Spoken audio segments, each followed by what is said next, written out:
By the summer of 1941, Adolf Hitler appeared to stand at the zenith of his power. To the world, he seemed one of those rare historical figures whose ambitions unfolded with astonishing ease. In 1936, he reoccupied the Rhineland without firing a shot. 2 years later, he annexed Austria and a large part of Czechoslovakia. When the inevitable conflict finally erupted in 1939, Germany, under his leadership, crushed Poland in mere weeks. The ensuing period of relative calm, dubbed the Phony War, gave way in the spring of 1940 to the swift collapse of Norway, Belgium, the Netherlands, and France. By the summer of 1941, German forces had also secured the Balkans. Virtually all of Europe, from Spain to the Soviet frontier, lay under Hitler's iron grip. Yet how did this seemingly invincible ruler lose everything and end his life by suicide in a Berlin bunker? Let us examine some of the most critical miscalculations that sealed Hitler's fate in the Second World War. At the heart of Hitler's downfall lay his uncompromising and rigid political ideology. As Clausewitz famously observed, war is merely the continuation of politics by other means. But for Hitler, this principle took an extreme form.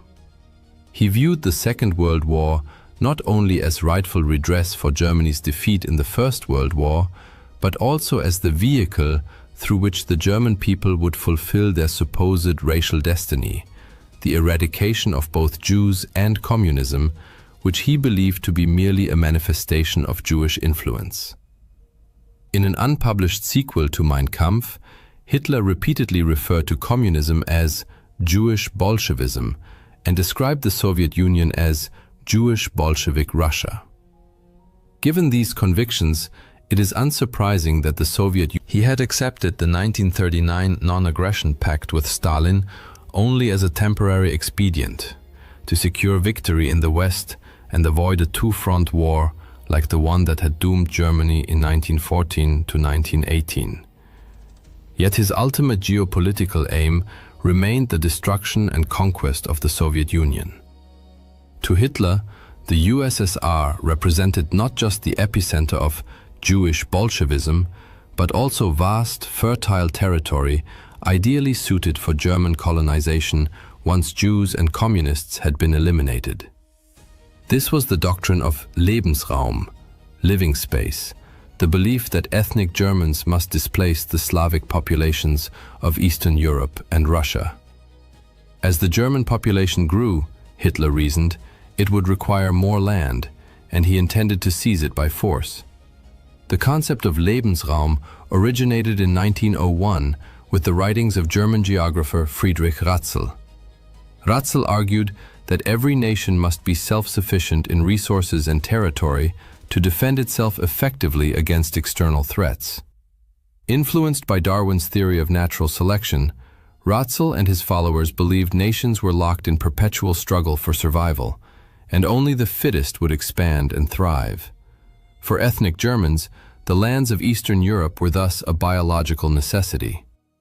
The idea gained traction during the First World War, when Germany temporarily occupied large swaths of the East and established a military administration known as Ober-Ost. The indigenous peoples under Ober-Ost were treated as a reservoir of land and resources, while German culture was forcibly imposed upon them, a policy termed Kulturmission, cultural mission. The Treaty of Brest-Litovsk in early 1918 granted Germany vast territories far beyond Ober-Ost's original scope. But Germany's defeat later that year shattered these ambitions. Hitler never forgot this experience. He remained convinced that Germany's future Meta-Pause 6 2.0. Thus, rather than consolidating his gains at the height of his power, he deemed it imperative to invade the Soviet Union. For deeply ideological and historical reasons, he believed Nazi Germany and the Soviet Union could not coexist. One had to perish. This conviction led to his greatest strategic blunder, though far from his only one. The manner in which Hitler planned and executed Operation Barbarossa, the invasion of the Soviet Union, proved equally disastrous. He achieved total surprise when, on 22 June 1941, German artillery opened fire on unsuspecting Soviet troops. Yet, the timing itself was a critical error. Originally scheduled for May, the invasion was delayed until late June because Hitler had to intervene in the Balkans after his ally Benito Mussolini suffered humiliating defeats. Although the Balkan campaign succeeded, it cost him a precious month, a delay that would prove decisive. Initially, Barbarossa appeared a stunning success. German forces demonstrated their mastery of mobile warfare, encircling hundreds of thousands of Soviet soldiers in massive pockets. For a time, it seemed Hitler's vision of a lightning campaign across the vast Soviet plains might succeed as brilliantly as it had in Western Europe. Yet here, Hitler committed what may have been his most significant operational mistake. Instead of pressing forward toward Moscow, a drive that was advancing rapidly, he ordered the splitting of Army Group Center. He diverted key forces to reinforce Army Groups North and South, which were advancing toward Leningrad, now St. Petersburg, and Ukraine, respectively. On 21 August, he issued a directive prioritizing the capture of the Crimean Peninsula and Ukraine, economically vital regions, over the advance on the Soviet capital. His generals vehemently opposed the Meta-Pause, Sex 2.0. Though German troops continued to win battles, these were tactical victories that masked a strategic failure. When Hitler finally resumed the drive on Moscow in early October, he had already lost a crucial month. By early December, German units stood just 12 miles from the city. A reconnaissance patrol even reached within 5 miles. But this marked the high water mark of the German advance. On December 5th, the Soviets launched a massive counter-offensive that drove the overstretched and undersupplied German forces back 150 miles from the capital and industrial heartland of the USSR. By failing to take Moscow when he had the chance, Hitler ensured he would never do so, and that the Soviet Union would remain in the war. He ruthlessly dismissed any general who dared suggest tactical retreat during this critical phase. Others, fearing dismissal or worse, ceased to challenge his decisions, no matter how irrational. Consequently, Hitler assumed ever greater personal control over the German military, making himself responsible for an expanding array of operational choices. This centralization of command was another fatal error, one whose consequences became starkly evident the following year. Although the German army suffered its first major defeat in late 1941, it was far from exhausted by early one. With his declaration of war against the United States in December 1941, Hitler now faced the very scenario that had destroyed Imperial Germany, a two-front war. Victory over the Soviet Union thus became more urgent than ever. Yet, instead of renewing a full-scale assault on Moscow, Hitler again fixated on the southern front. His new objective was to seize the oil fields of the Caucasus. Once more, he launched his offensive relatively late in the campaign season, stretching his supply lines to the breaking point. He also deemed it essential to capture Stalingrad. Given the city's name, both Hitler and Stalin imbued it with outsized political symbolism. Perhaps as a psychological coping mechanism, Hitler convinced himself that Soviet forces were exhausted, a belief that proved another costly delusion. By November 1942, the German Sixth Army had seized most of Stalingrad. But then, the Soviets launched Operation Uranus, aiming to encircle the city. When General Friedrich Paulus requested permission to withdraw and save his army, Hitler refused, insisting the troops must stand and fight for every inch of ground. The result was the encirclement of 300,000 German soldiers. A relief attempt led by Field Marshal Erich von Manstein failed. He had only a small strike force of about 50,000 men. And area resupply, promised by Luftwaffe Chief Hermann Göring, proved impossible. Meanwhile, without Hitler's authorization, Paulus refused to break out and link up with Manstein. In February 1943, the entire Sixth Army surrendered. Stalingrad became the turning point of the war.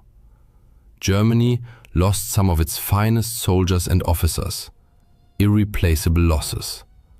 The Wehrmacht could no longer mount strategic offensives on the Eastern Front, a reality confirmed later that year during the Battle of Kursk, when Operation Citadel collapsed in failure. By invading the Soviet Union out of ideological obsession, Hitler had jeopardized the vast empire he had built. His failure to destroy the USSR when he had the chance guaranteed a slow but inexorable decline from the pinnacle of power.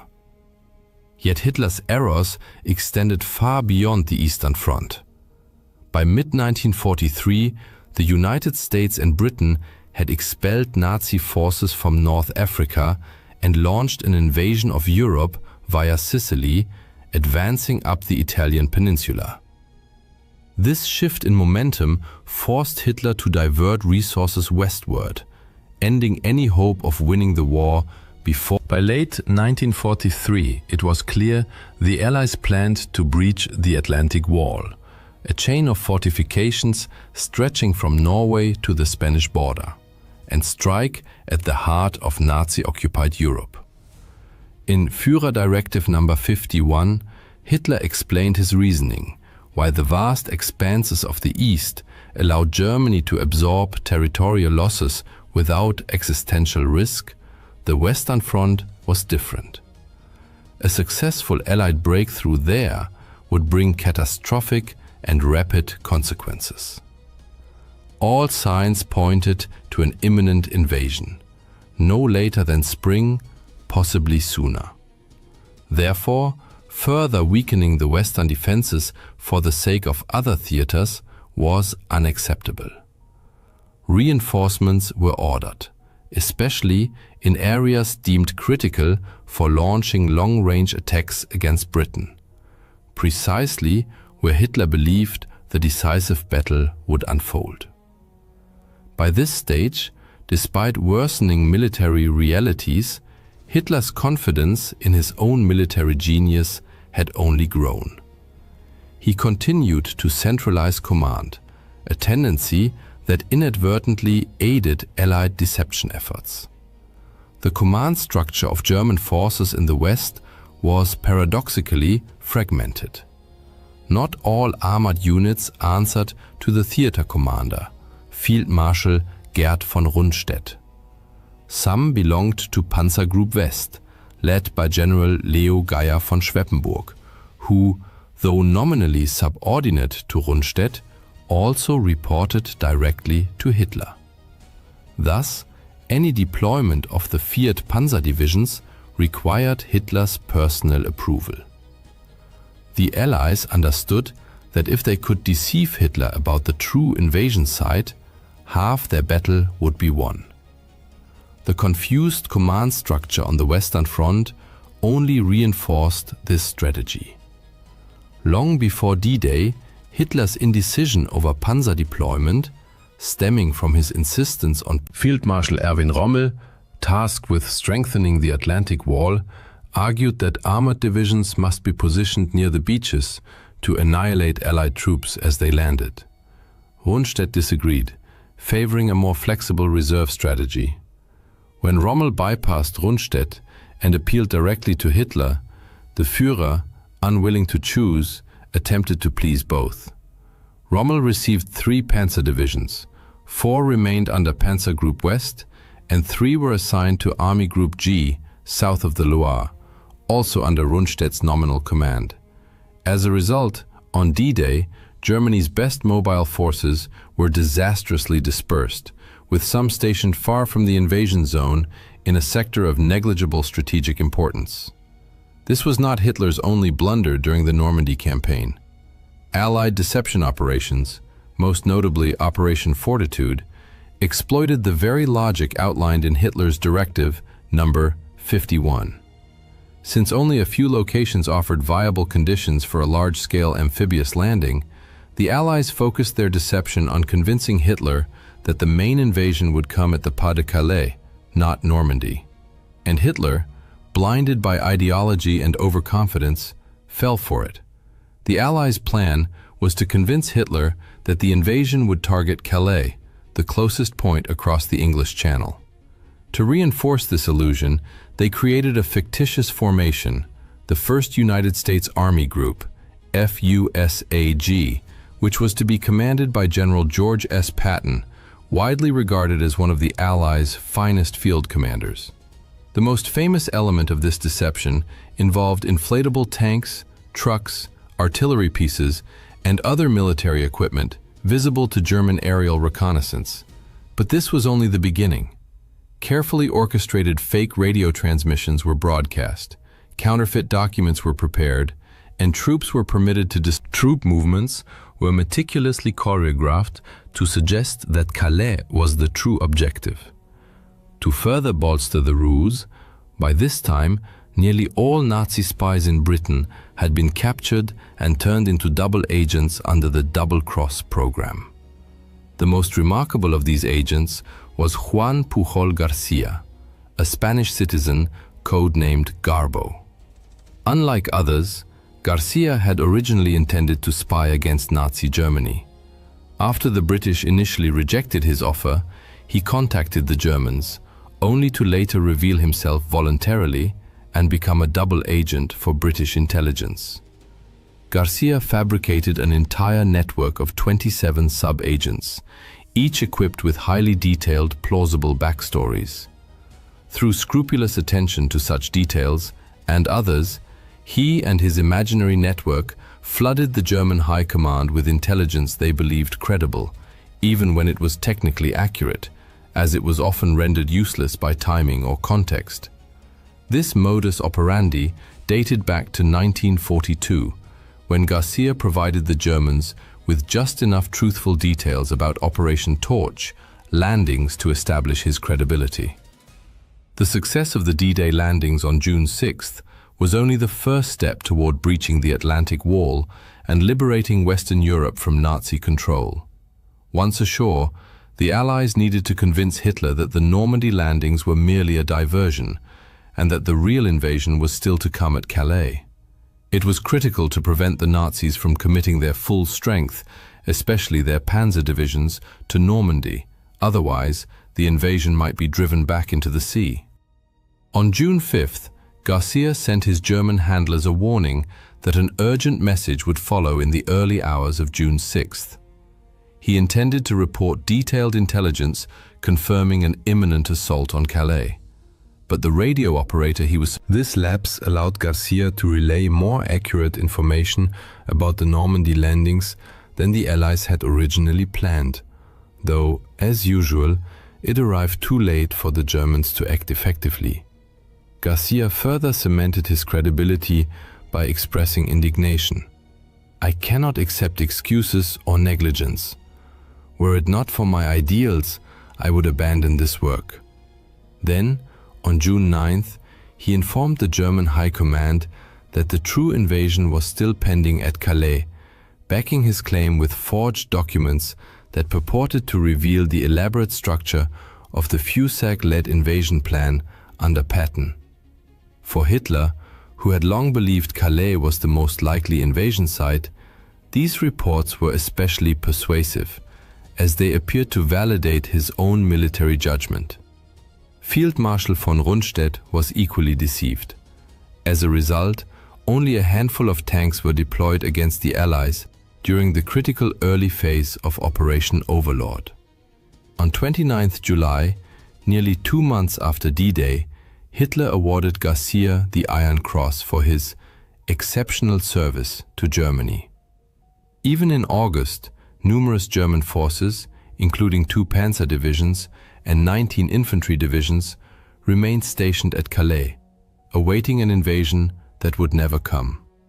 By then, it was far too late for the Nazis to push the Allies back into the Channel. Hitler's unwarranted self-confidence as a military leader and the chaotic command structure that reflected it cost him the chance to prevent the Allies from breaking through the Atlantic Wall and opening a 2-front war. Ironically, Hitler had been right about one thing. His earlier warning in Führer Directive No. 51 had come true. Yet his last gamble, the Battle of the Bulge in December and January, ended in failure. Less than a year after D-Day, Hitler shot himself in his Berlin bunker as Soviet forces, whose invasion he had so confidently dismissed, closed in on his position. This trait may even drive their initial quest for power. Once in control, however, megalomania tends to intensify. In Hitler's case, the combination of an already unstable personality, a grandiose millenarian ideology, and absolute dictatorial authority created the perfect conditions for self-destructive decisions made without informed criticism. Competent subordinates feared speaking up, lest they be dismissed, or worse. Adolf Hitler was far from the only dictator, before or since, to exhibit this pattern of behavior. But he remains the most infamous, not only for the war and genocide he unleashed, but also for the catastrophic strategic blunders he made in waging it. In numerous instances, Hitler could have averted defeat by choosing differently, but time and again he chose wrongly. On June 22, 1941, in the early hours of the morning, German shells rained down on the Brest fortress, reducing barracks to rubble and cutting off radio communications. Red Army soldiers, emerging from clouds of dust and making their way into shattered bunkers, found themselves completely encircled, cut off from command and facing vastly superior enemy forces. Despite this, they fought with unwavering determination. While fortress defenders withstood relentless assaults from aircraft, artillery, and flamethrowers, Soviet civilians risked their lives to deliver ammunition, and nurses braved enemy fire to drag the wounded off the battlefield. Graffiti scrawled on the fortress walls, "I am dying, but I will not surrender," became a powerful symbol of their indomitable spirit and desperate resistance. In the months leading up to that tragic June of 1941, the Soviet Union appeared to be at peace with Nazi Germany. The two powers had signed the Molotov-Ribbentrop Pact in August 1939. Secret protocols of this agreement stipulated the division of Eastern Europe between them, while the public non-aggression clause allowed Germany to focus its military efforts on its Western allies. For Stalin, the pact was a calculated strategic move. He believed it would sow discord among Western capitalist powers, weakening their positions and, more importantly, buy the USSR valuable time to strengthen its military might. Seizing the opportunity, the Soviet Union moved beyond Poland to annex the Baltic states, Bessarabia, and northern Bukovina, significantly expanding its borders. Yet this expansion fostered a false sense of strategic security. Behind the scenes, however, intelligence reports carried alarming news. Soviet agents, border guards, and even foreign diplomats warned of growing German troop concentrations along the western frontier.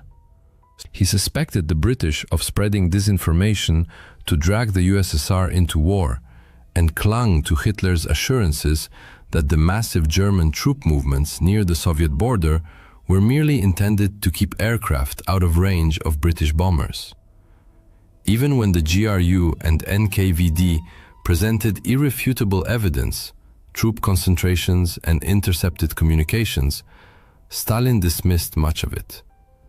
Hitler himself had even sent Stalin a letter claiming that any German provocations would be the work of disloyal generals, urging Stalin not to respond with force, but instead to contact German officials through diplomatic channels. This reluctance to believe an invasion was imminent also stemmed from Stalin's profound distrust of his own military intelligence. The Great Purge of the late 1930s had decimated the Red Army and state security apparatus. Thousands of experienced officers, including most of the high command, had been dismissed, imprisoned, or executed. By 1941, a staggering 75% of Red Army officers had held their posts for less than a year. Experience had been replaced by obedience and fear, as a cautious and disoriented military hierarchy hesitated to deliver unwelcome news that might anger Stalin. Compounding these issues were serious flaws in Soviet deployment.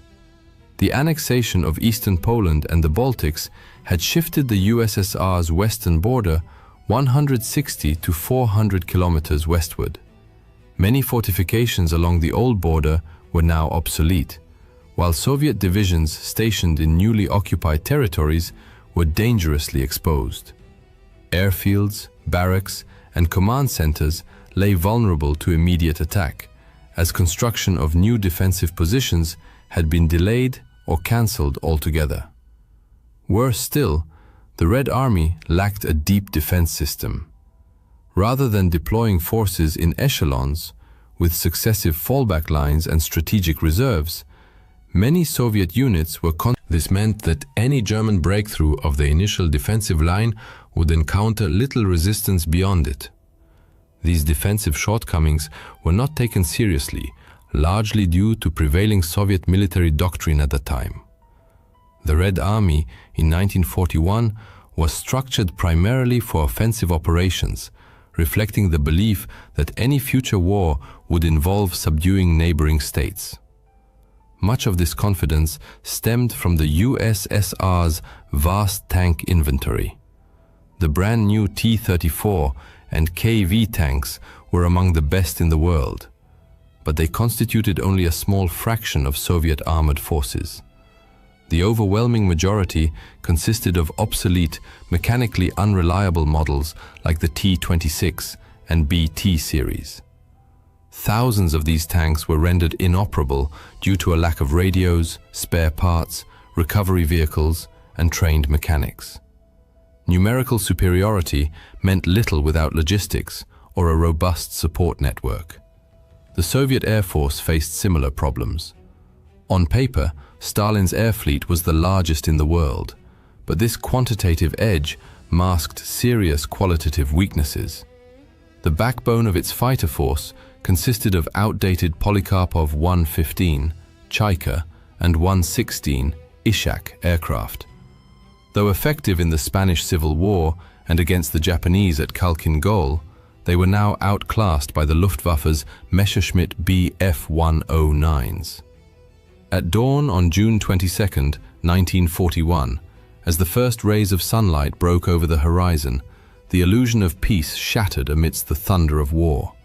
Without warning, across a staggering 2,900-kilometer front, the Wehrmacht unleashed its full might against Soviet positions. Artillery barrages shook the earth, while wave after wave of Luftwaffe bombers filled the skies, crossing the border in relentless formations. Airfields, barracks, and supply. On that fateful day, the Soviet Air Force suffered catastrophic losses.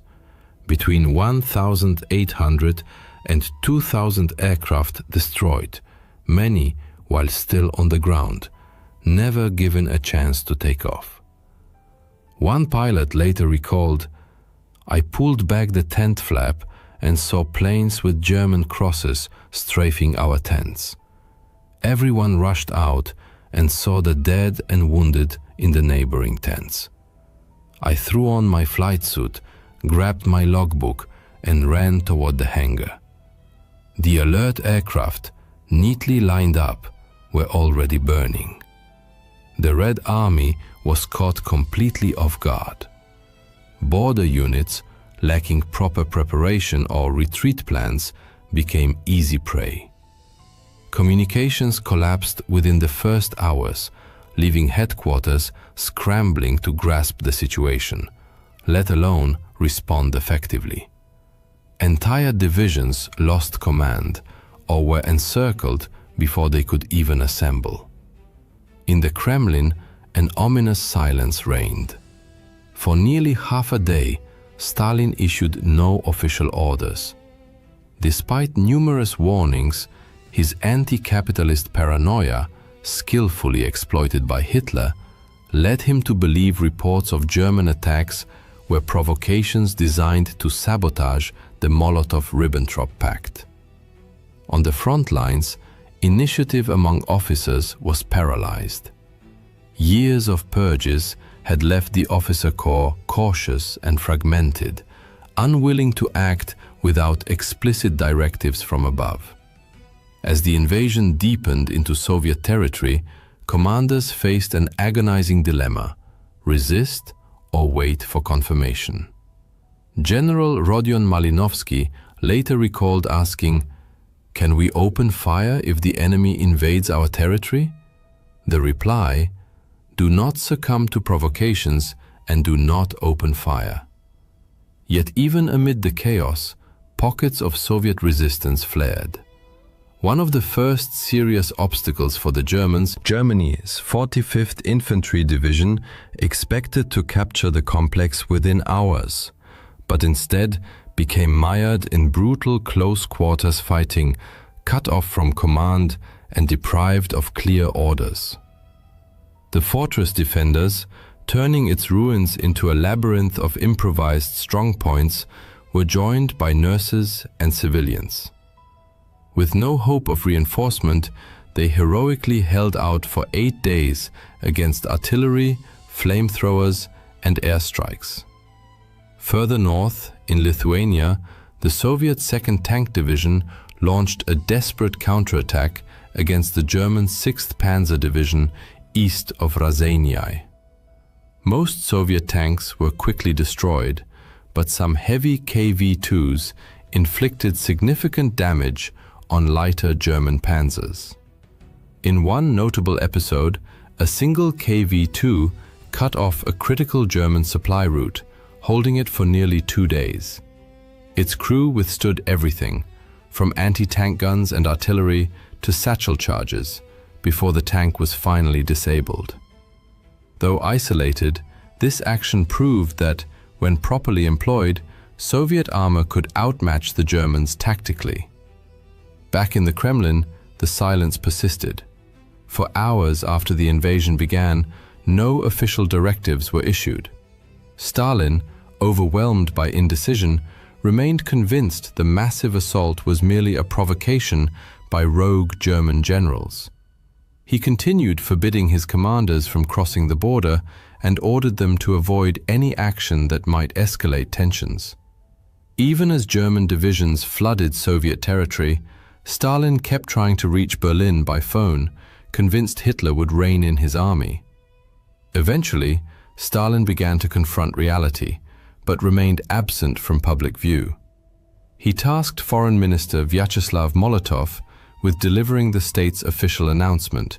In a radio address on the afternoon of 22nd June, Molotov declared that the next day, Stalin quietly convened the Politburo and issued his first concrete orders: the creation of the Stavka, the general headquarters, under Marshal Semyon Timoshenko.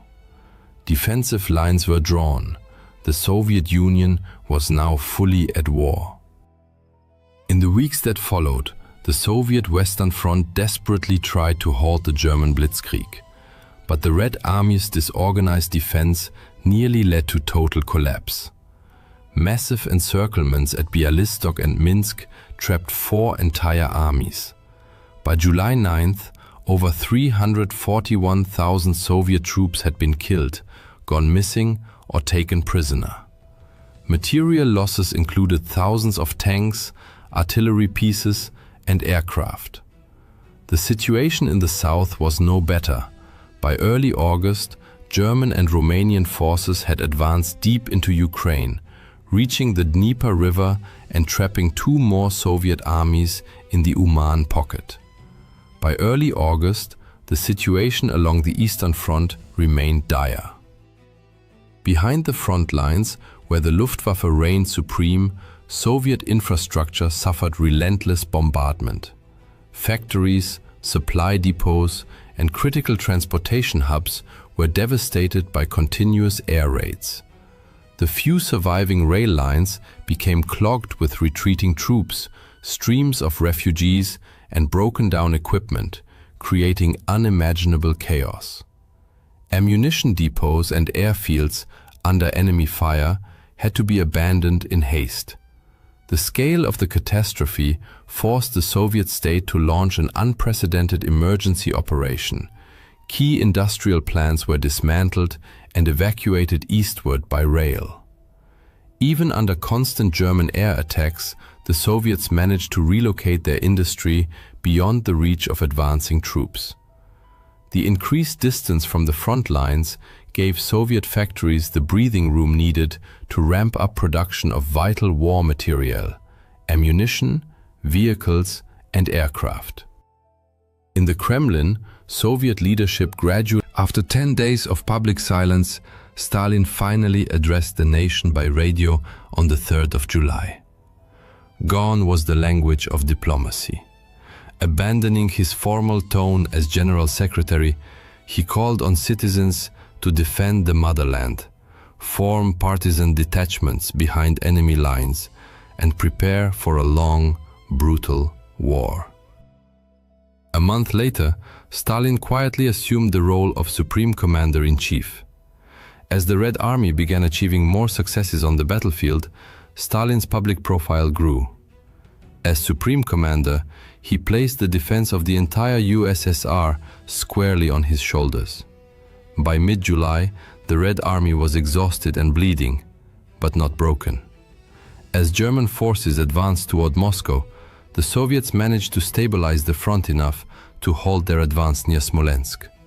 From early July, Marshal Timoshenko threw every available resource into stopping the German breakthrough.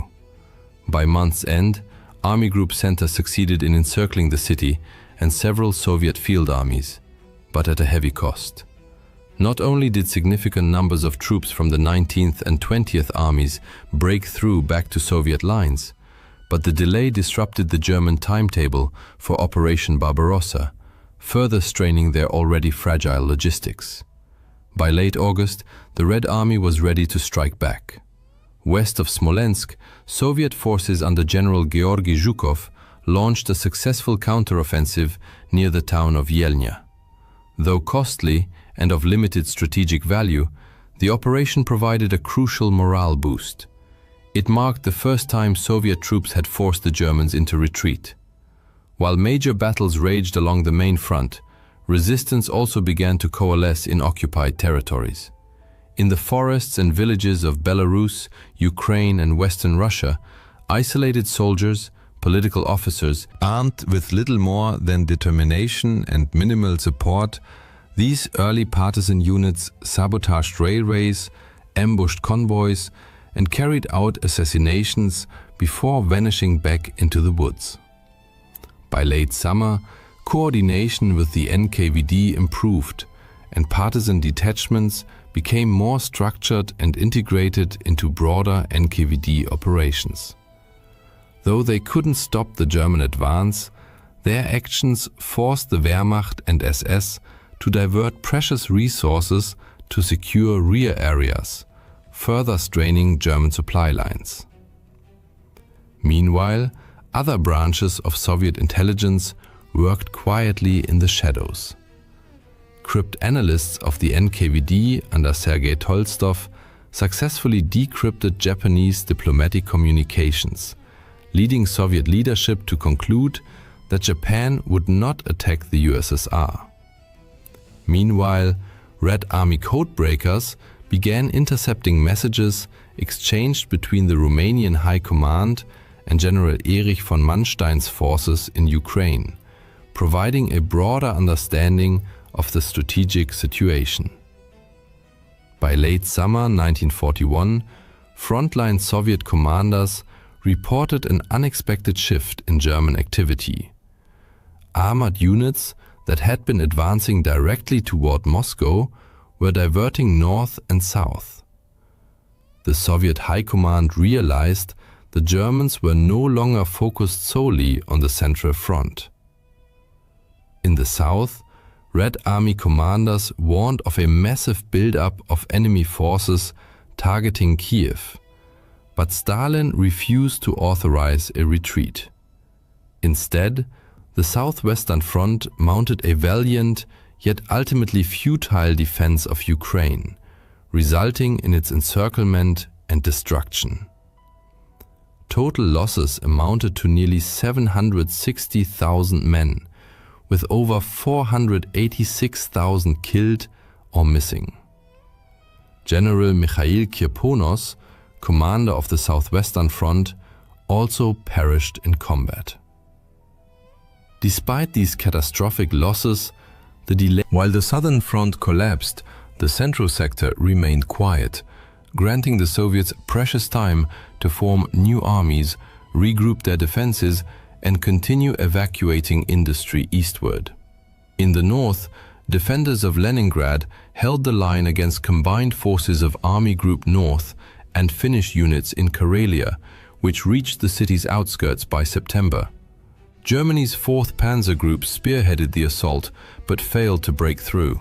Instead, the Wehrmacht encircled Leningrad, initiating a siege that would last 872 days.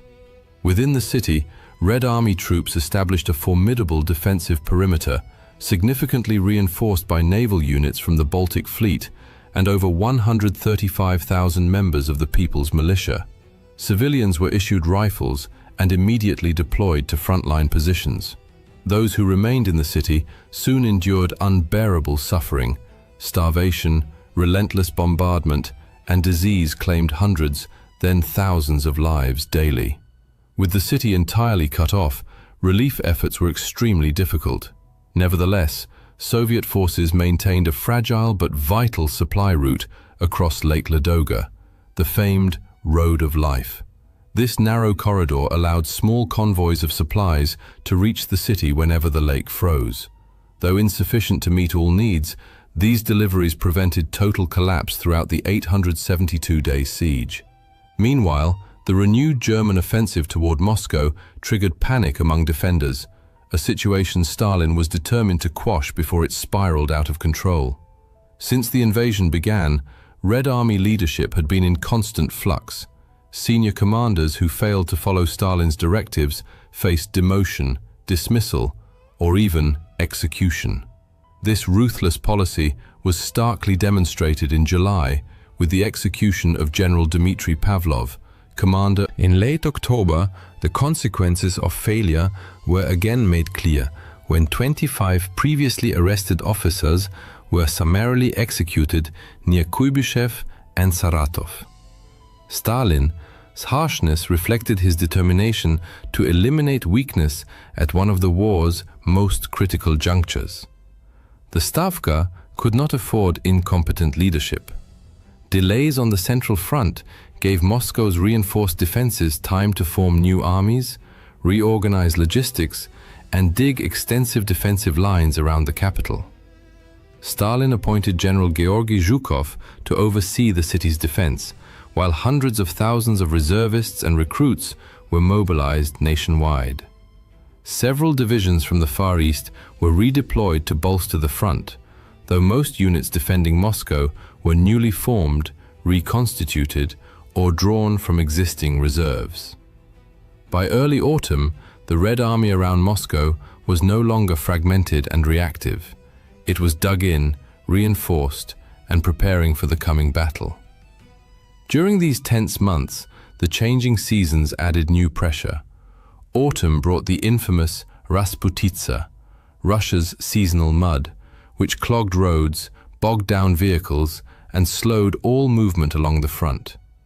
Though miserable, these conditions were far more manageable for the Soviets than for the overextended Germans. Defensive work continued under grueling circumstances as reinforcements and supplies trickled forward. On the home front, the USSR received vital assistance from Western allies thanks to the efforts of Soviet ambassador Maxim Litvinov. In October 1941, the first Lend-Lease Protocol took effect. Though limited in scale at this stage, Initial shipments delivered urgently needed raw materials, boots, trucks, and food.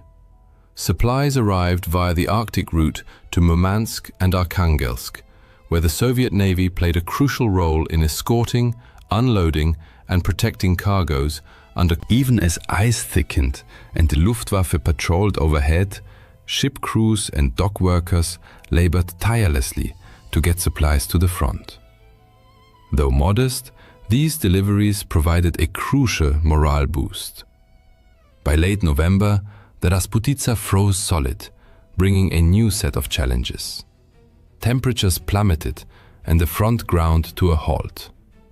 Soviet troops still suffered from supply shortages, leading to malnutrition, ammunition deficits, frostbite, and even gangrene.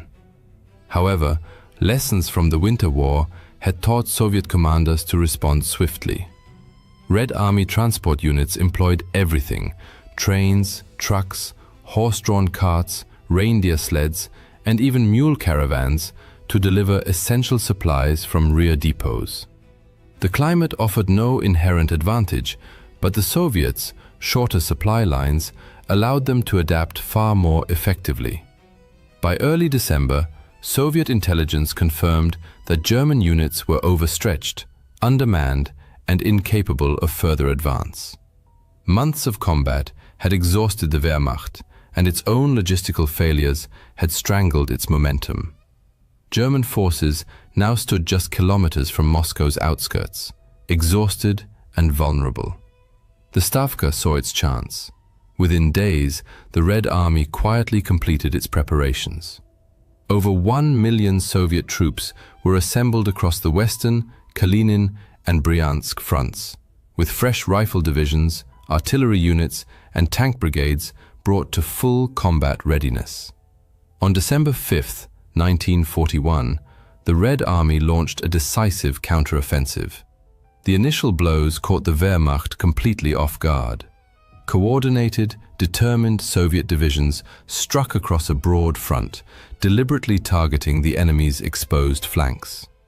Over the following weeks, they pushed German forces back 100 to 250 kilometers from the capital. Towns such as Belev, Klin, and Kalinin were swiftly liberated in rapid succession. Morale among Soviet soldiers soared. For the first time since June, the Red Army was dictating the pace of war, seizing the initiative from the enemy.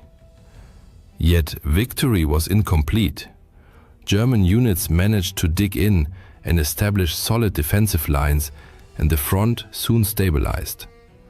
Nevertheless, the psychological shift was immense. Moscow had been saved from imminent capture.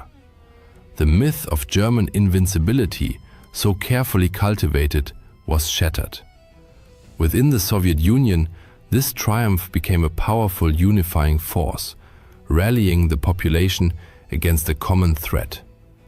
Propaganda portrayed the defense of Moscow as irrefutable proof of the Soviet people's extraordinary resilience and Stalin's strategic genius.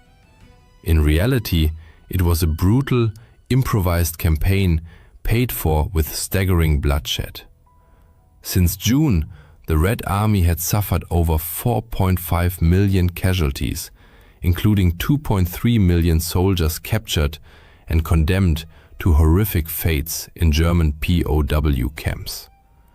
The price of survival was truly incomprehensible. Yet, against all expectations and predictions, Operation Barbarossa had failed. Moscow still stood, unconquered and defiant. The Red Army, having withstood the fiercest onslaught in modern history, had weathered the storm and altered the course of the war. On the 6th of August 1945, at 8:01 a.m., the world was shaken by an explosion that, in mere seconds, claimed the lives of countless Japanese civilians. That morning became one of the most tragic and harrowing moments in the history of the land of the rising sun. People were heading to work as usual, children were on their way to school, and everyday life bustled through the streets and homes. Suddenly, however, an object appeared in the sky, only to crash to the ground moments later, triggering a colossal explosion. Thick smoke filled the air, a massive fireball engulfed everything, and destruction stretched as far as the eye could see. For an instant, it seemed as if the sun itself had descended upon the earth. At the epicenter of this horrific event, temperatures soared to between 3,000 and 4,000 degrees Celsius. Then, on 9th August 1945, at 11:02 a.m., another devastating blow struck Japan. In the aftermath, Japan was forced to surrender, bringing an end to the Second World War. Thus, humanity encountered for the first time the terrifying destructive power of the atomic bomb, and witnessed the horrifying conclusion of the deadliest conflict in human history. This global war itself had roots in the First World War, raising critical questions. How did it begin? Why did history repeat such a catastrophic conflict? Why is Adolf Hitler widely regarded as the chief instigator of the Second World War? How did Hitler, Nazi ideology, precipitate such a global disaster? And why did the League of Nations, established precisely to preserve world peace, suffer such a catastrophic failure? Known also as the Global War, the Second World War unfolded on an unprecedented scale, drawing in all the world's major powers. Like the First World War, it split the globe into two opposing camps. But whereas the earlier conflict pitted the Allies against the Central Powers, this one, the war was described as total, largely because it involved civilian populations directly. Previously, non-combatants were typically spared from active hostilities, but this conflict showed no mercy.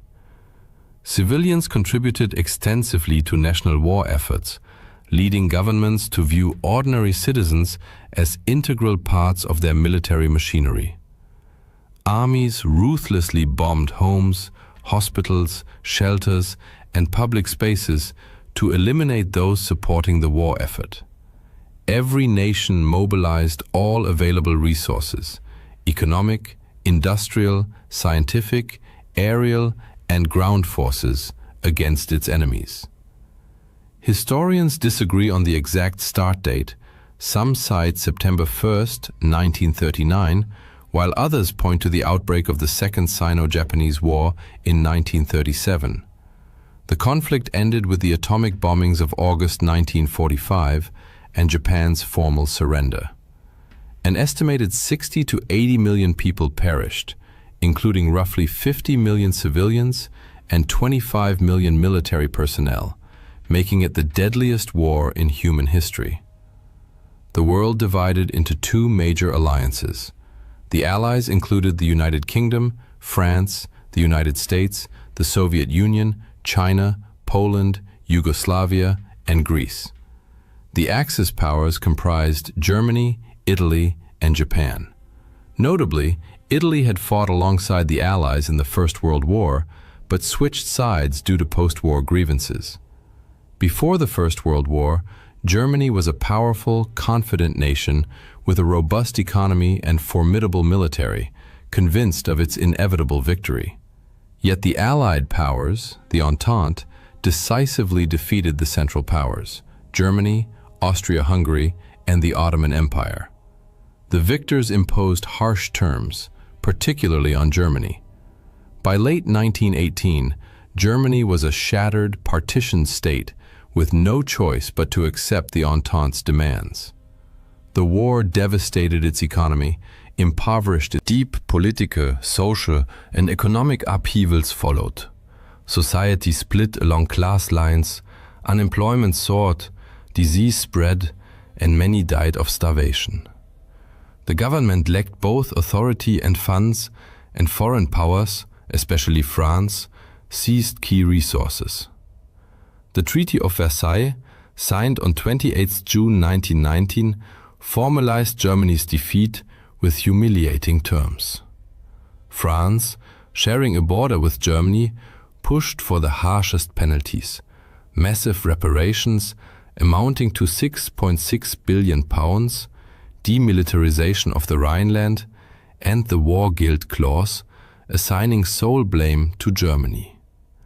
The Rhineland, a strategically vital buffer zone, was to remain permanently free of German troops.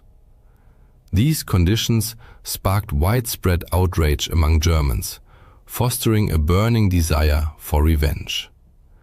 The new Weimar Republic, having no alternative, signed the treaty, thereby earning public resentment and blame for the nation's suffering. As a result, Germany lost all its overseas colonies, 10% of its population, 13% of its territory, 75% of its iron ore, and 26% of its coal reserves. Meanwhile, the League of Nations, founded in 1919 to prevent future wars, proved ineffective. Lacking its own military and undermined by non-participation, the US never joined, and withdrawals, including Germany and the USSR, it failed to stop aggression. Its collapse became a key factor enabling the Second World War. Germany's post-war economic woes were compounded by reparations.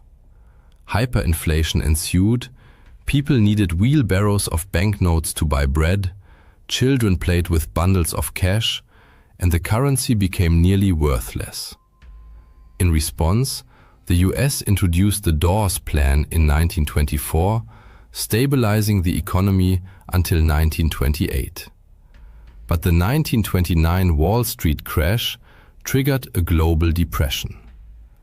American aid ceased, delivering a double blow to Germany. By 1932, industrial output had dropped by 40%, and desperate citizens marched with signs reading, "Willing to do any work." Public trust in the Weimar government evaporated. Adolf Hitler exploited this chaos. Once an aspiring artist from an ordinary family, he rose by harnessing popular despair. Through charismatic speeches, mass rallies, and relentless propaganda, he promised to overturn the Versailles Treaty, restore Germany's glory, and exact revenge. His Nazi party gained massive support, and on the 30th of January 1933, President Hindenburg appointed him Chancellor. Hitler then pushed through the Enabling Act, granting him dictatorial powers and transforming Germany into a totalitarian state. He swiftly reshaped the nation, withdrew from the League of Nations in 1933, remilitarized the Rhineland in 1936, annexed Austria in 1938, the Anschluss, and occupied Czechoslovakia. To justify invading Poland on the 1st of September 1939, the Nazis staged a false flag attack using German soldiers dressed as Poles. Britain and France, bound by treaty to defend Poland, declared war on the 3rd of September, joined by Australia, New Zealand, South Africa, and Canada. Italy and Japan, though former Entente allies, now sided with Germany. Italy felt betrayed after the First World War, its territorial demands ignored, its economy worsened, fueling resentment toward the Allies. Initially, Hitler secured a non-aggression pact with the Soviet Union, agreeing to jointly invade and partition Poland. Both powers attacked in September 1939 and divided the country. Outraged, Britain and France rejected Hitler's subsequent peace overtures, ensuring the war's continuation. As Germany expanded westward, the Soviet Union also seized territory, occupying eastern Poland, then the Baltic states, Estonia, Latvia, Lithuania, and invading Finland. This aggression led to the USSR's expulsion from the League of Nations, further exposing the organization's impact. On the other hand, Hitler's ambition to seize ever more territory continued to grow, culminating in the German invasion of Denmark and Norway in April 1940. The primary objective was to secure iron ore supplies from Sweden, which the Allies were attempting to disrupt. In fact, The Allied powers had actively sought ways to halt these shipments, including plans to cut off the flow of Swedish iron ore to Germany, but their efforts failed. Germany swiftly overran both Denmark and Norway. This success, however, heightened German concerns about France's ongoing involvement in the war. Rather than launching a direct assault, Germany devised a strategy reminiscent of World War I, attacking France through Belgium. Italy, aligning itself with Germany, declared war on France on 10 June 1940. By 14 June, German and Italian forces had reached Paris, compelling France to surrender. Just 8 days later, France formally signed an armistice with Germany, acknowledging defeat. Germany's rapid victory over France, achieved in mere weeks, was a stunning military feat that sent shockwaves across the globe. Fear of Hitler spread rapidly. No nation wished to provoke him. His name became synonymous with terror, yet Britain refused to yield. Rejecting Hitler's peace overtures, Britain stood firm, prompting the outbreak of the Battle of Britain in July 1940. The Royal Air Force proved formidable, engaging the Luftwaffe in intense aerial combat. Despite Germany's relentless bombing of British cities, Britain remained defiant. Meanwhile, Hungary, Slovakia, and Romania joined the tripartite pact between Germany, Italy, and Japan, significantly bolstering the Axis powers. Emboldened by this support, Italy invaded Greece. Britain intervened, successfully repelling Italian forces. In response, Hitler dispatched German troops to aid Italy, leading to a joint Axis. By 1940, Hitler appeared unstoppable, with much of Europe either conquered or aligned with him. At the height of his power, however, he made a fateful error. Convinced of his inevitable victory, he turned toward fulfilling his long-held ambition, the conquest of Eastern Europe, then part of the Soviet Union. In June 1941, Germany launched Operation Barbarossa, violating the Molotov-Ribbentrop Pact. Initially, German forces advanced deep into Soviet territory, capturing vast areas. But by December, the brutal Russian winter set in, a condition only the Red Army was prepared to endure. The German offensive stalled, and Soviet counterattacks eventually pushed the Wehrmacht all the way back to Berlin. Hitler's inability to fight a two-front war against Britain in the west and the USSR in the east proved catastrophic. While Europe burned, the United States maintained neutrality, until Japan's surprise attack on Pearl Harbor on December 7, 1941. This act of aggression drew America into the war, dramatically altering its course. As the tide turned against Germany, Hitler chose to remain in Berlin. Upon learning of Germany's imminent surrender, he committed suicide with his wife, ending the reign of one of history's most dangerous dictators. Germany formally capitulated shortly thereafter. Japan, however, continued to resist. In response, the US made the unprecedented decision to use atomic weapons.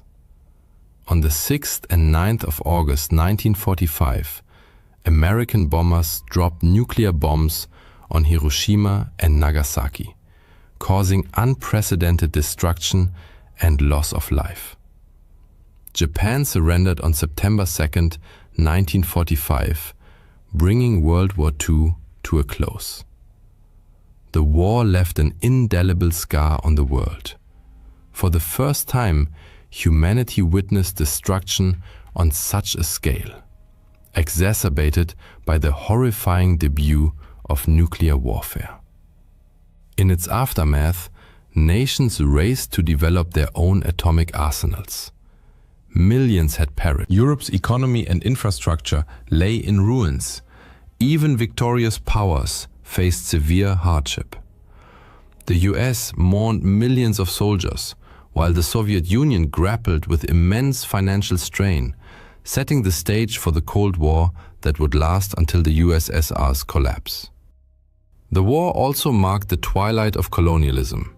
Dictatorships fell in Germany and Italy. Germany itself was divided, the West occupied by the US, Britain, and France, the East controlled by the Soviet Union. Across Asia and Africa, independence movements surged. India, Myanmar, Egypt, the Philippines, Indochina, and Indonesia all sought and eventually achieved self-rule.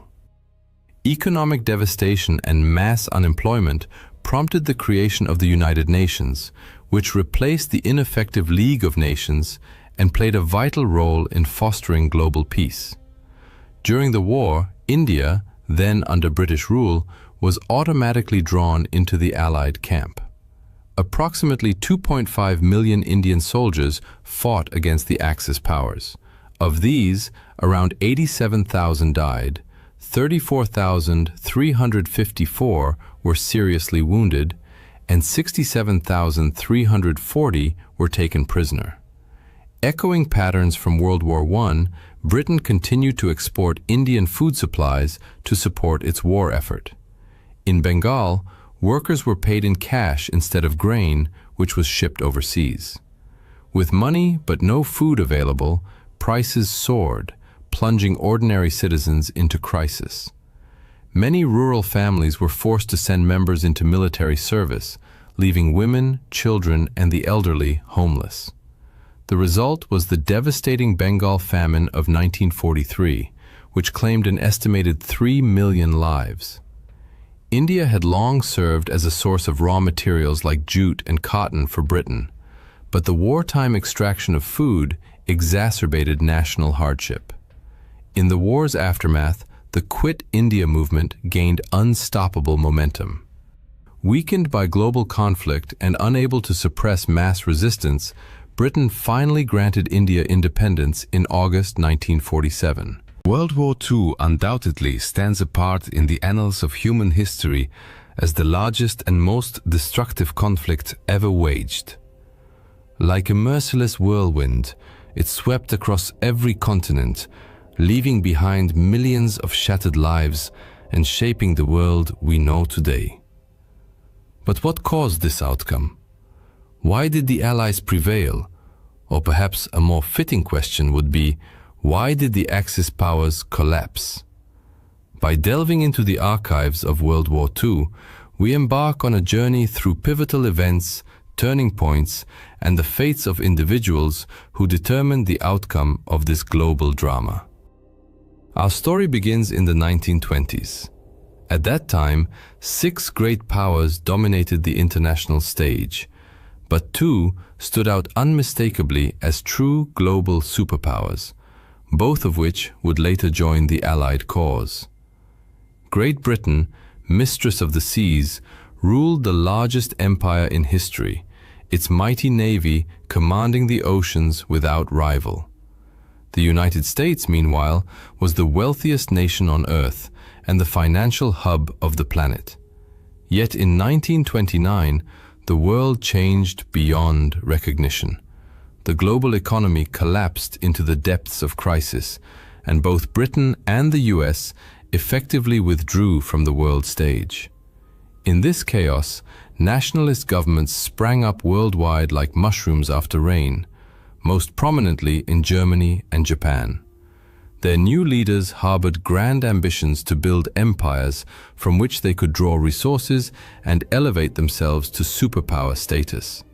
Crucially, they were prepared to go to war to realize this vision. In stark contrast, the policies of Britain, France, and the United States were bent on avoiding war at all costs. The US passed neutrality laws, obliging it to stay out of any future conflict, while Britain pursued a strategy famously known as appeasement. Though widely criticized, here in the World War II galleries, you can see the Anglo-German Declaration signed by Prime Minister Neville Chamberlain and Adolf Hitler, a document drafted after the Munich Conference, where Britain and France agreed to Hitler's annexation of German-speaking regions of Czechoslovakia in the hope of preserving peace. Chamberlain genuinely believed this agreement would secure peace for our time. Less than a year later, however, he would declare war on Germany. This new era of conflict had actually begun in 1931, when Japan invaded Manchuria and soon became embroiled in a full-scale war with China. Japanese forces advanced rapidly, but the vastness of Chinese territory and fierce resistance denied them lasting control. By 1939, Japan's military resources were exhausted. During this time, Japanese troops committed countless atrocities against civilians they deemed racially inferior. Up to 20 million Chinese perished during World War II. Meanwhile, in Europe, Germany began rebuilding its military might and expanding its territory, first the Rhineland, then Austria, and in 1938, the Sudetenland. It was at this moment that Hitler signed the aforementioned Anglo-German Declaration, assuring the world his ambitions were satisfied. Yet the following year, he annexed the rest of Czechoslovakia, an act that proved decisive. Despite their military unpreparedness, Britain and France now pledged to defend Poland. When Germany invaded in September 1939, Europe was plunged into total war. Then, in a shocking turn, the Soviet Union joined forces with Germany to invade Poland from the east. Though communist Soviets and fascist Germans were ideological enemies, they temporarily set aside their differences in 1939 to 1940 to redraw the map of Europe. The Soviets occupied the Baltic states. Meanwhile, Germany captured Denmark and Norway before achieving one of the war's most stunning victories.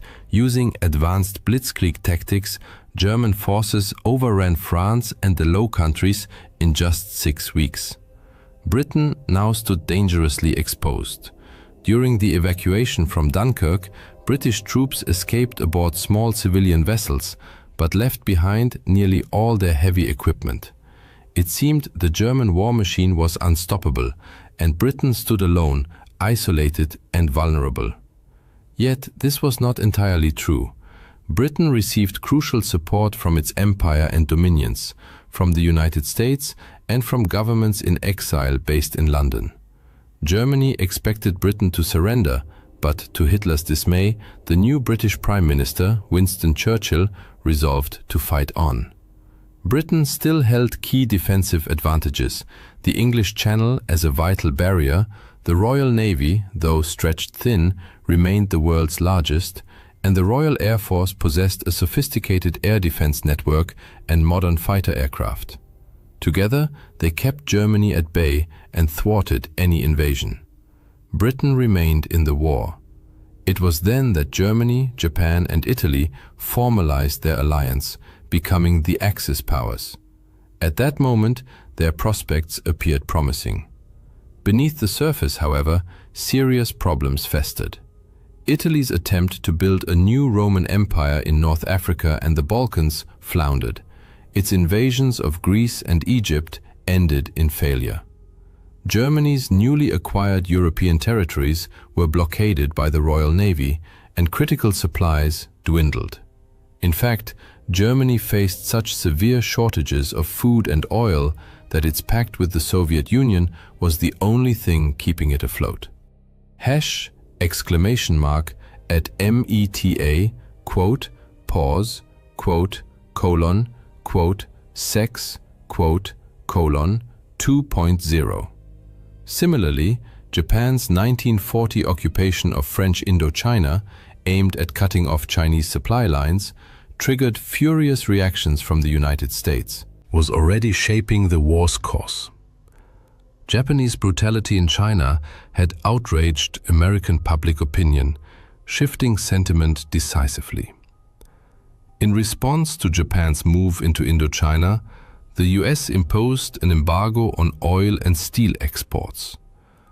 When Britain and the Netherlands followed suit, Japan suddenly lost access to 94% of its imported oil. At the same time, the US was rapidly expanding its military capacity. Though still neutral on paper, it was already supplying vital war materiel exclusively to the Allies. The Lend-Lease Act soon formalized this support, enabling the free transfer of aircraft, ships, food, and clothing. This flood of American aid became a formidable challenge for the Axis. Under mounting pressure, both Japan and Germany faced existential threats. Japan risked running out of oil and losing the war in China, while Germany feared the growing power of its old rival, the Soviet Union. Stalemate was no longer an option. In 1941, both powers chose to gamble everything. Despite their vulnerabilities, they escalated the war in a desperate bid to seize the resources they needed. In June 1941, Germany betrayed its Soviet ally and launched the largest invasion force in military history into the USSR. Victory required a swift, lightning campaign, but Nazi ideology dismissed Slavic peoples as racially inferior, leading to a catastrophic underestimation of Soviet resilience. Hitler famously declared, "We need only kick in the door and the whole rotten structure will collapse." This arrogance would prove fatal. The Soviets mobilized on an unprecedented scale, relocating entire factories beyond the Ural Mountains to sustain war production, churning out weapons like the M30 howitzer to repel the invaders. Soviet citizens sacrificed their lives in staggering numbers. Ultimately, 25 million perished in what they called the Great Patriotic War. Germany needed a quick victory. By December 1941, the German advance stalled just miles from Moscow. Their grand gamble had failed. Almost simultaneously, Japan launched its own offensive, not against the Soviets, but toward resource-rich Southeast Asia. Recognizing that such a move would inevitably draw the US into the war, Japan struck first, with a surprise attack on the US Pacific Fleet at Pearl Harbor. The assault succeeded, and Japan swiftly seized control of the territories and resources it coveted. Believing Americans to be soft and unwilling to endure heavy losses, Japanese leaders hoped fierce defense of these gains would force the US to negotiate. Instead, the attack united the United States, Britain, and the Soviet Union in a common resolve. Only the unconditional surrender of the Axis would be acceptable. After Pearl Harbor, American isolationism vanished overnight. Roosevelt, Churchill, and Stalin agreed on a strategy of relentless attrition, on land, sea, and in the air, leveraging their overwhelming advantages in manpower, material, and industrial capacity. The ungainly-looking B-24 Liberator bomber, on display nearby, embodied this industrial might. At its peak, the Willow Run plant in Michigan produced one B-24 every 63 minutes. The tide of war was turning. By 1942, Allied codebreakers had penetrated German and Japanese ciphers, enabling critical victories. At the Battle of Midway, US aircraft sank 4 Japanese carriers, crippling Japan's offensive naval power. On the Eastern Front, Germany's last desperate push to capture the Caucasus oil fields was shattered at Stalingrad, the war's bloodiest battle, where Soviet forces encircled and annihilated an entire German army. The Axis had gambled on quick triumphs. Instead, they found themselves trapped in a war of attrition they could not win. Now the Allies set out to convert the so-called Battle of the Atlantic was not a single clash like Trafalgar, but a grueling, years-long struggle. Germany deployed U-boats to starve Britain into submission, sinking millions of tons of Allied shipping, losses that peaked in 1942 during what German submariners called their second happy time. But the Allies turned the tide. They replaced losses with mass-produced Liberty ships, 3 every 2 days at peak output, and refined convoy tactics with better naval escorts. Technological innovations followed. Long-range aircraft like the Liberator closed the Atlantic air gap. Sonar and radar tracked submarines, and weapons like the Hedgehog mortar destroyed them. By 1943, the Allies had decisively won the Battle of the Atlantic, tightening a noose of blockade around the Axis. As Japan tried to ferry resources from its new empire back to the home islands, American submarines and aircraft mercilessly hunted its convoys. Fuel shortages became critical, forcing Japan to shorten pilot training, a fatal flaw that left its aviators easy prey for better-trained Allied crews. Allied forces now launched coordinated offensives, island hopping across the Pacific toward Japan, liberating Ukraine and knocking Italy out of the war. These advances brought them within striking distance of the Axis heartlands, enabling devastating air campaigns. British and American air forces subjected Nazi Germany to round-the-clock bombing, the RAF by night flattening urban centers, the US Army Air Forces by day precision striking industrial targets. Losses were heavy. Here you can see the tail section of a German Bf-110 night fighter flown by ace Heinz Wolfgang Schnaufer, who shot down 121 unescorted British bombers. Yet the bombing campaign forced Germany to disperse aircraft production across countless small factories, sacrificing efficiency. Luftwaffe fighters were lured into the air by decoy bomber formations, escort fighters. In this war of exhaustion, the Allies prevailed. American bombers also unleashed firestorms on Japan, using incendiary weapons to reduce entire cities to ashes. Hundreds of thousands of Axis civilians perished in these strategic bombing campaigns. 1944 also marked the peak of the Holocaust, the Nazi regime's monstrous campaign to exterminate Europe's Jews. 6 million Jews were starved, shot, or worked to death in a grotesque system that fed Germany's warped war economy. That summer, the Allies landed in Normandy on D-Day, beginning the liberation of Western Europe. Simultaneously, the Soviet Union launched Operation Bagration, a colossal offensive that shattered German forces in the east.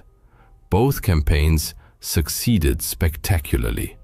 The Allies not only outnumbered the Germans in troops and tanks, but also enjoyed superior logistics, supplying their armies with trucks, while the Axis still relied heavily on horse-drawn transport.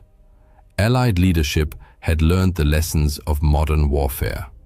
Early in the war, the Germans had empowered frontline commanders with significant autonomy, a doctrine that delivered stunning success in the 1940 campaign against France. For comparison, Stalin appointed himself Supreme Commander-in-Chief of the Soviet forces.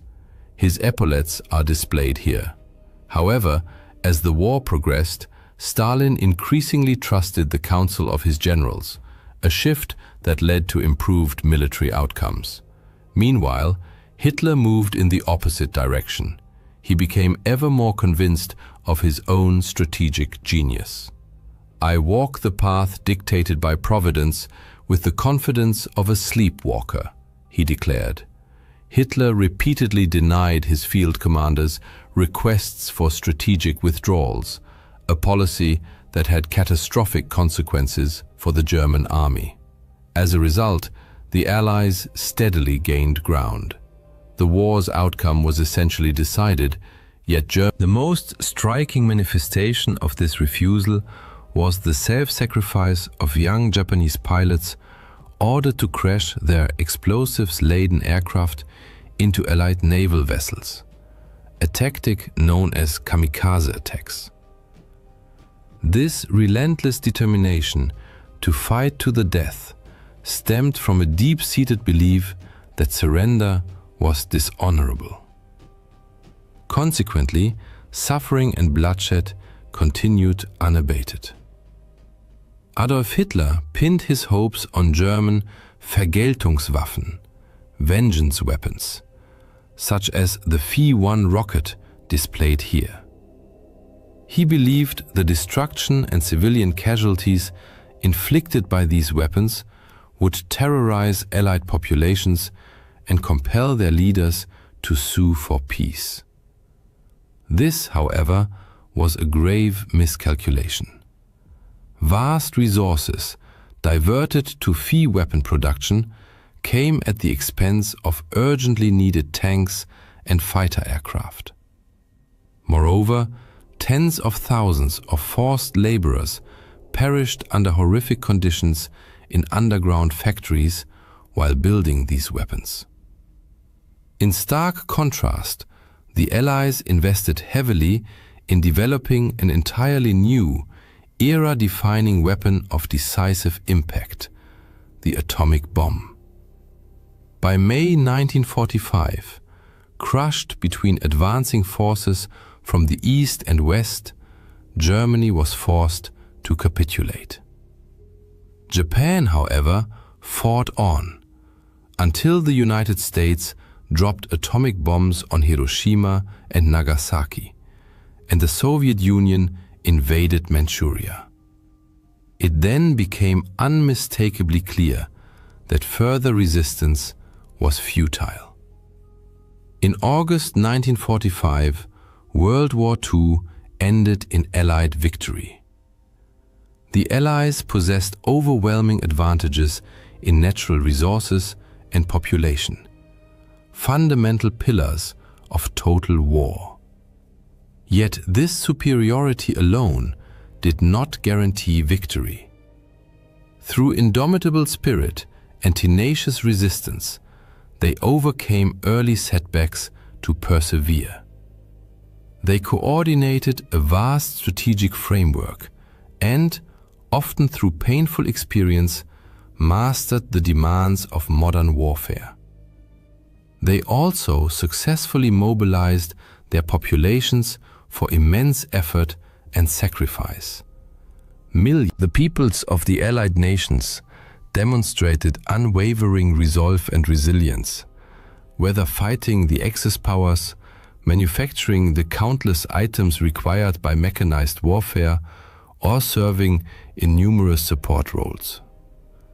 On Victory Day, Churchill addressed crowds in London with the words, "This is your victory." The Second World War was undoubtedly the largest, most destructive and bloodiest conflict in human history, leaving an indelible mark on every continent, including even distant Antarctica. Fighting erupted across the globe, from the fields of China and France to the exotic shores of Hawaii, icy Iceland, scorching Somalia, picturesque Sri Lanka, the harsh Arctic, and countless other regions.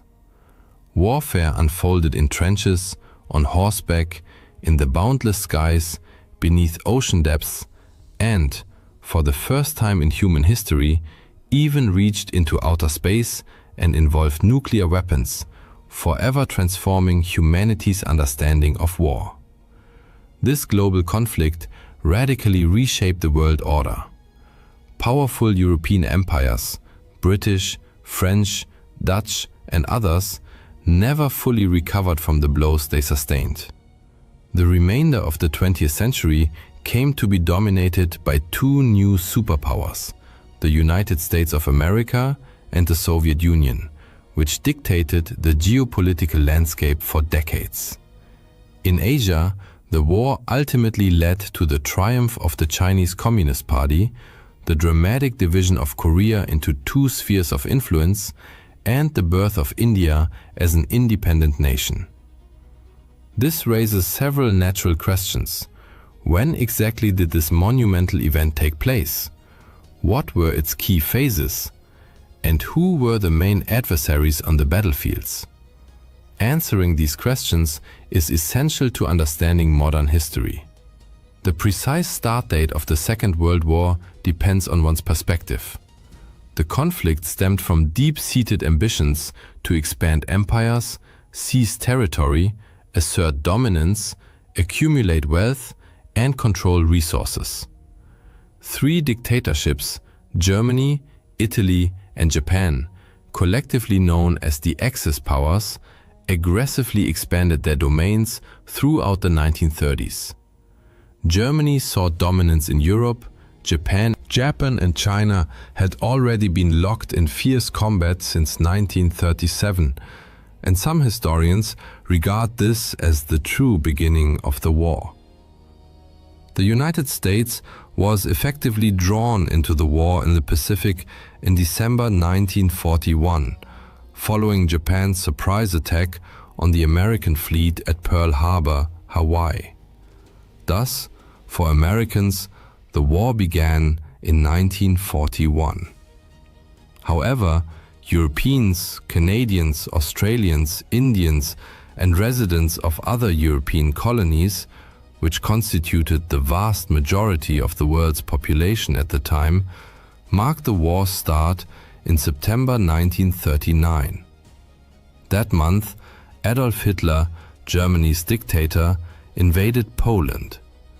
In response, numerous countries declared war on Germany, marking the official beginning of the Second World War in Europe. The war's end is somewhat clearer.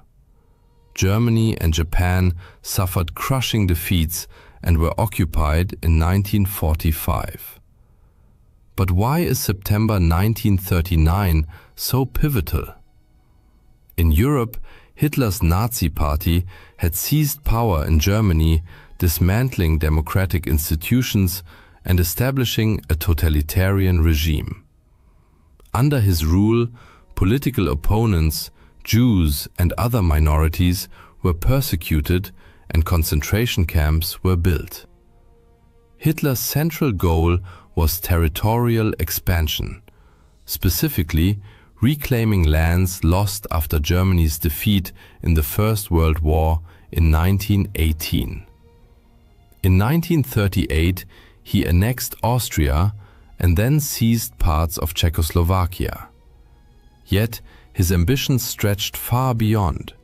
He dreamed of a vast Eastern Empire encompassing Ukraine's fertile farmland and the oil fields of the Caucasus. Claiming that Western Poland had historically belonged to Germany, Hitler targeted it next. To secure his eastern flank, he signed a non-aggression pact with Soviet dictator Joseph Stalin in August 1939. Secretly, they agreed to invade and partition Poland between them. On September 1st, 1936 2.0, Hitler assumed Britain and France would tolerate this, as they had reluctantly accepted the annexation of Austria and parts of Czechoslovakia over the previous 2 years. But the invasion of Poland was the final straw. They declared war on Germany. Hitler was now embroiled in another world war. What now? He reportedly asked his foreign minister. Britain and France were soon joined by their vast empires: Canada, India, Nigeria, South Africa, New Zealand, Australia, and many others, all now drawn into the conflict. Events unfolded rapidly. Germany and the Soviet Union swiftly divided Poland. British and French forces offered little effective aid. A minor French incursion into Western Germany advanced only a few miles before retreating once victorious German troops returned from Poland. The Soviets fared poorly in their own invasion of Finland, suffering a humiliating setback, though they later seized a small portion of Finnish territory in 1940.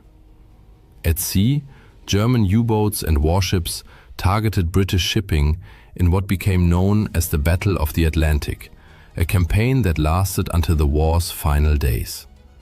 Just hours after hostilities began, a German submarine sank the passenger liner Athenia. Meanwhile, any German naval vessel venturing into open waters was hunted down. The British Royal Navy famously sank the German cruiser Admiral Graf Spee off the coast of South America.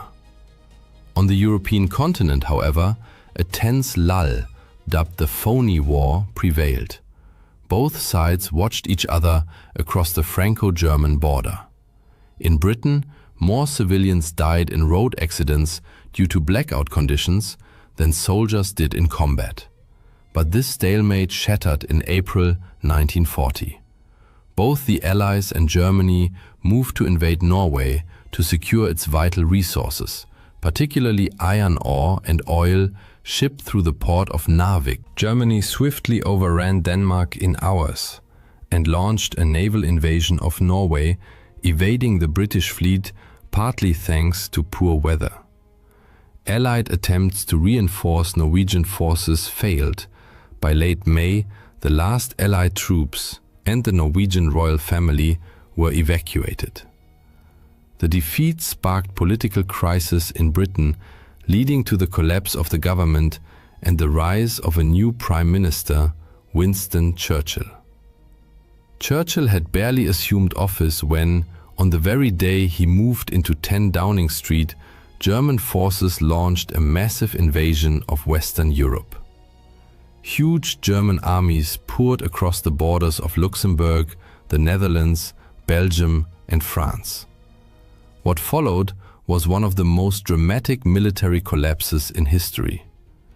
Employing tanks, aircraft, and motorized units in a revolutionary tactic later dubbed Blitzkrieg, Lightning War, the Germans achieved a stunning breakthrough. While Allied forces advanced into Belgium, expecting a repeat of the static trench warfare of World War I, the Germans struck unexpectedly through the Ardennes forest, a region most strategists considered impassable for large armored formations. This surprise maneuver split the Allied armies in two. Within 10 days, German forces reached the English Channel, cutting off all northern Allied troops in Belgium from the main French army to the south. Trapped, British and French forces retreated to the coastal town of Dunkirk. In a desperate evacuation, the Royal Navy mobilized not only warships but also civilian vessels, fishing boats, pleasure craft, river barges, to rescue soldiers directly from the beaches, as port facilities had been heavily damaged. The British initially hoped to save 45,000 men over 2 days. But Hitler unexpectedly ordered his advancing panzers to halt, concerned about overextended supply lines and unsuitable marshy terrain near Dunkirk. In just 1 week, an astonishing 340,000 Allied troops were rescued, many calling it a miracle. Britain had saved its army, though it left behind nearly all its heavy equipment. Seizing the moment, Italy, Hitler's Axis partner, declared war and invaded southern France. After Dunkirk, German forces turned south and crushed the remaining French army. Within weeks, France fell. Hitler visited Paris for propaganda photographs. Germany now dominated Western and Central Europe. Inspired by Churchill's defiant speeches, Britain and its empire resolved never to surrender. Hitler now faced a British problem. He had to either force Britain into peace or destroy it entirely. Otherwise, The British would continue harassing him while he turned east to realize his ultimate ambition, conquering the Soviet Union and building a vast German empire. Hitler ordered preparations for an invasion of Britain while using the Luftwaffe to bomb the country into submission. Thus began the Battle of Britain, the first major campaign fought almost entirely in the air. German bombers initially targeted Royal Air Force, RAF, airfields and infrastructure, aiming to achieve air superiority before launching mass terror raids on cities. But the RAF proved remarkably resilient. Hurricanes and Spitfires fiercely contested every raid. German bomber losses mounted to unsustainable levels. The British employed a pioneering radar system to detect incoming raids and direct fighter squadrons with unprecedented efficiency. As summer wore on, the RAF seemed invincible. Frustrated, the Germans shifted tactics in early September, bombing London in hopes of breaking civilian morale. This marked the start of the Blitz, sustained aerial bombing of British cities. Yet by mid-September, it was clear the Luftwaffe had failed. The RAF remained a potent force, and the cost of bombing London was too high. Hitler admitted he, without neutralizing the RAF and the Royal Navy ready to annihilate any invasion fleet, he shelved plans for a cross-channel invasion. Night bombing of cities continued, but Operation Sea Lion was indefinitely postponed. While Britain fought for survival at home, it also battled Italian forces in the Mediterranean, where colonial territories clashed in North and East Africa. British forces successfully liberated Italian-occupied Ethiopia, but fighting in Libya and Egypt proved far more grueling and prolonged. 1941 became a decisive year as Axis and British forces clashed with increasing intensity in North Africa. Meanwhile, Italy's ill-fated invasion of Greece in late 1940 collapsed into humiliating retreats, forcing Mussolini to beg Hitler for help. The Führer could not let his allies' failure tarnish the Axis image, so he invaded the Balkans, swiftly occupying Yugoslavia and Greece by April 1941. But this diversion cost the Axis precious time and resources, just as they were preparing for their most ambitious operation yet, the invasion of the Soviet Union. In June 1941, Hitler shocked his former ally Stalin by launching Operation Barbarossa, the largest military invasion in history.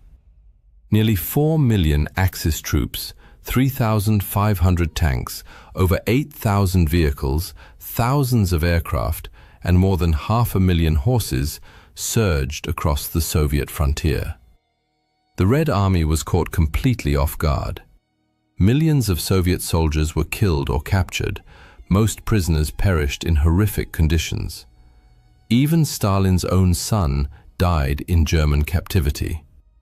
By December, German spearheads stood on the outskirts of Moscow. But fierce Soviet resistance and the brutal Russian winter halted the advance. The Soviets then launched a powerful counteroffensive, pushing the Germans back from the capital. Hitler had believed that by kicking in the door, the entire rotten structure. Instead, Soviet forces retreated but did not break, setting the stage for a protracted and catastrophic war of attrition. As German troops closed in on Stalin's capital, a sudden attack erupted on the other side of the world. Japan, locked in a war with China and desperate for victory, urgently needed raw materials such as rubber and oil, which were abundant in Southeast Asia, particularly in places like Malaya. Japanese military planners anticipated that the United States would oppose any invasion of these territories. Consequently, they decided to launch a preemptive strike to neutralize the US Pacific Fleet, thereby securing a free hand to seize the resources they coveted. In early December 1941, 6 Japanese aircraft carriers steamed toward the Hawaiian Islands. On December 7, 1941, they launched their attack. Bombs and torpedoes rained down on the US at Meta, quote, pause quote, colon, quote, sex, quote, colon, 2.0, Pacific Fleet, headquarters at Pearl Harbor on the island of Oahu. 8 battleships were sunk or damaged, and 2,500 Americans lost their lives. President Roosevelt called the day a date which will live in infamy, and declared war on Japan. Remarkably, Adolf Hitler then declared war on the United States.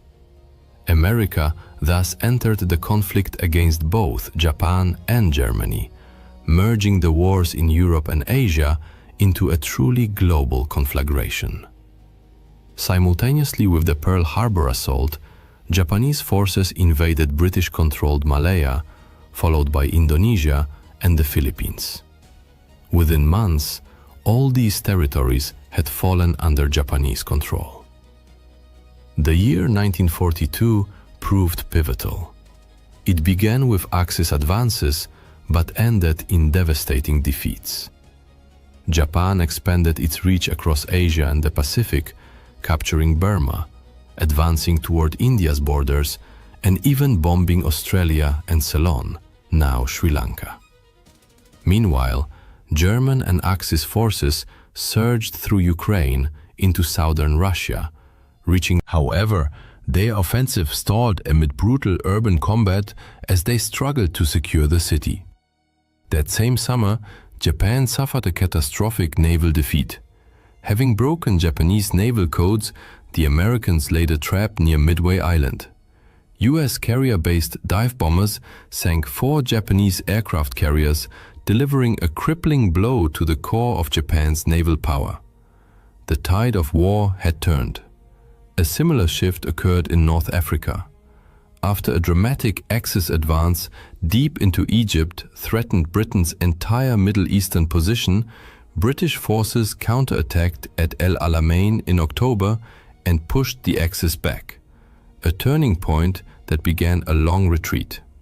Days later, American troops made their first appearance in the European theater, joining British forces in landings in Morocco and Algeria. This move threatened to trap Axis forces between the advancing British army from Egypt and the new Allied front in the west. In November 1942, Soviet forces launched a massive counteroffensive against the Germans at Stalingrad. Within days, the German Sixth Army was encircled. Despite desperate resistance, the last remnants surrendered in February 1943, a crushing defeat for Nazi Germany. In 1943, the Allies intensified their aerial campaign over Europe. Night after night, fleets of bombers struck German cities and industrial centers. In a daring May raid, British bombers breached key dams in the Ruhr Valley, disrupting hydroelectric power and water supplies in Germany's industrial heartland. On the Eastern Front, Germany launched its final major offensive near Kursk. However, British intelligence, having decrypted German communications, provided Stalin with detailed intelligence. The Soviets constructed formidable defensive lines that inflicted horrific losses on the attackers before launching a powerful counteroffensive that in the Atlantic, Allied navies, British, American, Canadian and others, developed effective tactics to counter the U-boat threat. In a series of decisive engagements, they sank German submarines in such numbers that German admirals suspended all submarine operations. The U-boats would never regain the upper hand. By spring 1943, Axis forces in North Africa surrendered. In July, the Allies invaded Sicily, the first foothold on Axis home territory. Later that month, Italian dictator Benito Mussolini was deposed and arrested. In early September, Allied forces landed on mainland Italy. Although Italy agreed to surrender, German troops swiftly took control of the country, forcing the Allies into a grueling, slow advance up the Italian peninsula. In the Pacific, the United States shifted to the offensive, executing a two-pronged, island-hopping campaign. One thrust moved through the South Pacific, securing New Guinea and nearby islands. The other advanced through the Central Pacific, capturing the Gilbert and Marshall Islands. The Axis was in full retreat. Victory was no longer within their grasp.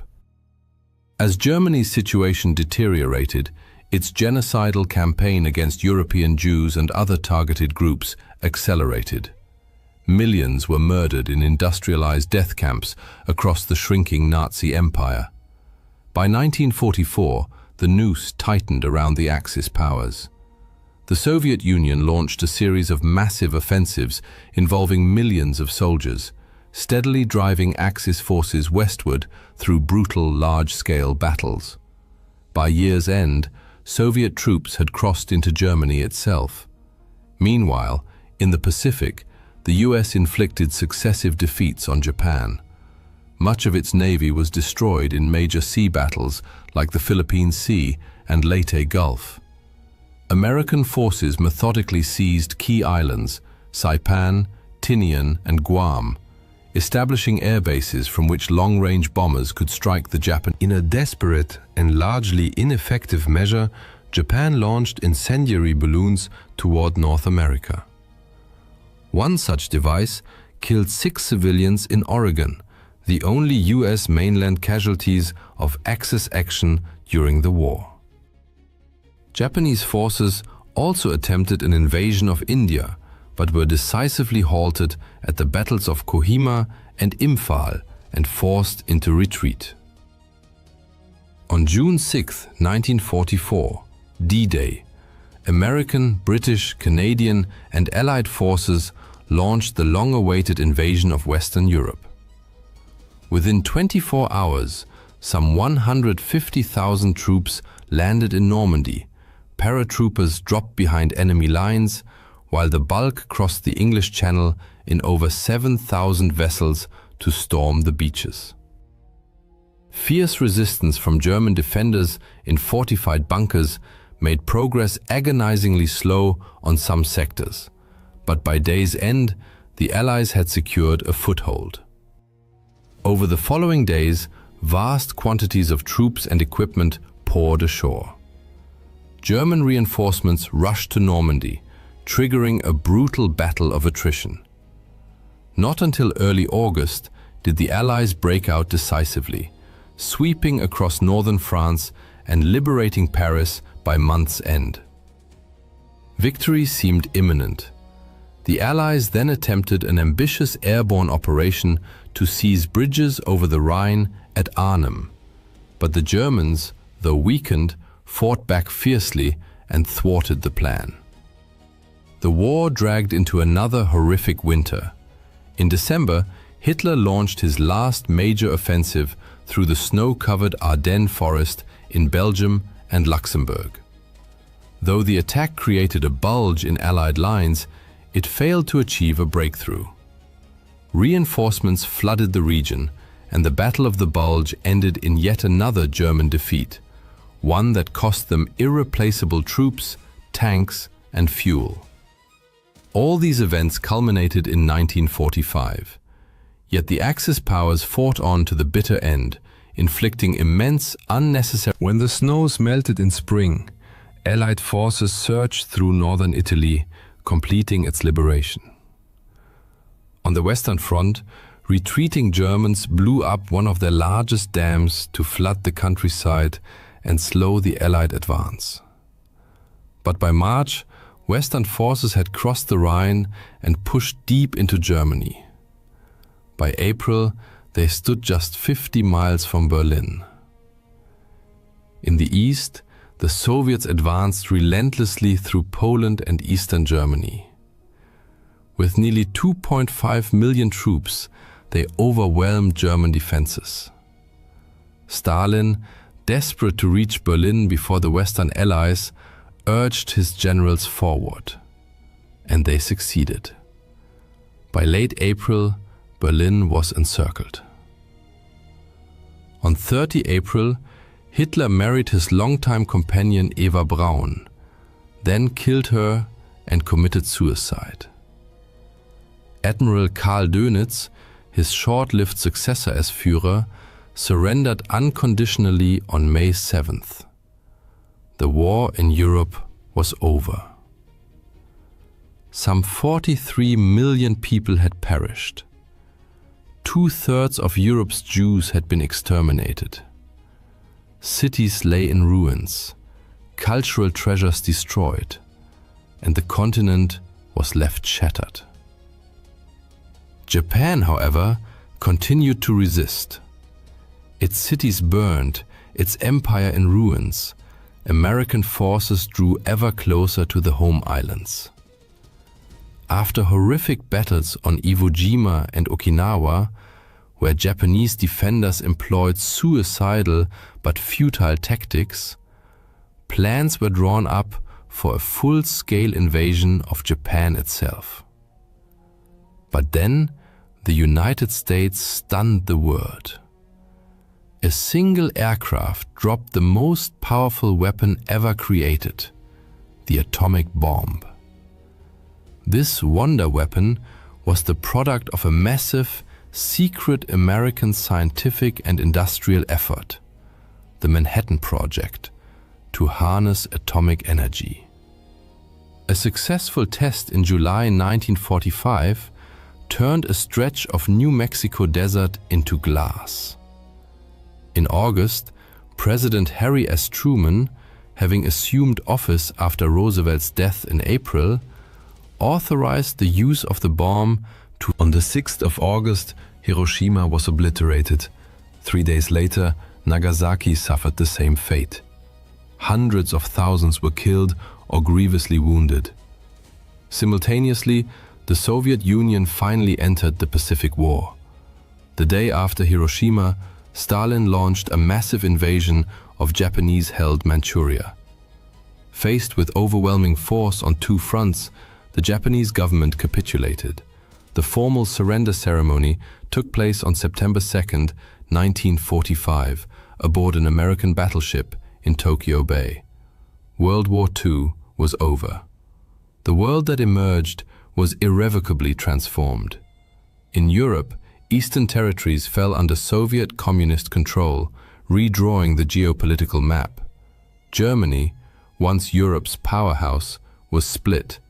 The East occupied by the Soviet Union, the West by Western democracies. The United States, now a nuclear superpower, assumed global dominance, eclipsing the war-exhausted British and French empires.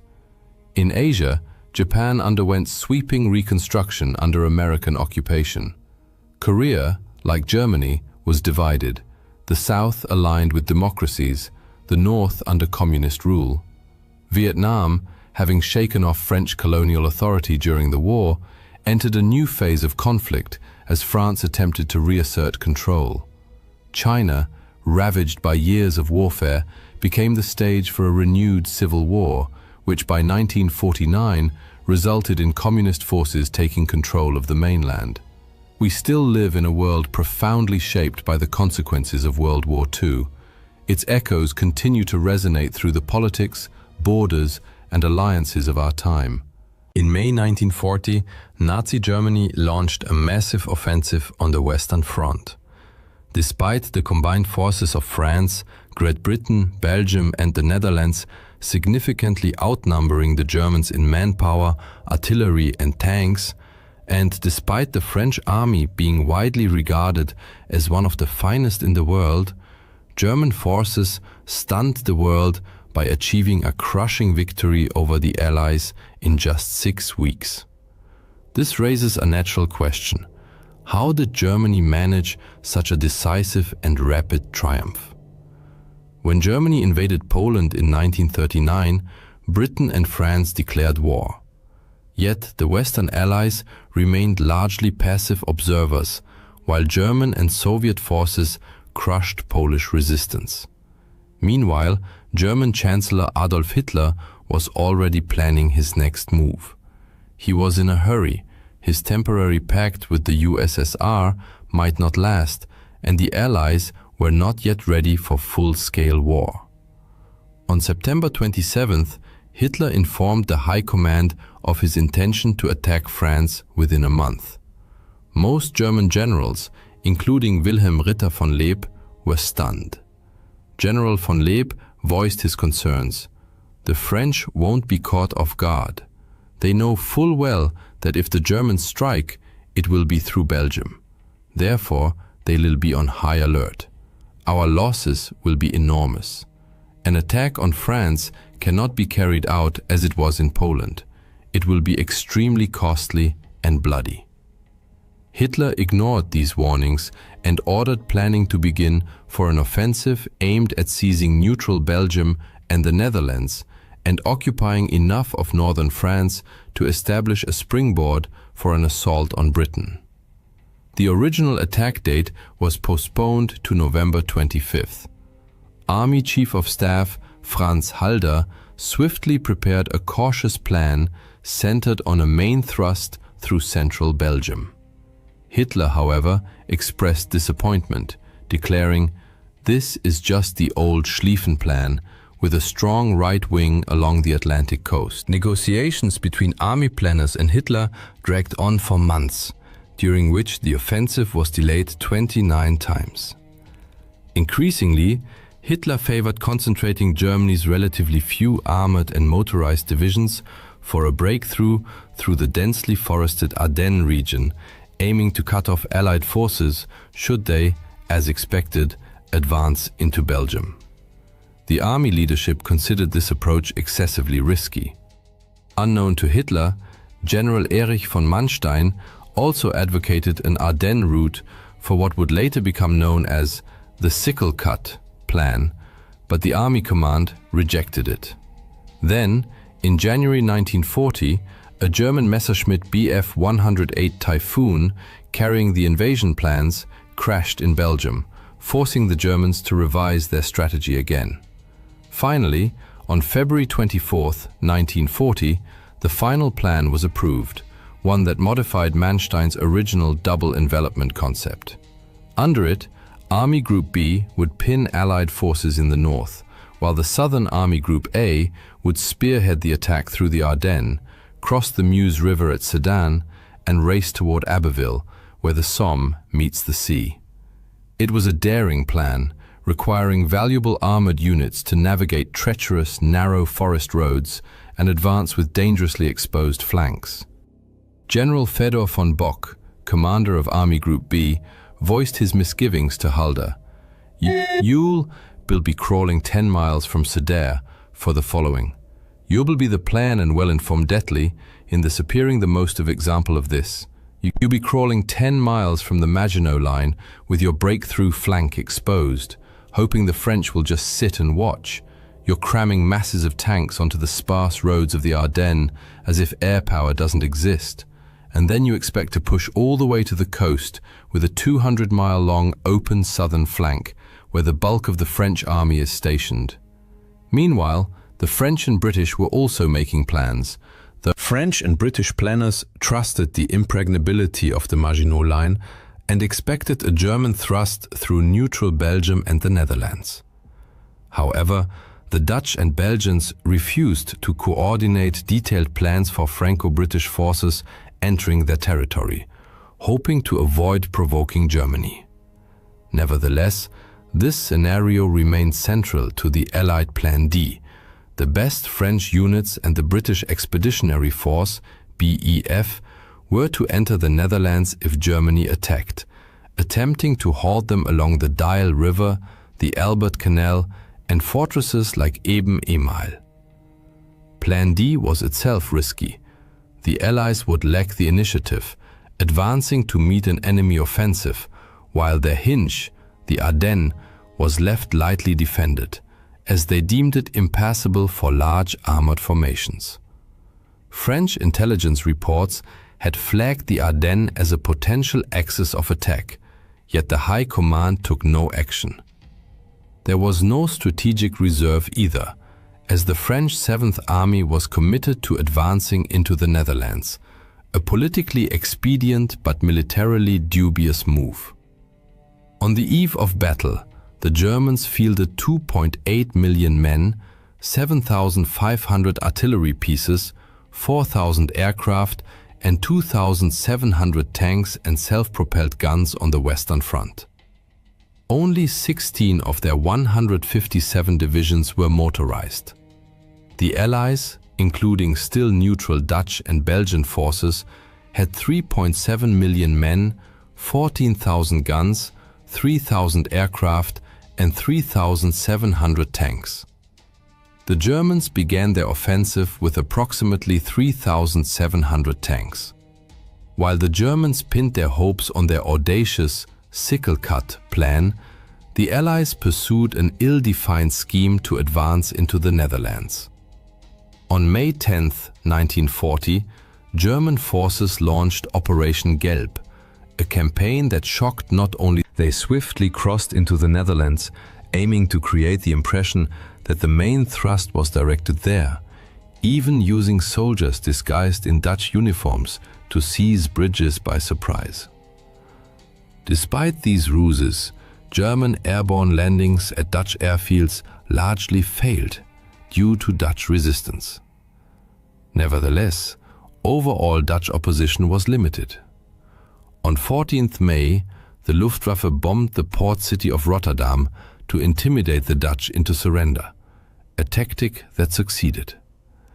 Around 800 civilians were killed, though in the ensuing chaos, the Dutch government mistakenly believed the death toll was 30,000, and much of the city was destroyed. The government fled, and the Dutch army capitulated on 15th May. Belgian forces also retreated rapidly, though several units, unaware of the retreat order, held off German tanks for hours, a lesson Allied commanders overlooked amid the confusion. As Franco-British troops began moving late that evening, their advance along roads clogged with refugees was painfully slow. The Belgians had hoped Fort Eben-Emael would stop the Germans, but despite fierce resistance against German paratroopers and glider troops, the attackers prevailed by 11th May. Farther south, in the strategically vital Ardennes, the Germans advanced but encountered serious difficulties. Blown bridges and roadblocks delayed tanks, causing massive traffic jams stretching 250 kilometers behind the front. Only then did the French grasp the true scale of the Ardennes offensive. Local commanders had requested reinforcements days earlier, but none came. Now, French Commander-in-Chief Maurice Gamelin hastily dispatched 3 divisions.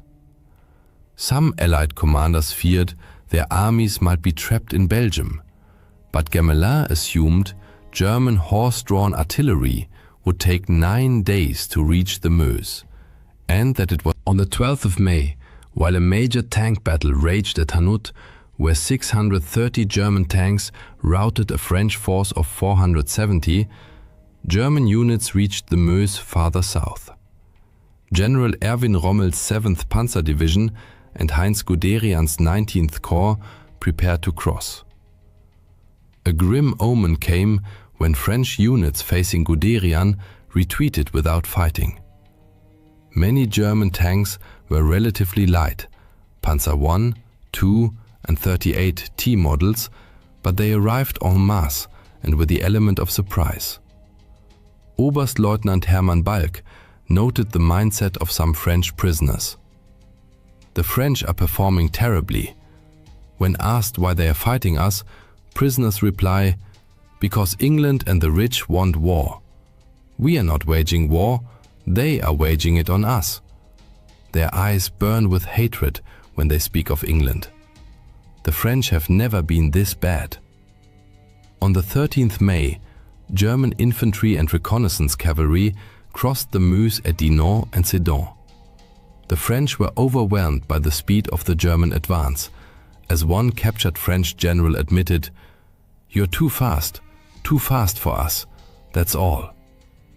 Even before the crossing, rumors spread among French troops that the Germans were already behind them, triggering panic and flight in some units. German success stemmed not only from the armored thrust through the Ardennes, but also from overwhelming air power. The Luftwaffe relentlessly attacked Allied columns, though both sides suffered heavy aerial losses. Aircraft like the Ju-87 Stuka dive bomber pounded French defenses along the Meuse before ground troops crossed. German tanks crossed the river on the 14th, but incurred losses. Some units were reduced to a quarter of their strength and ran low on fuel and ammunition. French forces prepared to counterattack the still fragile bridgeheads.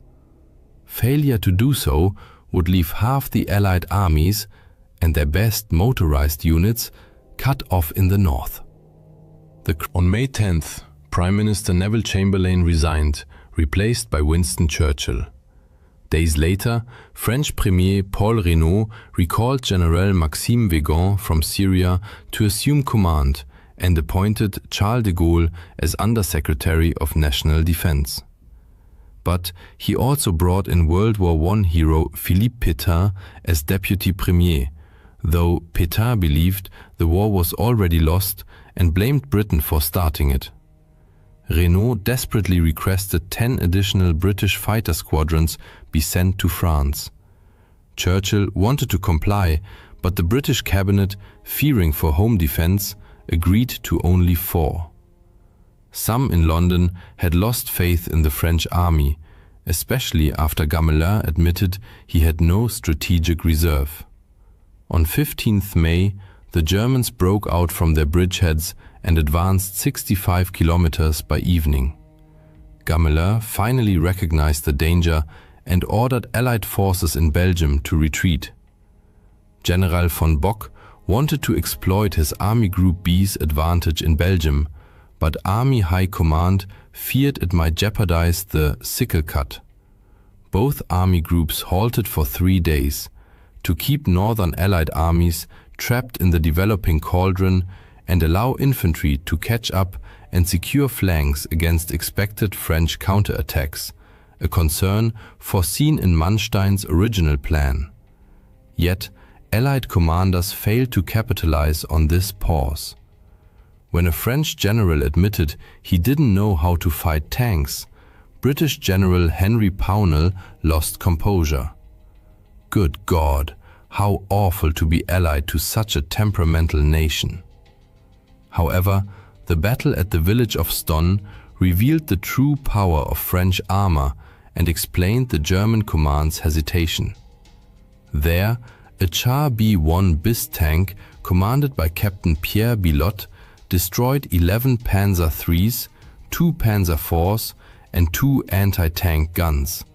An extraordinary feat, arguably one of the greatest despite Bilotte's heroism and the delay he caused. By 20th May, the 2nd Panzer Division reached the coast at Abbeville. Many French soldiers were caught off guard or shell-shocked by relentless air raids. Lieutenant Alexander Steinberg, witnessing the scene, describes streets littered with the wreckage of the shattered French army, disabled vehicles, burned-out tanks, abandoned artillery, a seemingly endless trail of destruction. Over 1 million British and French troops were now trapped north of the Somme, and the RAF had lost a quarter of its strength. The Allies desperately attempted a two-pronged counterattack against the German flanks, but command confusion reigned, and the Germans advanced with astonishing speed. Anglo-French forces did launch an effective strike near Arras on 21st to 22nd May, involving Matilda tanks, but the battered Germans repelled it. Allied forces then began a fighting retreat toward the port of Dunkirk for evacuation, a British decision that many French viewed with outrage. Fearing further counterattacks from the south, von Rundstedt urged Hitler to halt the advance on Dunkirk. On 24th May, Hitler agreed. This decision later sparked fierce debate. During the war, Hitler tried to obscure his error, claiming he wanted to spare Britain humiliation to facilitate peace talks. After the war, von Rundstedt claimed Hitler gave the order, but this was false. In reality, von Rundstedt issued the halt order himself, but told subordinates it came from Hitler to ensure compliance. Why then did von Rundstedt stop the tanks before Dunkirk? His decision was based on several strategic considerations. First, he wanted to give his armored units time to regroup and prepare for potential counterattacks from Dunkirk. Second, he needed his infantry to reach the Somme line. Third, Panzer Commander von Kleist believed the terrain around Dunkirk was unsuitable for effective tank operations. Moreover, von Rundstedt wanted the Fourth Army to consolidate its position in Arras before launching an assault on Dunkirk. Finally, von Rundstedt, Hitler, and the Naval High Command all agreed that a rapid evacuation of the British Expeditionary Force, BEF, was impossible. This meant there was no need to expend precious Panzer III or IV tanks on Dunkirk when they could instead be deployed against the French in the south, especially since Germany had already lost 600 tanks. German command expected artillery and the Luftwaffe to destroy the Allied forces trapped in the pocket, after which the Fourth Army would finish them off. However, the German pause was not the sole reason the BEF managed to escape. On 25th May, British troops captured a German staff car containing documents detailing the locations of upcoming German attacks. Lord Gort immediately dispatched reinforcements, preventing the Germans from cutting off the bulk of British forces from Dunkirk, an action that likely saved the BEF. Operation Dynamo, the evacuation of the BEF and French troops from Dunkirk, began on 26th May, followed the next day by the BBC's appeal for civilian vessels to assist. Chaos reigned on the beaches and aboard the ships as German aircraft relentlessly bombed the defenseless men below. Quartermaster Frank Harrell, among the wounded, recalled, "I got onto a boat just after 7 in the evening, and during embarkation there was an air raid. The ship was hit, and I ended up in the water. There were about 30 of us in the water. Because of my injured leg, I could only dog paddle, but I stayed afloat and made it back to the beach to wait for another chance." Around Dunkirk, British and French units fought determined rearguard actions to hold back the Germans. In total, roughly 700 British and 160 French vessels of all kinds evacuated 193,000 British and 145,000 French soldiers. Approximately 88,000, mostly French troops who had defended the evacuation corridor, were forced to surrender. German aircraft sank 20 Allied warships and damaged dozens more. The rescue of the BEF became even more remarkable given the sudden capitulation of the Belgian army on 28th May, which occurred without prior consultation with the British or French. King Leopold made the controversial decision to surrender and become a German prisoner. Although the Allies had not planned to evacuate Belgian forces, they were outraged. French Premier Paul Reynaud called the king a swine, and former British Prime Minister David Lloyd George denounced his actions as a model of treachery and cowardice. The collapse of the Allied front exacerbated tensions in London and Paris. Generals Weygand and Pétain pressured Reynaud to seek a separate peace with Germany, but he refused. Cologne 2.0. British Foreign Secretary Lord Halifax proposed peace negotiations through neutral Italy, but Churchill would have none of it. "Even if we are defeated, we will be no worse off than if we stop fighting now. We must avoid being dragged into the abyss with France." With the BEF and the most effective French units either evacuated or captured and stripped of their heavy equipment, German attention turned to the remaining French forces. South of the Dunkirk tragedy, the front line ran along the Somme and Aisne rivers, where the Germans had already established several bridgeheads. The bridgehead at Abbeville posed a serious threat to the remaining ports, vital for supplying the Second British Expeditionary Force. Despite the obvious risks, Winston Churchill ordered 300,000 fresh British troops sent to France, aiming, as he put it. General Alan Brooke, however, expressed deep skepticism. You cannot give feelings to a corpse, and the French army is effectively dead. Yet a spark of resistance still flickered among the French. On 27th May, the French 7th Army attacked the Abbeville bridgehead. Units from Charles de Gaulle's division and Manstein's corps took part. French B-1 BIS tanks caused panic among some German units, but several German 88mm anti-aircraft batteries, skillfully deployed in a ground role, halted the fragmented Allied armored assaults and held the bridgehead. On June 5th, the Germans launched Operation Rot, Red. Their strategic aim was to swiftly cross the Somme and Aisne rivers and drive south to crush the French army before it could reorganize. In the first phase, 3 armies of Army Group B were to advance to the Seine, Oise, and Aisne near Paris. Then, Army Groups A and B would deliver the main blow east of Paris toward Troyes and Saint-Dizier. In the third phase, Army Group C would breach the Maginot Line near Saarbrücken and, in the fourth phase, cross the Rhine at Colmar. By this point, the Germans had twice as many divisions as the Allies. Weygand urged French troops to fight to the death, stressing that France's fate depended on the coming battle.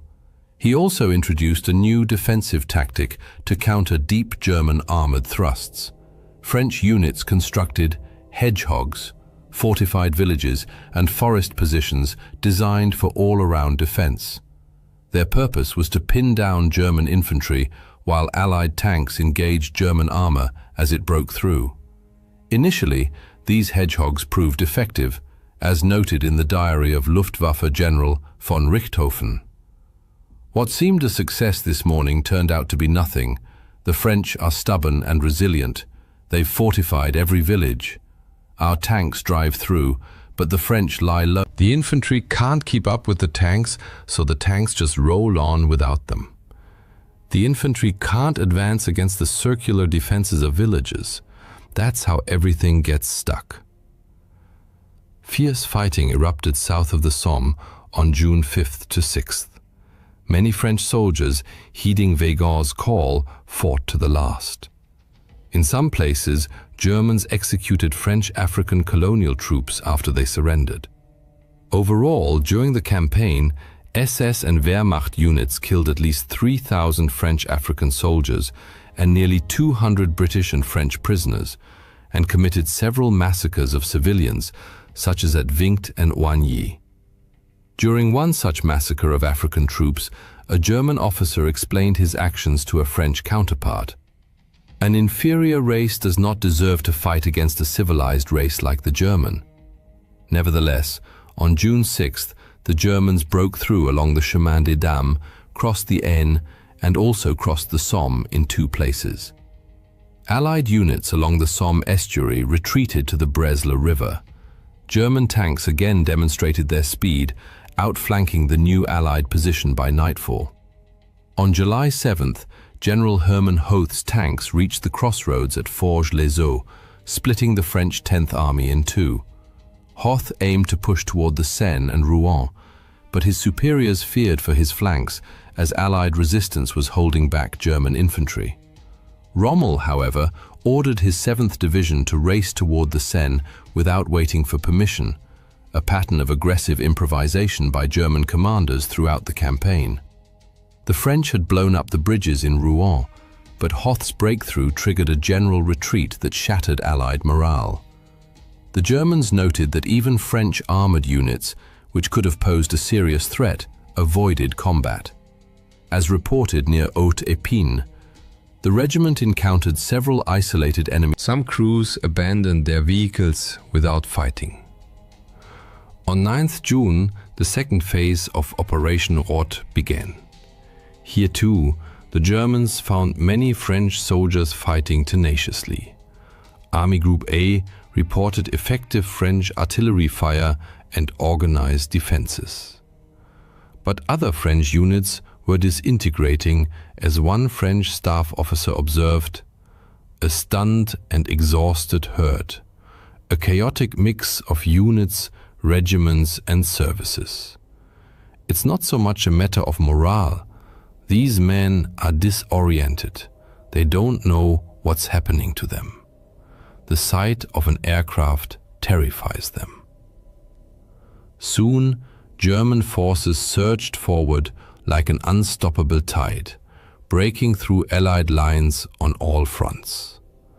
Guderian's armored columns raced south from the Aisne, enveloping French units, while Manstein's infantry divisions crossed the Seine.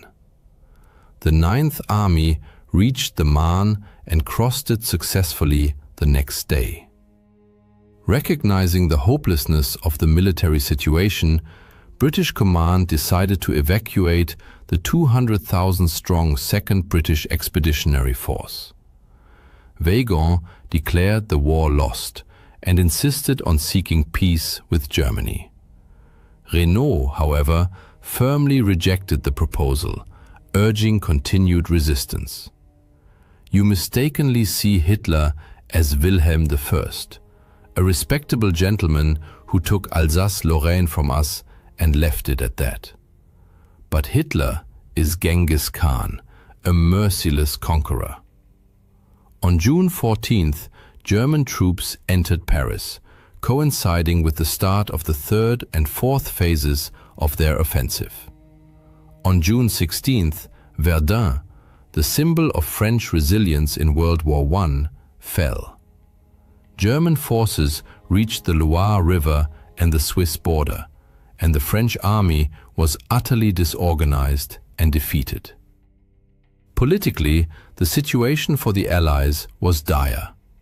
On June 10th, Italy declared. By 16 June, most French cabinet ministers favored an armistice, and Pétain threatened to resign if Renaud did not request one, a move that would fatally undermine the government.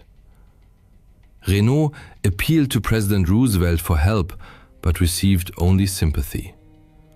London proposed a Franco-British Union to continue the war, but Pétain saw it as a British plot to seize French colonies and called it a marriage with a corpse. He also sought peace to prevent a potential communist uprising.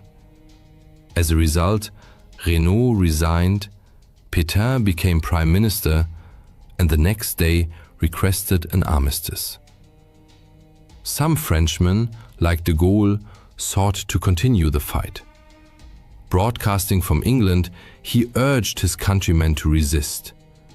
Few heard him that day, but that would soon change. While armistice negotiations were underway, Mussolini decided he wanted an Italian victory before the war ended. On 21st June, 22 Italian divisions attacked in the Alps, but just 6 French divisions held them back. To bolster Italy's prestige, the Germans sent air and ground forces to strike the French from the rear, and fierce fighting erupted in the mountains on June 23rd to 24th. Finally, on June 25, 1940, the armistice took effect. The Battle of France lasted 46 days and claimed the lives of 2,900 Dutch, 7,500 Belgians, 12,500 British, and 59,000 French soldiers, as well as 45,000 Germans and 1,250 Italians. Nearly 30,000 French, Dutch, and Belgian civilians died, and 8 million became refugees. Over 2 million French and Belgian soldiers were taken prisoner. The scale of Germany's victory is evident in material losses. The Germans lost 1,800 aircraft compared to the Allies' 3,020. 839 German tanks were destroyed versus 3,300 Allied tanks. Immediately after the campaign, debates erupted over the General Gamelin blamed soldiers for cowardice. De Gaulle argued the army had been misused. Pétain claimed the nation was spiritually weak. An officer, historian, and future resistance member Marc Bloch emphasized the incompetence of the High Command. Ultimately, the Allies were defeated on the battlefield because they failed to respond effectively to the speed and power of concentrated German armored formations. They underestimated the effectiveness of tactical air support, could not coordinate to exploit German mistakes, and suffered from internal divisions and declining morale. Germany's victory shocked Allied governments and publics, including neutral America, which re-evaluated its global security strategy and was a welcome surprise at home. German propaganda hailed it as a blitzkrieg of tanks, an image that endures today, though infantry fought the majority of the battles. German leaders, overestimating their own capabilities and military strength, now grew overconfident. With Hitler's prestige at its peak, few dared challenge his decisions. They ignored their own errors, such as exposed flanks and ammunition shortages, because they had gotten away with them. France was lost, but the war was not over. Britain was determined to fight on, as were de Gaulle's Free French. Germany had already begun its next offensives, the skies over England filled with German aircraft, and strategists in Berlin turned their gaze eastward.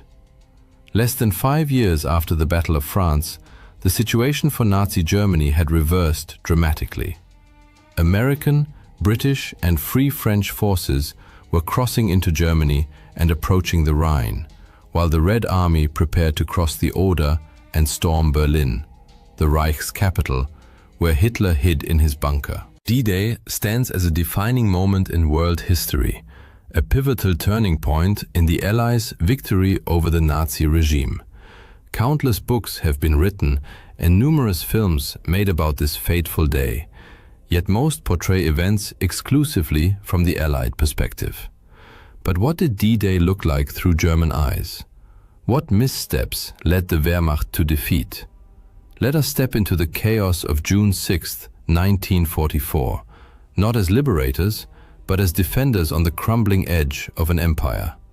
At 10 o'clock in the morning, the air over Omaha Beach in Normandy hung thick with smoke and the acrid stench of gunpowder.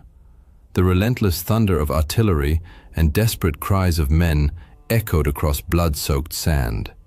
Behind Corporal Heinrich Falk, a young Wehrmacht soldier crouched behind a crumbling concrete bunker, the English Channel churned with Allied landing craft, disgorging wave after wave of troops onto the shore. As the invaders surged forward, Falk's mind raced. How did it come to this? Why didn't we see it coming? Just days earlier, on June 3rd, Falk had stood in a dimly lit German command bunker near Pas-de-Calais, listening as officers debated the likely invasion site. Maps of the French coast sprawled across a heavy table, studded with red and blue pins marking potential Allied landing zones. Oberleutnant Klaus Reinhardt, a hardened officer with a cold intellect and an even colder heart, paced the room. His boots clicked against the concrete floor like a metronome counting down to catastrophe. He declared, jabbing a finger at Pas-de-Calais. It's the shortest crossing from England, the logical choice. Falk shifted uneasily by the door.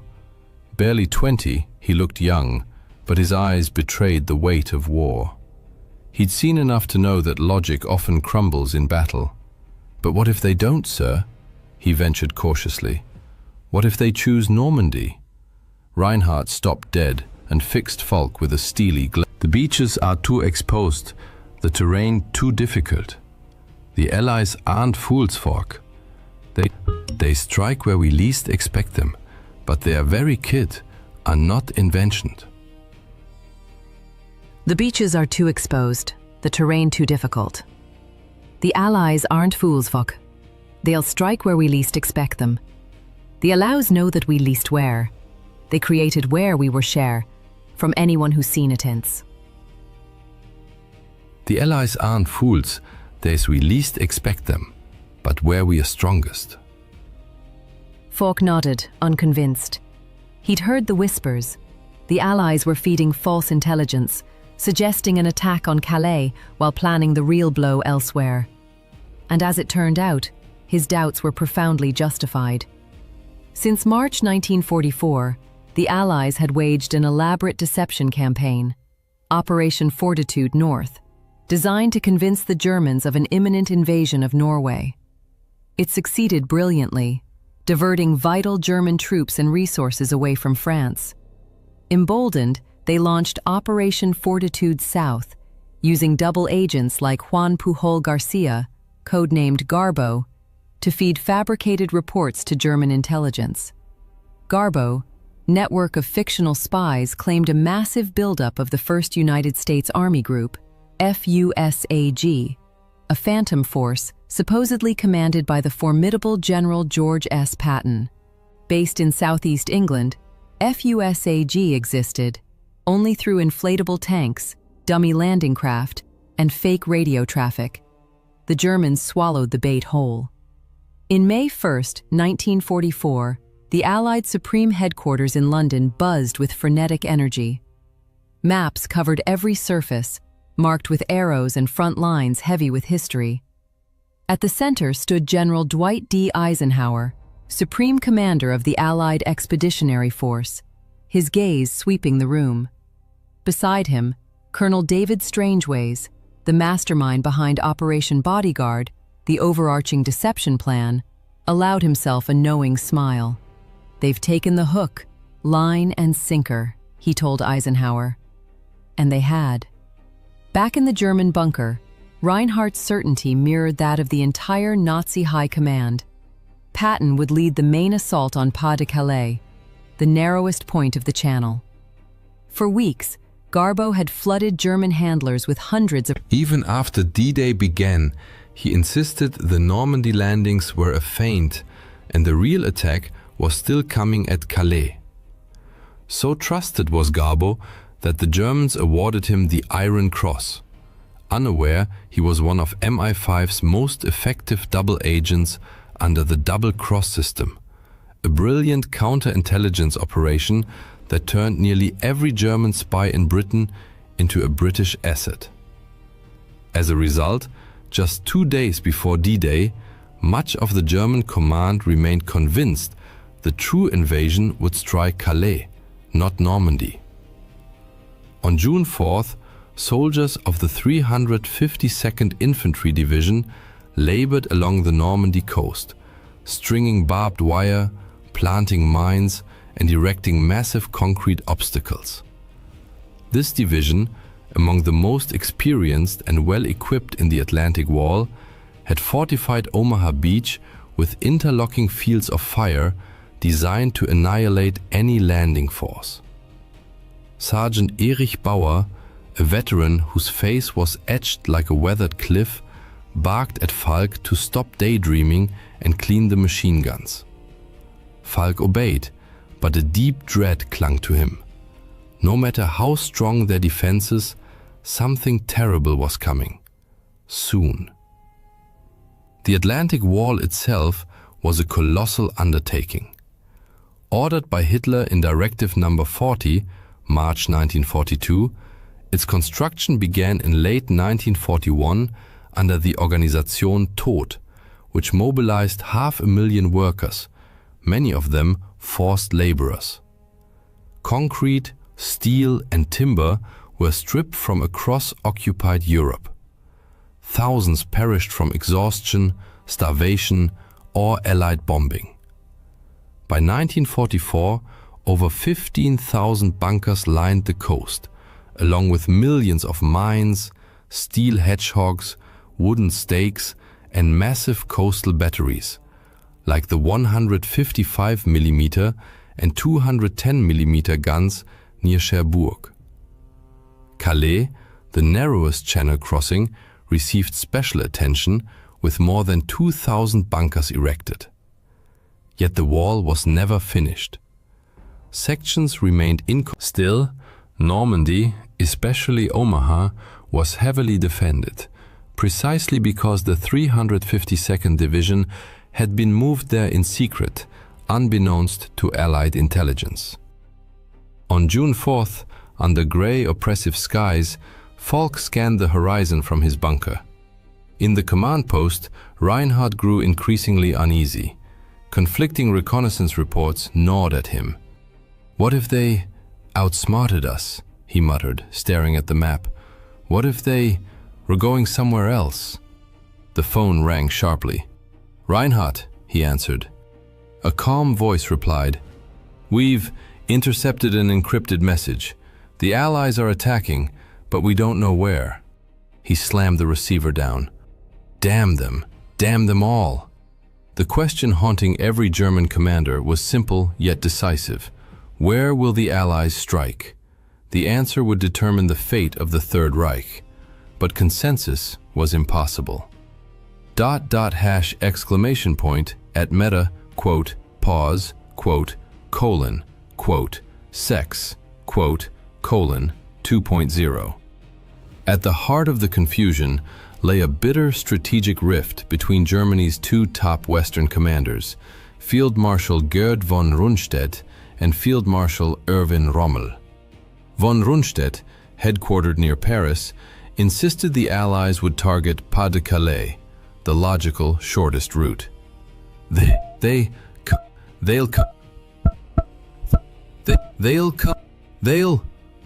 They'll come where we strongest, but they never had to move it down. They were we strongest, he argued, because they must. Rommel, inspecting Normandy's beaches from his chateau at La Roche-Guyon, disagreed. They'll strike where we works, weakest, makes themselves, he warned, and they do it soon. Even Hitler wavered on. At his Berghof retreat, torn between intuition and doubt, he received contradictory intelligence on June 5th. One report claimed Normandy was a diversion. Another, based on the same intercepted Allied signals that unsettled Reinhardt, hinted at imminent invasion, but without a location. Convinced by his own instinct, Hitler declared, "The Calais, Normandy, we'll do it.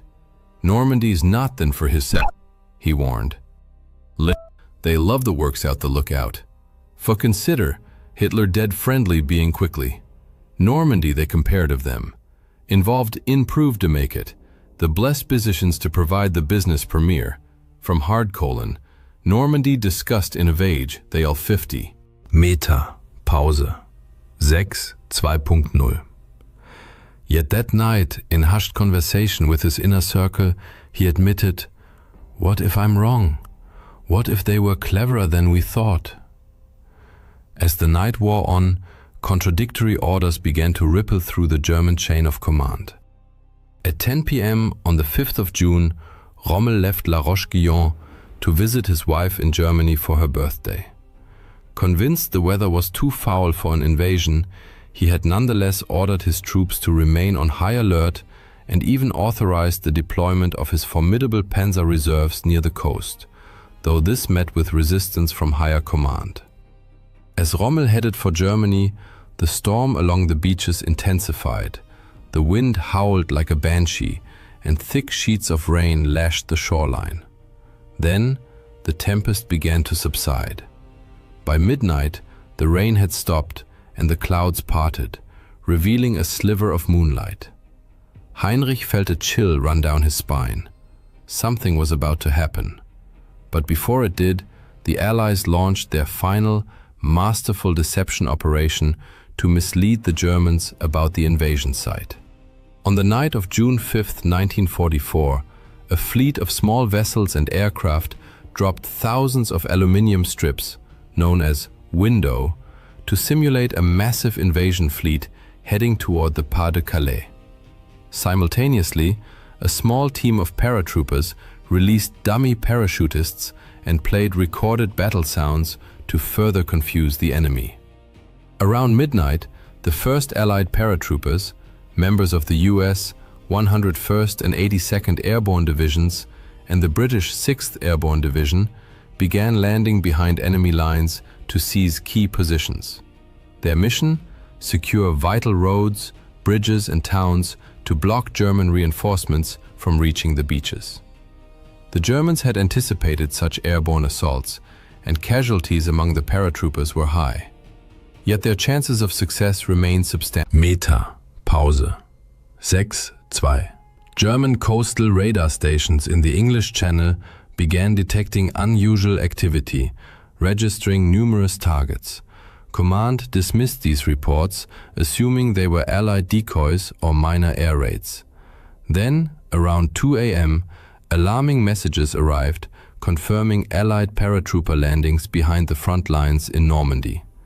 General Erich Marx, commander of the 84th Corps stationed in the region, immediately grasped the gravity of the situation. He ordered his troops to mobilize at once and urgently messaged both Rommel and von Rundstedt, demanding reinforcements.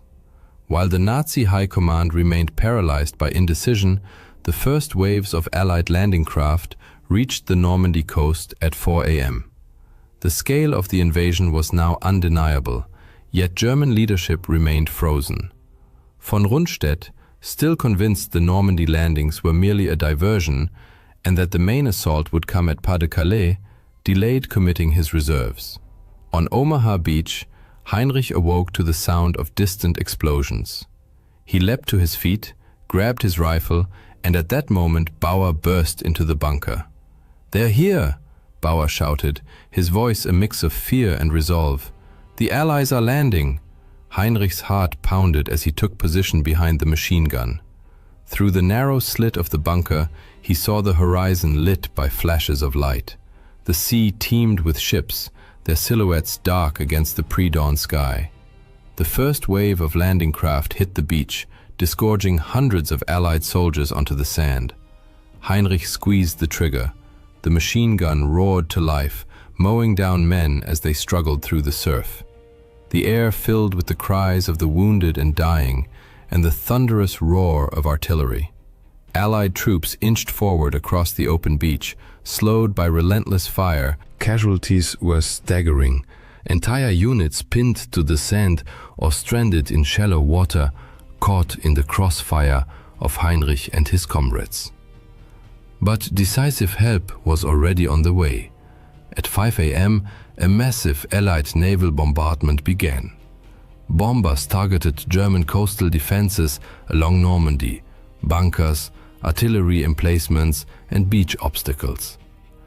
The main invasion fleet approached the shore. In this initial bombardment, more than 1,000 bombers dropped roughly 13,000 bombs on German positions, though many missed their targets due to poor visibility. The large-scale assault was unmistakably underway, but German High Command remained paralyzed. Von Rundstedt, still clinging to the belief that Normandy was a feint, hesitated. Rommel, hundreds of kilometers away in Germany, desperately tried to return to the front. At 6 a.m., von Rundstedt finally accepted reality and contacted General Alfred Jodl, head of Hitler's operations staff. Jodl refused to wake the Führer and denied the request, stating, "The Führer believes the main attack will come at Calais. We must not rush." He added, "The Führer must not be disturbed." On the battlefield, the intensity of combat escalated. At 6:30 a.m., the first major wave of Allied troops landed on Omaha Beach. The US 1st and 29th Infantry Divisions met fierce resistance from the German 352nd Infantry Division. Hundreds of soldiers were cut down by machine gun and artillery fire before even reaching the sand. Many Sherman DD tanks sank in the rough seas or were disabled by the beach obstacles, leaving the infantry without armored support. At 7 a.m., a second wave landed, only marginally more successful. Without tank support, the infantry relied on their own weapons and sporadic naval gunfire. Engineers desperately tried to clear paths through the obstacles, only to be mowed down. Yet despite the carnage, staggering losses, and slow progress, the Allies pressed forward relentlessly. To Heinrich and his comrades defending the beach, it seemed like an endless tide of enemy troops washing ashore. Their sheer numbers and determination began to wear down the defenders.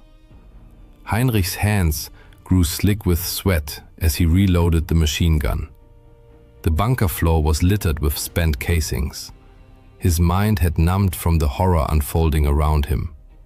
Bauer shouted orders beside him, but Heinrich couldn't hear, his voice drowned out by the chaos. Though the Americans had already suffered over 2,000 casualties and the beach was strewn with dead and wounded, by 8 a.m., small groups of Allied soldiers began breaking through. Using grenades, Bangalore torpedoes, and sheer grit, they cleared key bunkers and started climbing the bluffs overlooking the beach. The Germans resisted fiercely, but their resolve was waning under the Allies' relentless pressure. At 9 a.m., the 2nd Ranger Battalion stormed the cliffs at Pointe du Hoc, neutralizing German artillery that had been devastating Allied forces on the beaches below. Naval gunfire, directed by forward observers on the beach, pounded German positions, silencing critical bunkers and enabling infantry to advance. As Allied artillery continued to suppress enemy strongpoints, foot soldiers gained ground. At 9:30 a.m., the observation post where Heinrich and Bauer were stationed took a direct hit from a heavy shell. The blast hurled Heinrich to the ground. Dazed and ears ringing, he struggled to his feet. Nearby, Bauer lay motionless, a dark stain of blood spreading beneath him. "Bauer!" Heinrich screamed, crawling to his comrade. Bauer's eyes were glassy, his breath shallow. "Get out of here, Falk," he rasped. "It's over." Heinrich shook his head, tears streaming down his face. "I can't leave you."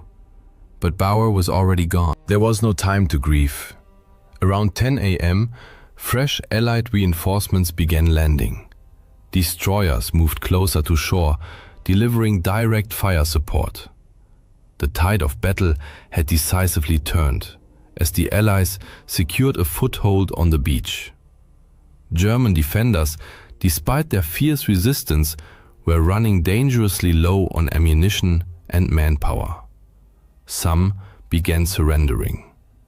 The Allies pushed inland, establishing a beachhead.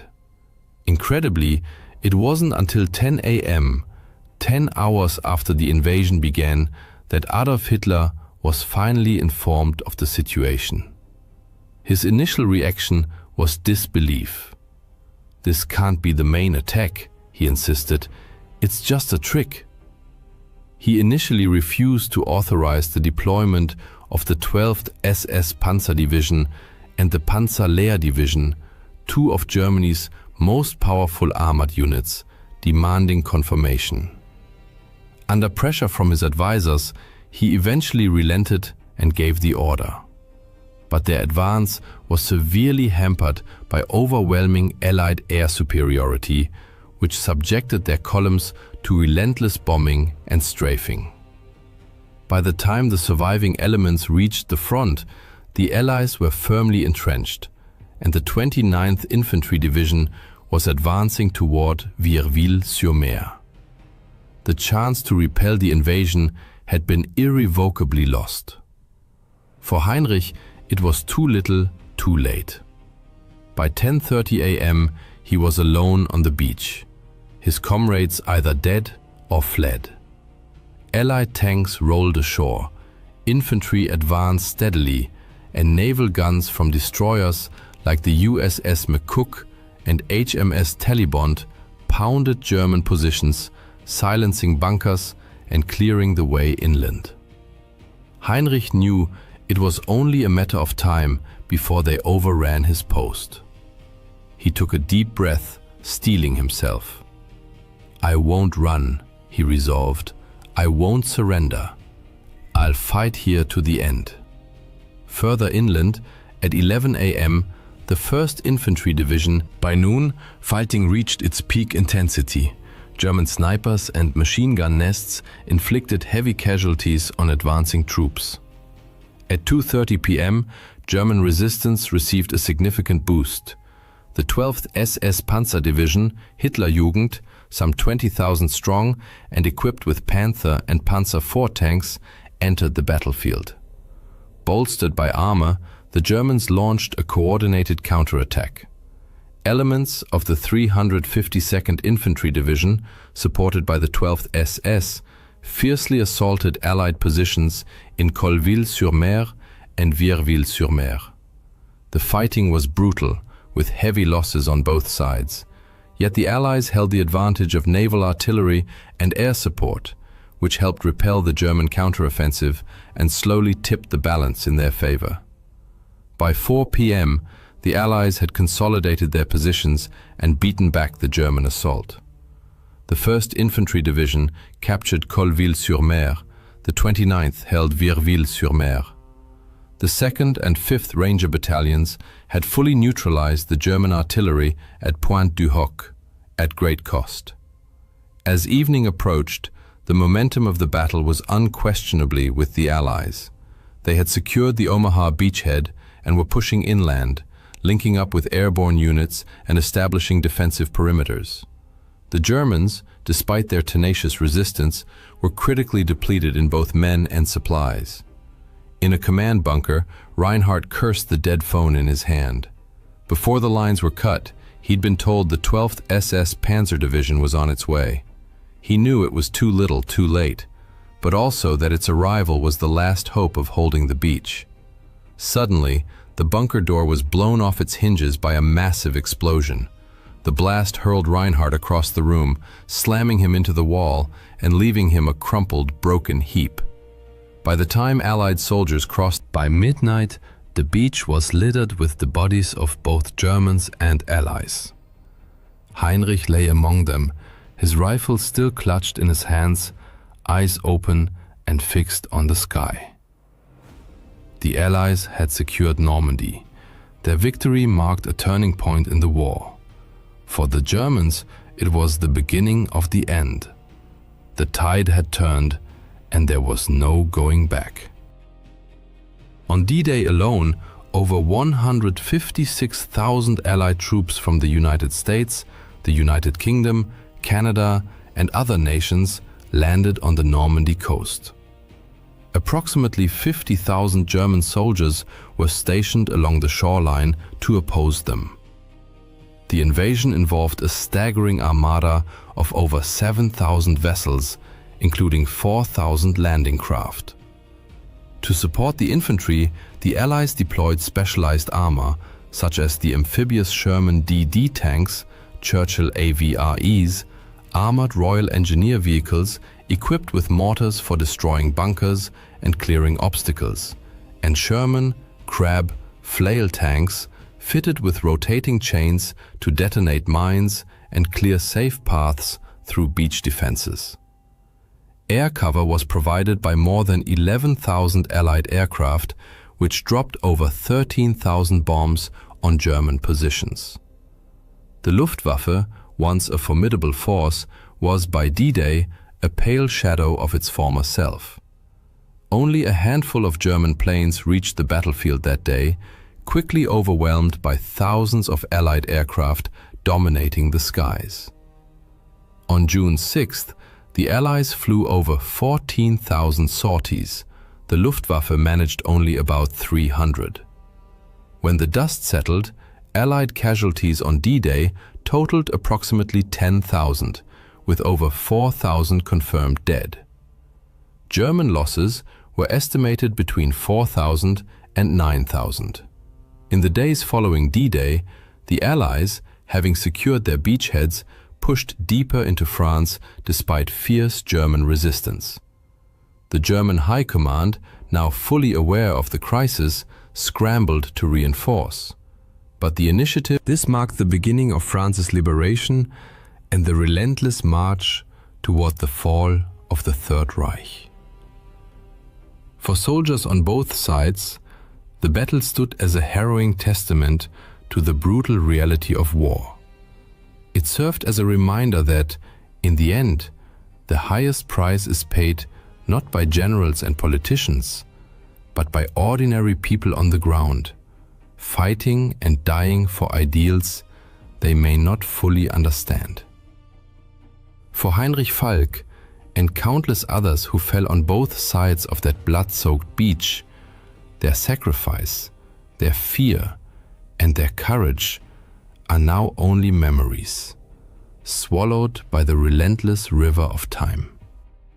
Yet, had the German High Command responded more swiftly and with better coordination, the outcome of the battle, and with it the fate of the entire world, might have been entirely different. In the early hours of December 16, 1944, as freezing air pierced the Ardennes forest, 3 German armies, numbering over 200,000 men, launched a surprise counteroffensive. They struck weakly held Allied positions in a desperate bid to reverse the course of the war in Europe. This bloody confrontation, later known as the Battle of the Bulge, raged for an entire month and became one of the fiercest engagements of World War II, before the Allies finally halted the German advance. Yet the question of whether the outcome might have been different remains a subject of historical debate. By the second half of 1944, Nazi Germany's strategic and military situation had deteriorated sharply. The Allied landings in Normandy and the Red Army's summer offensive had liberated vast occupied territories, depriving German war industries of vital resources. In September 1944, Reich Minister of Armaments and War Production Albert Speer estimated that Germany had enough resources to sustain war for only another year. Amid this crisis, a group of officers attempted to assassinate Adolf Hitler on July 20, 1944, but he miraculously survived. Convinced that only a successful Western counteroffensive could restore internal control and reclaim military initiative, Hitler pressed forward with plans for a bold strike. Meanwhile, the Western Allies, after their rapid advance across Western Europe, faced severe logistical constraints. They decided to pause major offensive operations temporarily to regroup and replenish supplies. On the Eastern Front, Soviet forces had crossed into German territory for the first time in October, but the Germans managed to halt their momentum. The Red Army was now preparing a winter offensive to break through German defenses in Poland. In Germany, radical measures and full-scale mobilization under the Total War campaign allowed the Nazi regime to... It was a desperate effort, but even under relentless Allied bombing, German factories produced more tanks and artillery pieces in 1944 than ever before. From the German perspective, however, morale and training levels among new units were generally poor. Veteran instructor Günter Koschorek noted in his diary on the 9th of October, "The rabble were supposed to train in our company consists of a mix of elderly ethnic Germans from Eastern Europe and naval personnel who, due to a lack of ships, are being retrained as armored infantry." Manpower shortages meant that new German divisions had significantly reduced combat strength. While a typical US division numbered over 13,000 men, the average German division by late 1944 had dwindled to just 9,000. Equipment was often obsolete or inadequate, and artillery batteries relied on a hodgepodge of mostly captured Soviet guns. Despite their poor quality and being Germany's last reserves, these forces gave Wehrmacht commanders the breathing room needed to develop Hitler's offensive plans. By September 1944, Hitler was determined to attack, and on the 16th of September, he first discussed the idea with his generals. He ultimately chose what became known as the Grand Solution, overruling most of his generals who favored a more limited operation toward Aachen and Liège. Hitler's plan envisioned a large-scale thrust through the Ardennes, aimed at cutting off all Allied forces in Western Germany and the Netherlands, and capturing the strategically vital port of Antwerp. German planners selected the Ardennes not only because it was lightly defended by American troops, but also because the Wehrmacht had achieved a stunning breakthrough there in 1940. The first phase of the operation called for crossing the Meuse River, followed by a northward drive to seize Antwerp. Significantly, plans for the second phase remained vague, with no concrete strategy. Hitler hoped the offensive would shatter Allied morale and compel Britain and the United States to accept a negotiated peace, allowing Germany to shift all forces eastward. Most of his generals were deeply skeptical. After the war, Gerd von Rundstedt wrote of his doubts.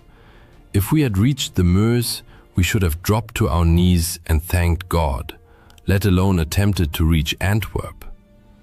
The plan was hastily drawn up, leaving Chief of the Operations Staff Alfred Jodl no time for a proper assessment of American forces in the area, leading to a serious underestimation of enemy strength. Although many German units carried fuel for only 30 to 40 kilometers, Jodl expected armored spearheads to cover nearly 200 kilometers to the Meuse in a single day. This meant the success of the entire operation hinged on capturing Allied supply depots along the way. Weather was another critical factor in German calculations. The offensive depended on poor conditions to ground the Allies, overwhelming air superiority. 3 German armies participated in the attack. The strongest was the 6th SS Panzer Army under Josef Dietrich, comprising all remaining SS Panzer divisions, equipped with 500 tanks and over 1,000 artillery pieces. Its mission was to cross the Meuse and capture Antwerp. Hasso von Manteuffel commanded the 5th Panzer Army, with 400 tanks, tasked with establishing a front line around Brussels. Finally, Erich Brandenberger's 7th Army, the weakest of the 3, largely non-motorized and tankless, was to advance into Luxembourg and southern Belgium and establish defensive positions against the expected counterattack by Patton's US 3rd Army.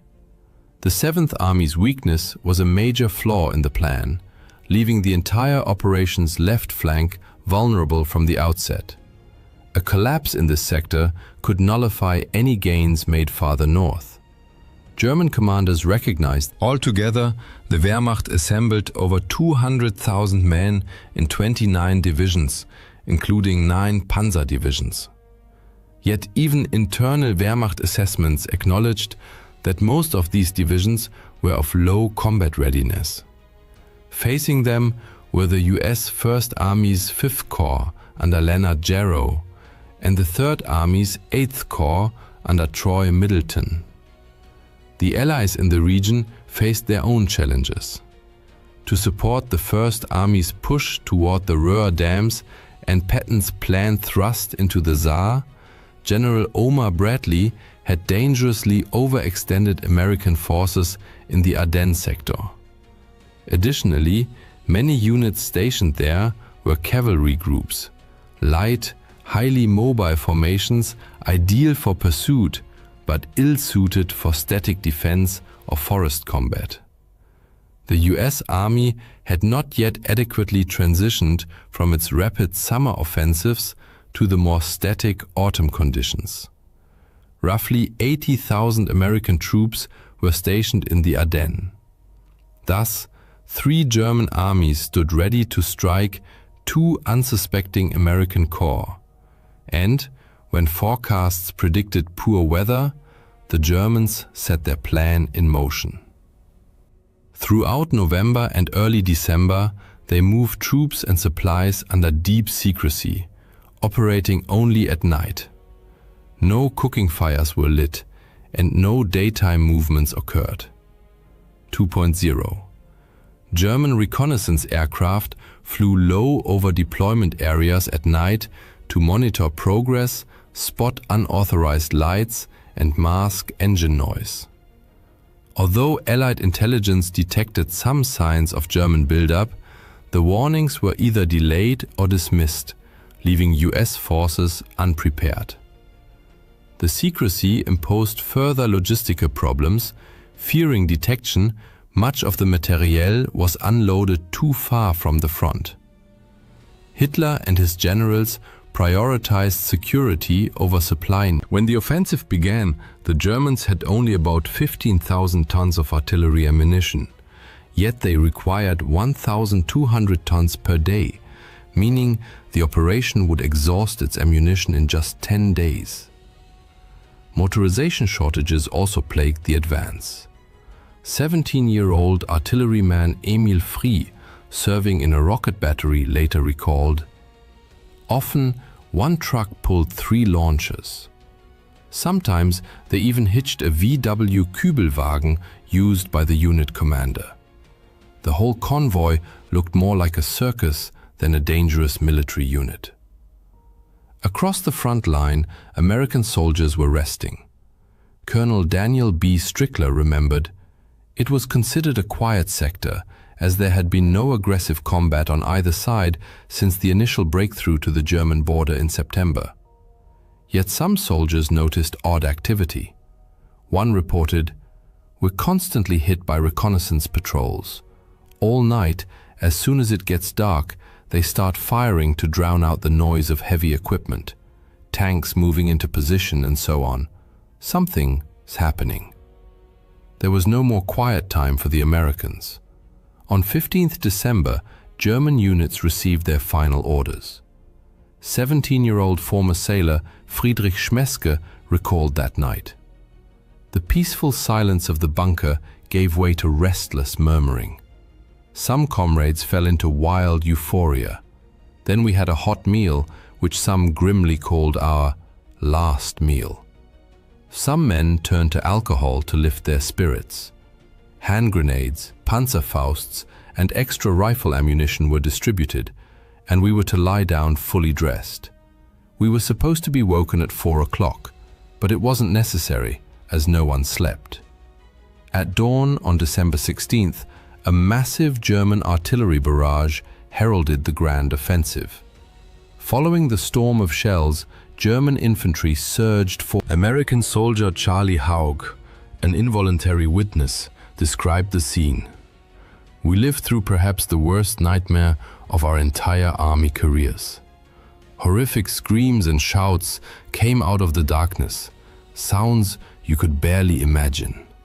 The Germans were attacking, they yelled like wild Indians." In the northern sector, German forces immediately encountered serious difficulties. Despite fielding 4 panzer divisions, they failed to capture the Elsenborn Ridge, their initial objective. Dense forests severely restricted road use, causing traffic jams and hampering movement. Premature commitment of reserves in a bid to break through only worsened the situation. In the central sector, however, the Germans achieved significant gains on the first day. Stretched thin, American units could not hold, and Manteuffel's tanks broke through nearly the entire line. The southern sector yielded mixed results. Lead elements of the 7th Army crossed the Ur and Sauer rivers in assault boats with minimal losses. But acute shortages of bridging equipment and accurate US artillery fire left the bulk of the 7th Army stranded on the eastern banks. When the first day's fighting finally subsided, one soldier wrote home, "Everywhere lies a tangle of shell-shredded tree trunks, signs of prolonged close combat. Rifle fragments, bayonets, shattered helmets, unexploded grenades, shell splinters, displaced sandbags, broken stretchers, half-empty boots and gloves, and shreds of uniforms and gear. By the evening of the 16th of December, Allied headquarters still viewed the German attack as a limited operation. The true scale became clear only the next day, when the Wehrmacht launched two special operations. The first, Operation Stösser, was an airborne drop aimed at seizing key road junctions and bridges ahead of the main advance. Poor coordination with ground forces and insufficient preparation time meant they spent 3 days hiding in the forest with little food or water, waiting in vain for support. Survivors eventually dispersed and by 20 December made their way back across the front lines. The second operation, codenamed Operation Greif and led by Otto Skorzeny, involved troops disguised in American uniforms, infiltrating behind Allied lines to sow chaos, changing road signs and cutting telephone lines. However, US forces quickly identified and captured most of these teams, executing nearly all of Skorzeny's men. German legal advisors had assured Skorzeny beforehand that wearing enemy uniforms was permissible as long as no weapons were used, a theoretical justification that held little weight in practice. Throughout history, armies have routinely executed enemy soldiers caught in their own uniforms. Operation Greif was officially terminated on the evening of the 17th of December, when a frustrated Skorzeny received permission to deploy his remaining men as a regular brigade. Thus, the Germans launched their desperate offensive. Initial military results were mixed, but wherever they advanced, German troops committed war crimes. The most infamous unit was Kampfgruppe Peiper. Its commander, Joachim Peiper, enraged by delays in his unit's timetable, orchestrated a series of mass executions. His men shot 19 prisoners in Honsfeld, 59 in Büllingen, 44 in Stoumont, and another 58 in Lignoville. Finally, on December 17th near Malmedy, they murdered nearly 100 American POWs rather than escort them to the rear. Civilians also feared the Germans' return. The German-speaking population of eastern Belgium had enthusiastically welcomed reunification with Nazi Germany in 1940. But treated as second-class citizens, they grew increasingly weary of German rule as the war dragged on. Nevertheless, in 1944, some pro-German sentiments still lingered. There are even reports that local ethnic Germans, the situation in Luxembourg was markedly different. Resentment toward the German occupation erupted when the occupiers introduced conscription and forced labor in 1942. By 1944, many Luxembourgers had joined the resistance and, leveraging their knowledge of German, gathered intelligence that they passed on to the Americans. In French-speaking Belgium, the population wholeheartedly welcomed the Allies in September. When vengeful members of the German security services returned in December, many families fled westward.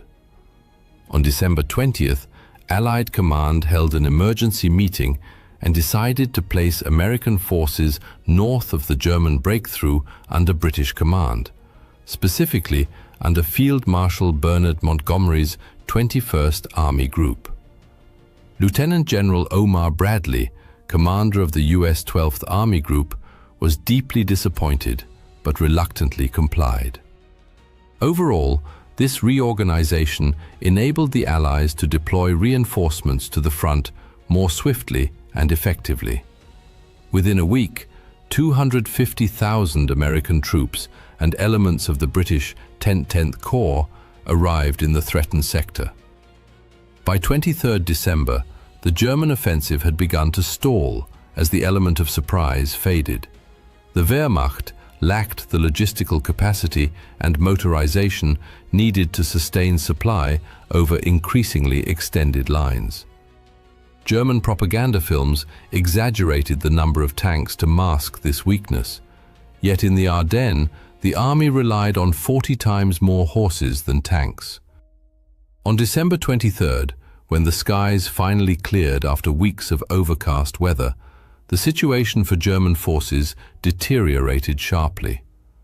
Allied fighter bombers immediately unleashed devastating attacks on German columns, forcing them to move only under cover of darkness, thereby sacrificing the mobility, and poorly equipped German infantry suffered heavy casualties from American artillery fire, while tanks were often forced to assault towns alone, a role entirely unsuited to their design.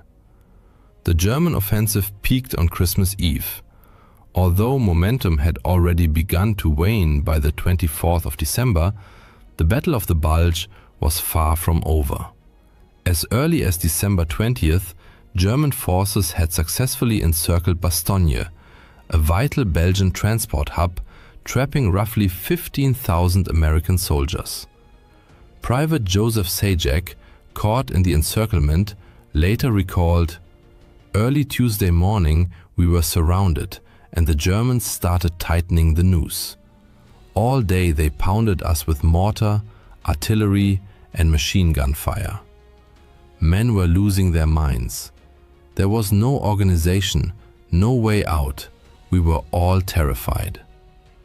The Germans had initially planned a swift, surprise capture of Bastogne, but this failed when US command, recognizing the town's strategic importance, swiftly dispatched the 101st Airborne Division, an impressive display of tactical agility. Orders were issued on the 17th of December, and within 2 days, over 3,000 trucks delivered 12,000 American troops and essential supplies to Bastogne. Initial German probing attacks proved unsuccessful, prompting a fateful decision to split their forces, while 2 panzer divisions pressed westward. The 26th Volksgrenadier Division remained to continue the siege. After the war, Panzer Commander Fritz Bayerlein lamented this choice.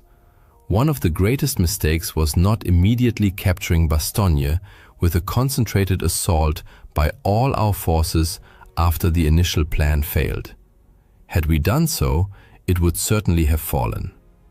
Lacking sufficient artillery ammunition to suppress the American defenders, the Germans resorted to bluff on 22nd December.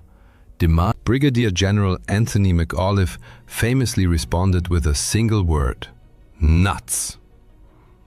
That same day, Patton's Third Army began its northward march toward besieged Bastogne, though it remained uncertain when relief would arrive. The first tangible support came on December 23rd, when 240 Douglas C-47 transport planes dropped over 230 tons of supplies into the town. In the following days, German attacks grew increasingly desperate but futile, while Patton's relief force drew ever closer. Patton's army broke the siege on the 27th of December, punching through the disintegrating and starving German 5th Parachute Division. American tanks rolled straight through enemy positions, firing all weapons, and made contact with the surrounded paratroopers. German counterattacks against the narrow relief corridor failed. The US Third Army then advanced beyond Bastogne and linked up with the First Army advancing from the north at Houffalize on the 16th of January, marking the end of the Battle of Bastogne. In this clash, fought in a town of just 4,000 civilians at a 7-road junction, 20,000 Americans, including 4,500 from the 101st Airborne alone, and 25,000 Germans lost their lives. Yet, the Battle of the Bulge extended far beyond the dramatic siege of Bastogne. Once strategic initiative returned to the Allies, American forces launched counteroffensives to reclaim lost ground, backed by overwhelming firepower. Artillery and fighter bombers systematically reduced German-held villages to rubble before US ground troops cleared them of resistance. German morale began to collapse under relentless pressure. Those still fighting grew increasingly desperate, sometimes forcing civilians or prisoners to dig trenches or build fortifications. On January 1st, US forces committed a war crime. Following the Sergeant John Feig described the scene. "I know some of our guys lined up German prisoners in fields on both sides of the road, about 25 or 30 in each group. They were mowed down with machine guns. We were committing the same crimes we now accuse the Japanese and Germans of. I turned away and walked up the hill." That same day, the Germans launched another special operation, Operation Bodenplatte, this time with the Luftwaffe. All available fighter aircraft on the Western Front were ordered to simultaneously attack Allied airfields and destroy enemy planes on the ground. Shortly after dawn, around 1,000 German aircraft took to the skies. Pilots were awed by the scale. I was stunned myself. The sky was full of planes. Civilians stood frozen. As we flew over the front, soldiers stopped to watch in admiration. We all flew low. But the euphoria was short-lived. Luftwaffe Chief Hermann Göring issued brutal orders. Anyone who returns without effectively attacking an enemy airfield or fails to find it must immediately take off again and attack once more. This proved catastrophic. Pilots on second sorties lost the element of surprise. Poor coordination with ground forces led to numerous friendly fire incidents, and fuel shortages, exacerbated by long flight distances, further undermined the operation. In total, the Germans lost over 300 aircraft.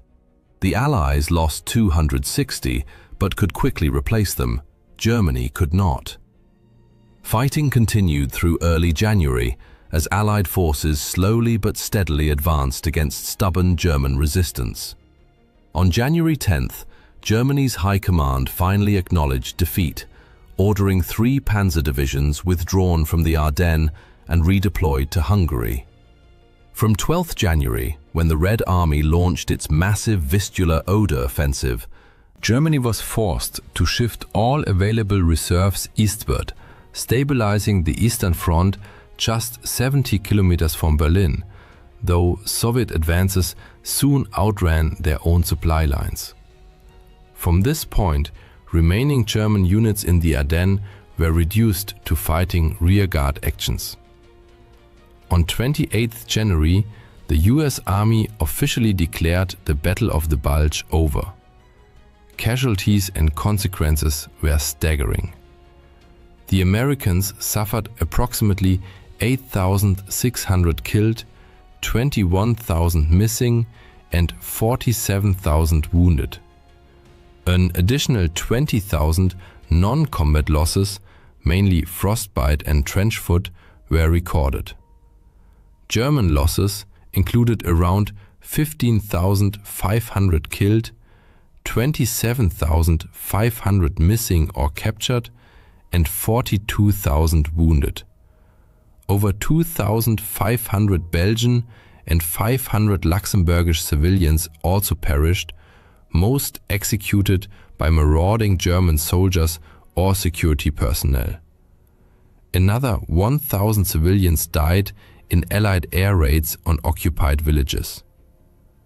Towns and villages across the region were devastated.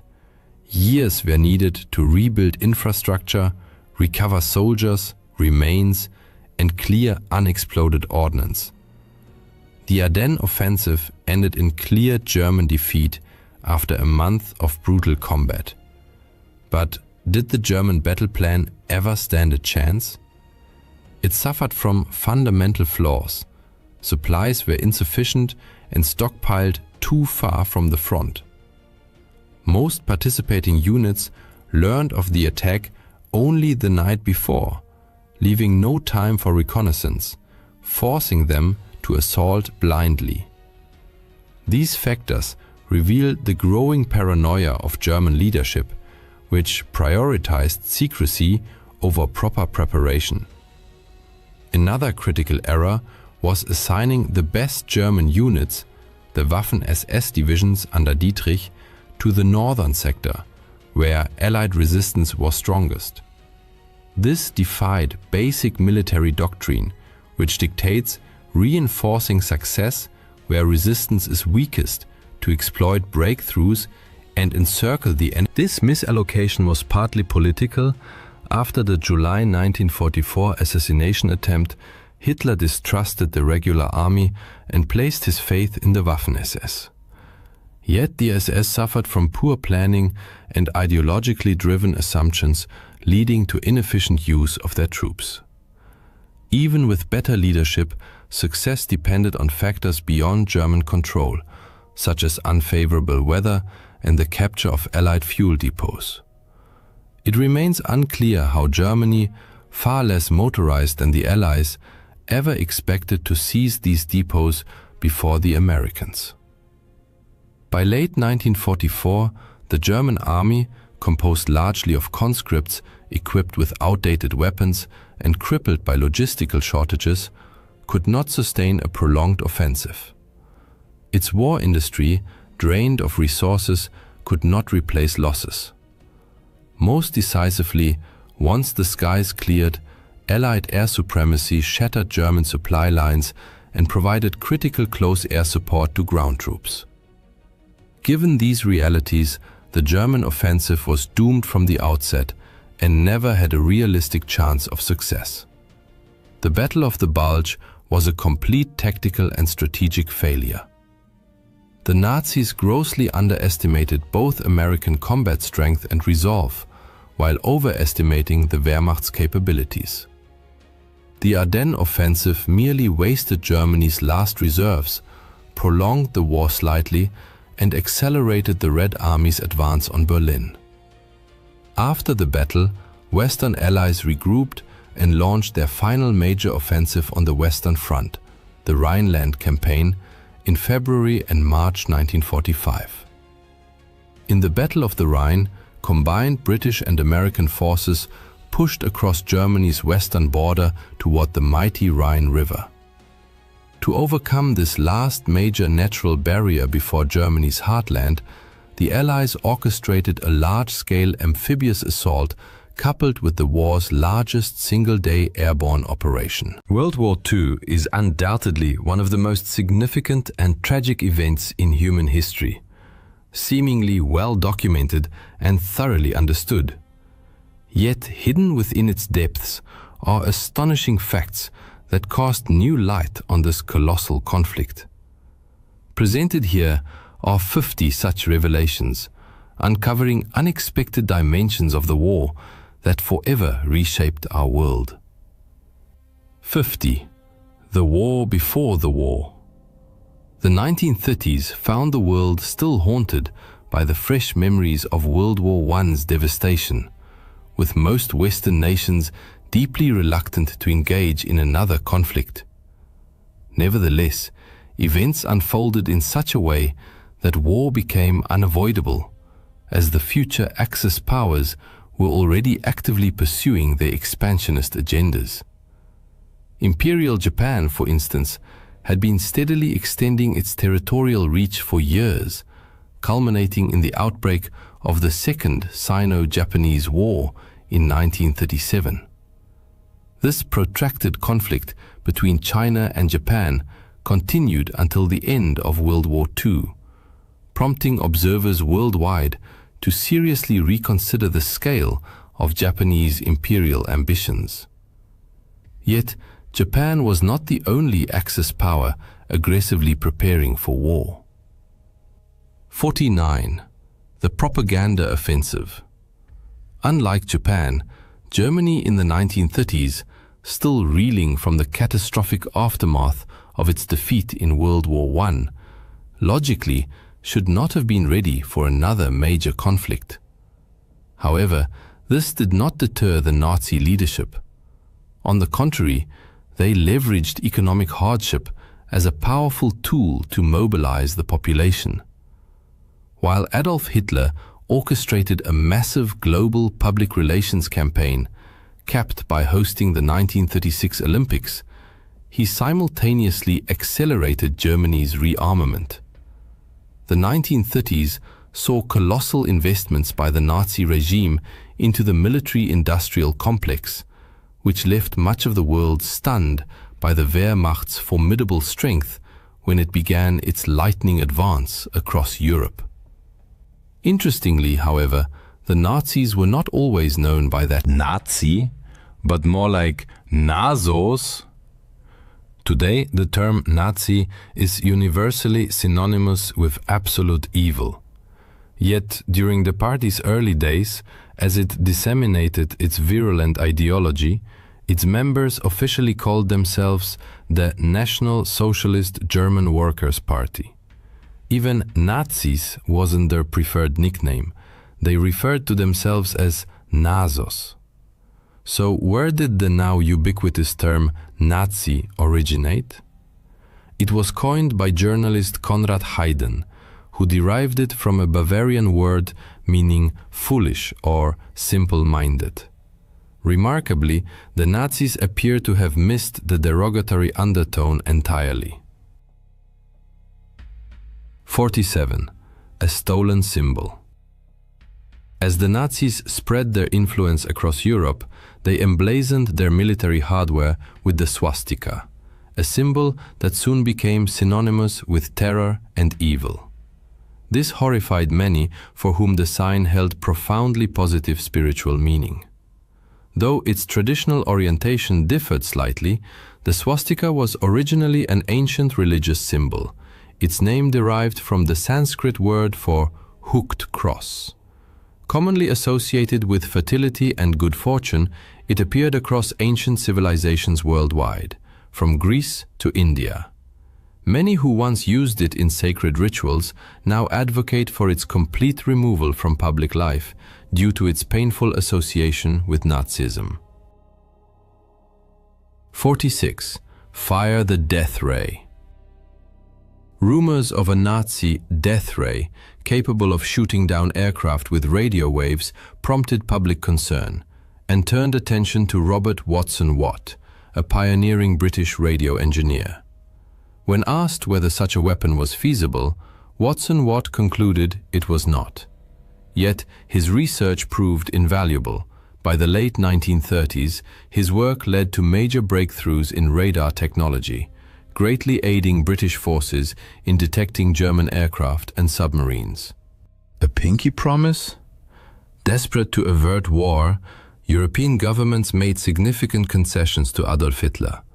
Most notably, territorial sacrifices forced upon Czechoslovakia, whose leaders weren't even invited to the Munich conference. Hitler solemnly pledged to honor the agreement, until it no longer served his interests. The final straw came with Germany's invasion of Poland, which crossed Britain's declared red line. On September 3, 1939, Britain declared war, marking the official start of World War II. 44. Scapegoat?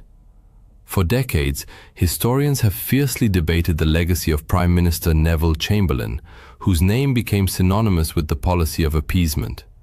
Critics argue he granted Hitler every concession without gaining anything in return, while defenders insist he acted in good faith and that Europe was genuinely shocked by Hitler's ruthlessness. Regardless, his political fate was sealed swiftly. His own party ousted him before the next general election, and Winston Churchill succeeded him as Prime Minister. 43. The Dark Pact. Adolf Hitler and Joseph Stalin seemed diametrically opposed, one leading a fascist regime, the other a communist revolution. Yet both shared a deep hostility toward Western democracies. Just months before Germany invaded Poland, the two powers signed a non-aggression pact that secretly outlined how they would divide Eastern Europe. Like most of Hitler's agreements, however, this one proved fleeting. At this stage, the conflict had not yet escalated into the truly global war it would soon become. 42. Under the boot. At the war's outset, Poland displayed extraordinary courage and resilience. but its forces faced two vastly superior enemies determined to crush resistance. During the September to October 1939 invasion, the Polish army was nearly annihilated. 70,000 soldiers were killed. On the Eastern Front, fighting against the Soviets was equally brutal. Poland lost 50,000 troops, while Soviet casualties numbered fewer than 1,000. Surprisingly, international reaction to these events was far from unified. 41. War or phony peace? Although Britain declared war after Germany's invasion of Poland, the front lines remained distant, and early British actions lacked urgency. The Royal Air Force largely dropped propaganda leaflets over Germany, a phase later dubbed the phony war. In both Britain and the still neutral United States, many citizens opposed involvement in another European conflict, favoring isolationism. Yet not all Axis initiatives met with immediate success. 40. Defeat in the North. Seeking strategic advantage in Scandinavia, the Soviet Union invaded Finland. But the Finns, with their expertly trained troops and world-class snipers, exploited their snowy terrain to devastating effect. Soviet forces were soon forced into retreat, a humiliation that led to the USSR's expulsion from the League of Nations. Though Finland eventually signed a peace treaty under pressure, the stage was being set for the war's largest front. 39. Good Lord. Hitler's march across Europe alarmed his neighbors, many of whom hoped he would eventually be satisfied. But in 1940, he crossed an undeniable line, invading France by bypassing the Maginot Line through Luxembourg and Belgium. German forces advanced with unprecedented speed, using tanks and air power in a devastating blitzkrieg that shattered French defenses and triggered one of history's largest refugee crises. 38. Chaos at Dunkirk. As German troops closed in on northern France, hundreds of thousands of Allied soldiers, many British, found themselves trapped.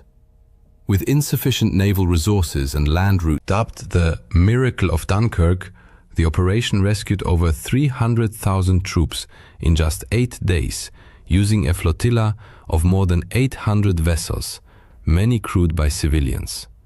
Yet the crisis was only beginning. 37. A relentless tide. By 1940, France, Belgium, and the Netherlands had fallen under Nazi occupation, triggering a mass exodus. Over 8 million civilians fled their homelands, seeking refuge in Allied or neutral countries. Many ended up in overcrowded displaced persons camps, struggling to survive. Despite harsh conditions, some refugees joined Allied forces to fight back. Meanwhile, on the home front, life under Nazi rule grew increasingly oppressive. 36. Holy War. Hitler, a narcissist obsessed with universal adulation, was infuriated to find that Catholic schools in Germany displayed images of Jesus, not him.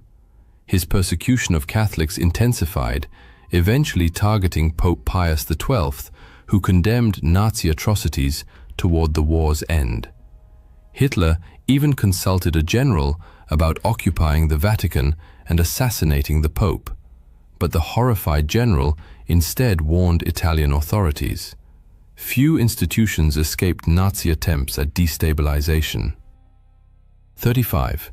Money, money, money. To weaken Britain's ability to wage war, Hitler devised an unusual economic weapon, counterfeit currency. In 1939, he ordered concentration camp prisoners to forge British pound notes, producing the equivalent of $132 million, over $6 billion today. Though the influx caused brief market instability, it failed to trigger the hyperinflation and chaos Hitler had hoped for. Not all his schemes succeeded. 34. Shocking, simply shocking. Obsessed with purifying German culture, Hitler condemned anything he deemed degenerate.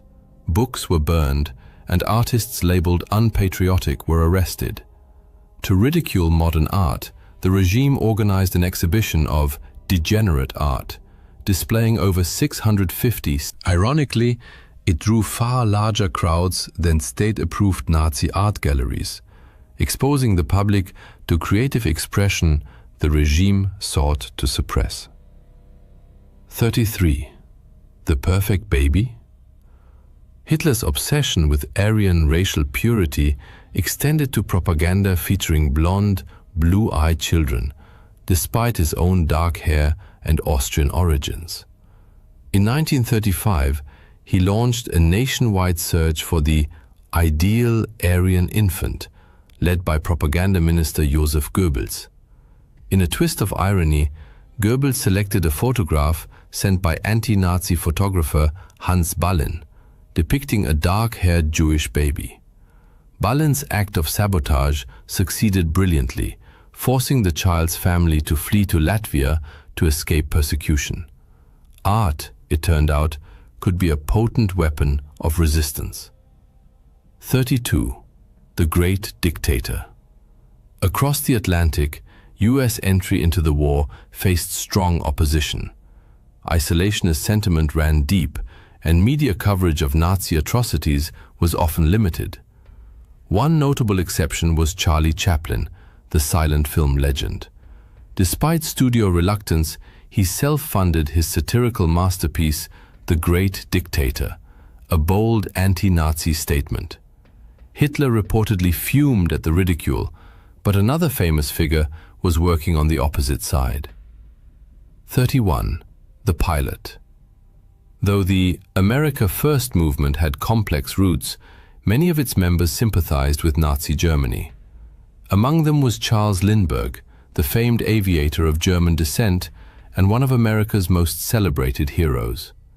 His isolationist stance gave the movement credibility, and polls even suggested he could have been the Republican nominee to challenge President Franklin D. Roosevelt in 1940. In the end, he decided not to run. A celebrity with no political experience running for president, at the time, the very idea seemed utterly absurd. Yet war was soon to escalate and open new fronts. 30. Taking to the skies. After France fell, a ground invasion of the fortified island nation posed a formidable challenge, so Hitler focused instead on bombing the British into submission. However, this proved far more difficult than anticipated thanks to the Dowding system. Developed by Air Chief Marshal Hugh Dowding, this network of reporting and coordination enabled the British to respond swiftly to aerial attacks. It streamlined communication between ground observers and pilots in the air, foiling many Nazi raids, though not all of them. 29. On the run. When the Blitz descended upon London and other English cities, everyone had a role to play in survival. Many men went off to war, while women stayed behind to carry out essential duties. As for children, many parents refused to keep them in urban areas. A single stray bomb could wipe out an entire family, so children were often sent to live in the countryside, either with relatives or with willing host families. It was this very evacuation that inspired C.S. Lewis' famous novel The Lion, the Witch and the Wardrobe. Yet, at the outset, Britain appeared a clear underdog. 28. Outnumbered. Britain had never before fought a large-scale air war, and its initial air fleet was far from the world's most impressive. At the start of the conflict, the Royal Air Force possessed roughly 3,700 aircraft, fewer than half of which were high-speed fighters. By contrast, the Luftwaffe fielded nearly 4,200 planes in total, including over 1,000 fighters and almost 1,000 bombers. This numerical advantage allowed Germany to strike Britain more frequently, hoping to break its resistance. Reality, however, turned out very differently. 27. The Victor. Though the island nation suffered heavy losses, including one brutal day when it lost 39 aircraft and 14 pilots, Britain's defensive system. Ultimately, Britain endured and held firm, while Germany suffered significantly heavier losses during the Battle of Britain. The British lost over 1,500 aircraft, more than 500 aircrew, and over 1,000 additional casualties. In contrast, Axis forces lost hundreds more planes and suffered more than 3,000 fatalities. And once again, the war was poised to shift. 26. New fronts. It was mid-1941, and Germany's bombing campaign against Britain had failed to force a surrender. Naturally, Hitler's ideal next move was to open a vast and brutal new front in the war. On June 22, 1941, German troops invaded the Soviet Union in Operation Barbarossa. Why did Hitler take such a risk, widely regarded as the war's greatest strategic blunder? His obsession with race drove the decision. Russia possessed vast lands, which Hitler believed would make ideal territory for German settlers, displacing the Slavic peoples he deemed racially inferior. This was not the only time Hitler deliberately plunged into conflicts that objectively offered him no benefit. 25. A costly declaration.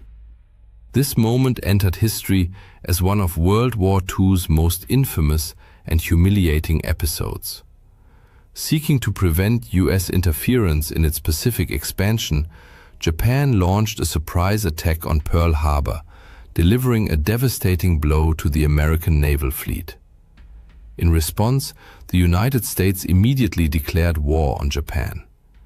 Even those who had previously opposed American involvement in the war now rallied behind the cause, but not for the European theater they preferred. Their choice was taken from them when, almost immediately after Pearl Harbor, Germany, demonstrating solidarity with its Japanese ally, declared war on the United States. Thus, Hitler created yet another powerful enemy destined to appear on Europe's battlefields. American troops were already en route, though in wartime, death could strike far from the heat of combat. The first casualty. Who was the first American soldier to die in World War II? Surprisingly, it wasn't in battle.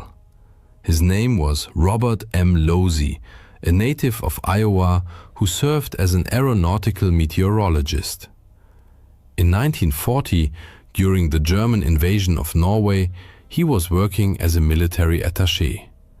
While evacuating American diplomats, he was killed in a bombing raid, becoming the first US serviceman to die on the European front. This occurred more than a year and a half before the attack on Pearl Harbor. One American unit wore a uniform that could provoke a very awkward reaction. 23. Not that uniform. The 45th Infantry Division consisted entirely of Americans from Oklahoma, New Mexico, Colorado, and Arizona, regions with large Native American populations. This influenced the division's choice of insignia, a proud eagle emblazoned on a swastika. At the time, the swastika was a traditional symbol of good fortune among many native tribes, and no one saw anything problematic in it before the 1930s. Fortunately, no incidents of mistaken identity occurred when the unit deployed. By 1939, however, the swastika had been replaced with the image of a native thunderbird.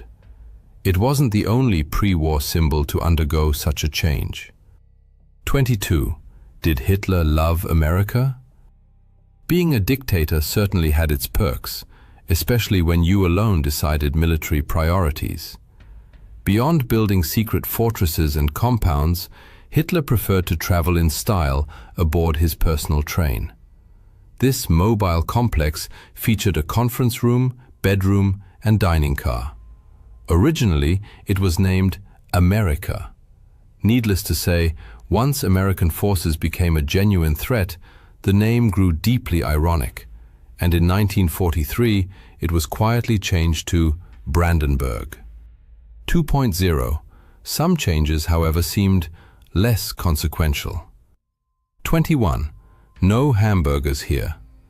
America has long been a cultural melting pot, with generations of immigrants entered the war against Germany.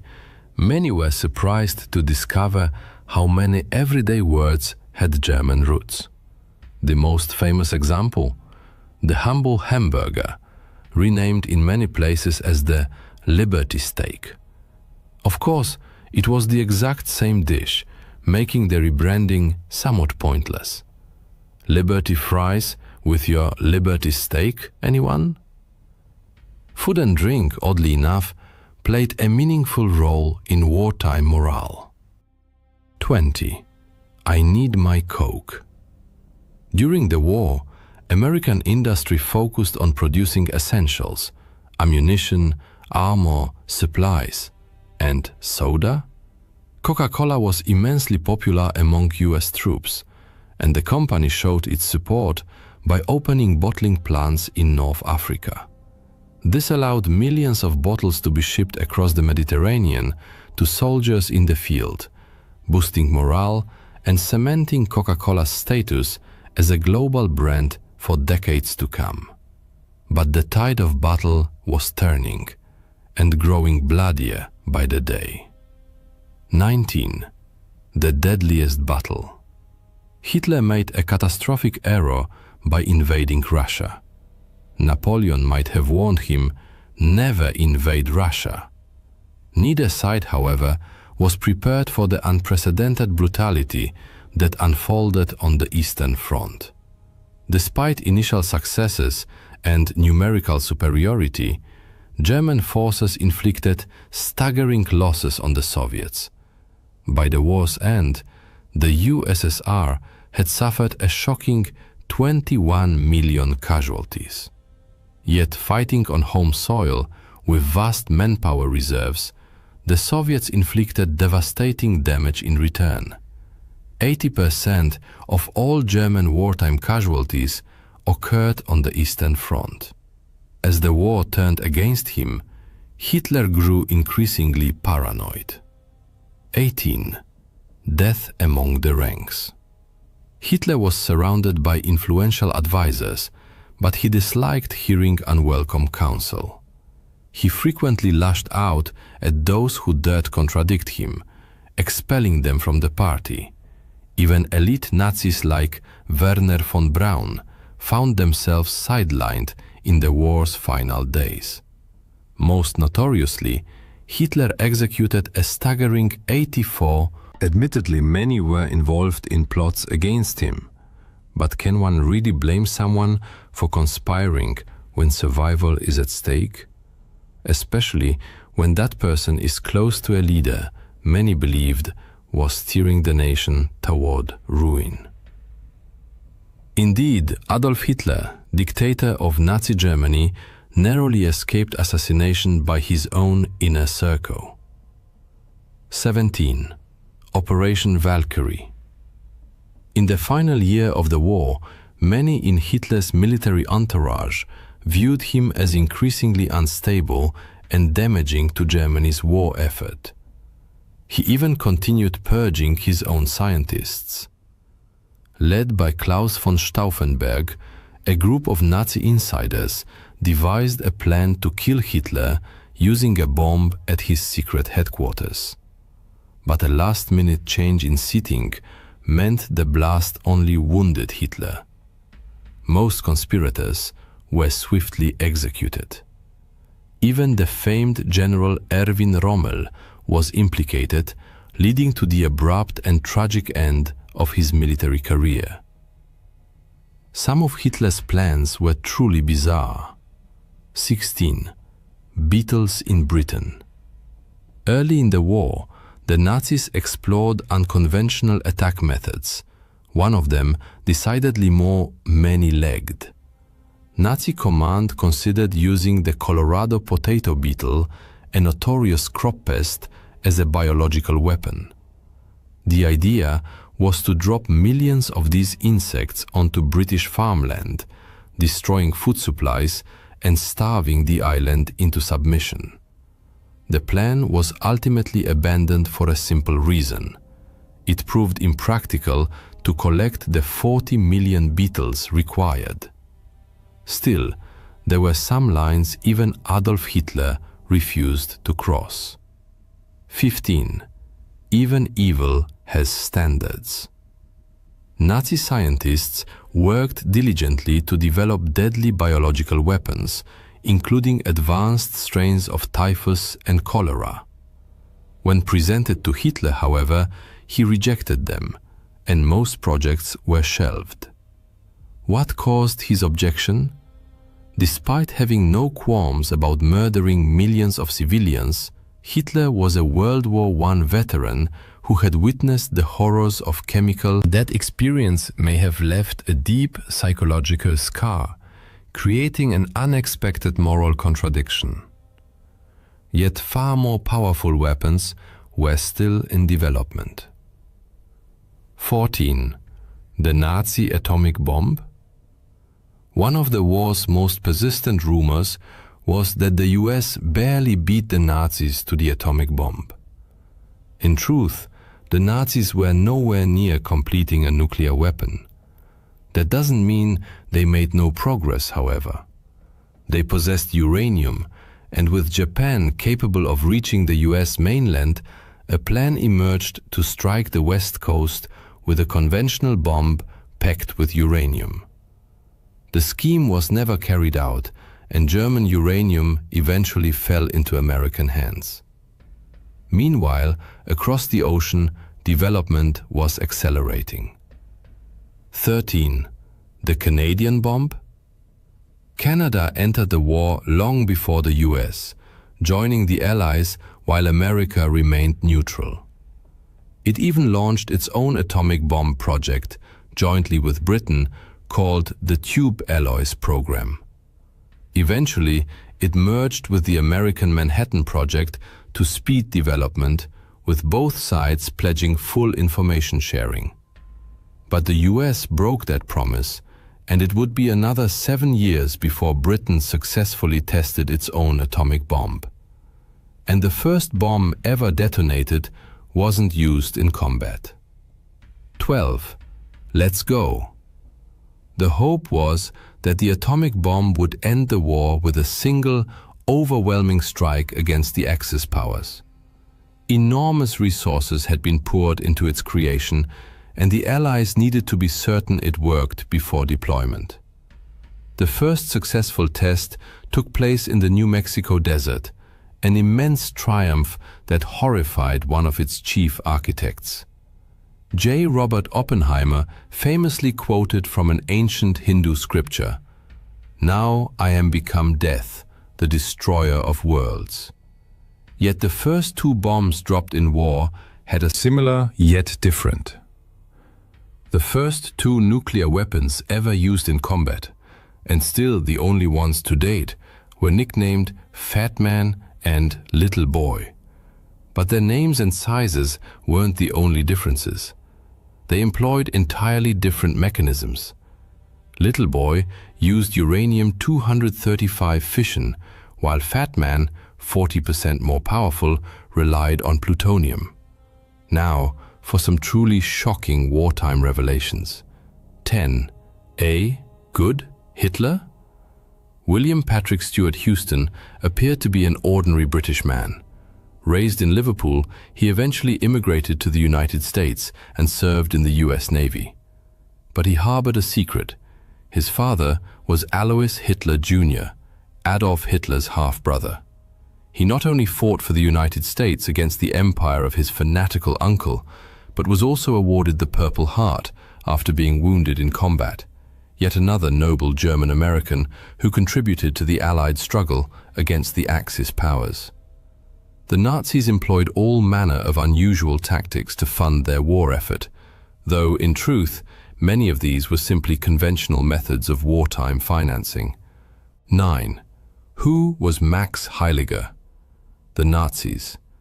Persecution of the Jewish people stemmed primarily from Adolf Hitler's obsession with racial pseudoscience, yet they never hesitated to profit from it. They systematically looted money, gold, and jewels from arrested and deported Jews. However, as many countries barred the Nazis from their banking systems, the SS created a bank account under the alias Max Heiliger, enabling them to covertly transfer assets and circumvent financial sanctions. In some respects, the threat posed by the Nazi killing machine outlived the regime itself. 8. Unholy ground. The Bergen-Belsen concentration camp was a place of brutal suffering and mass death.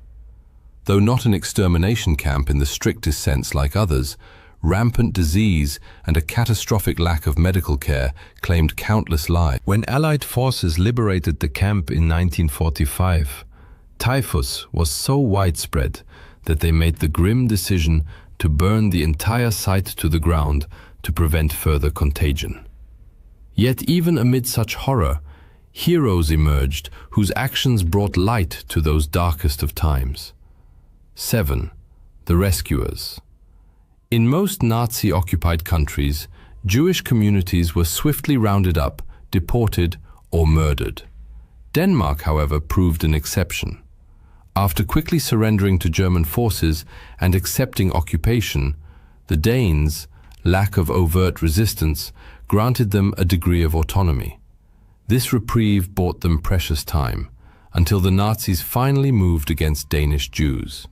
Seizing the opportunity, the Danish people orchestrated a mass rescue, smuggling the overwhelming majority of their Jewish population across the Öresund to neutral Sweden, thereby saving thousands of lives. Sometimes, all it takes is one good person to alter the course of history. 6. Sergeant Edmunds, heroism. The Nazis were notorious for violating the laws governing the treatment of prisoners of war, especially when it came to Jewish soldiers. When capturing American troops, they often demanded that Jewish personnel be identified for transfer to concentration camps or execution.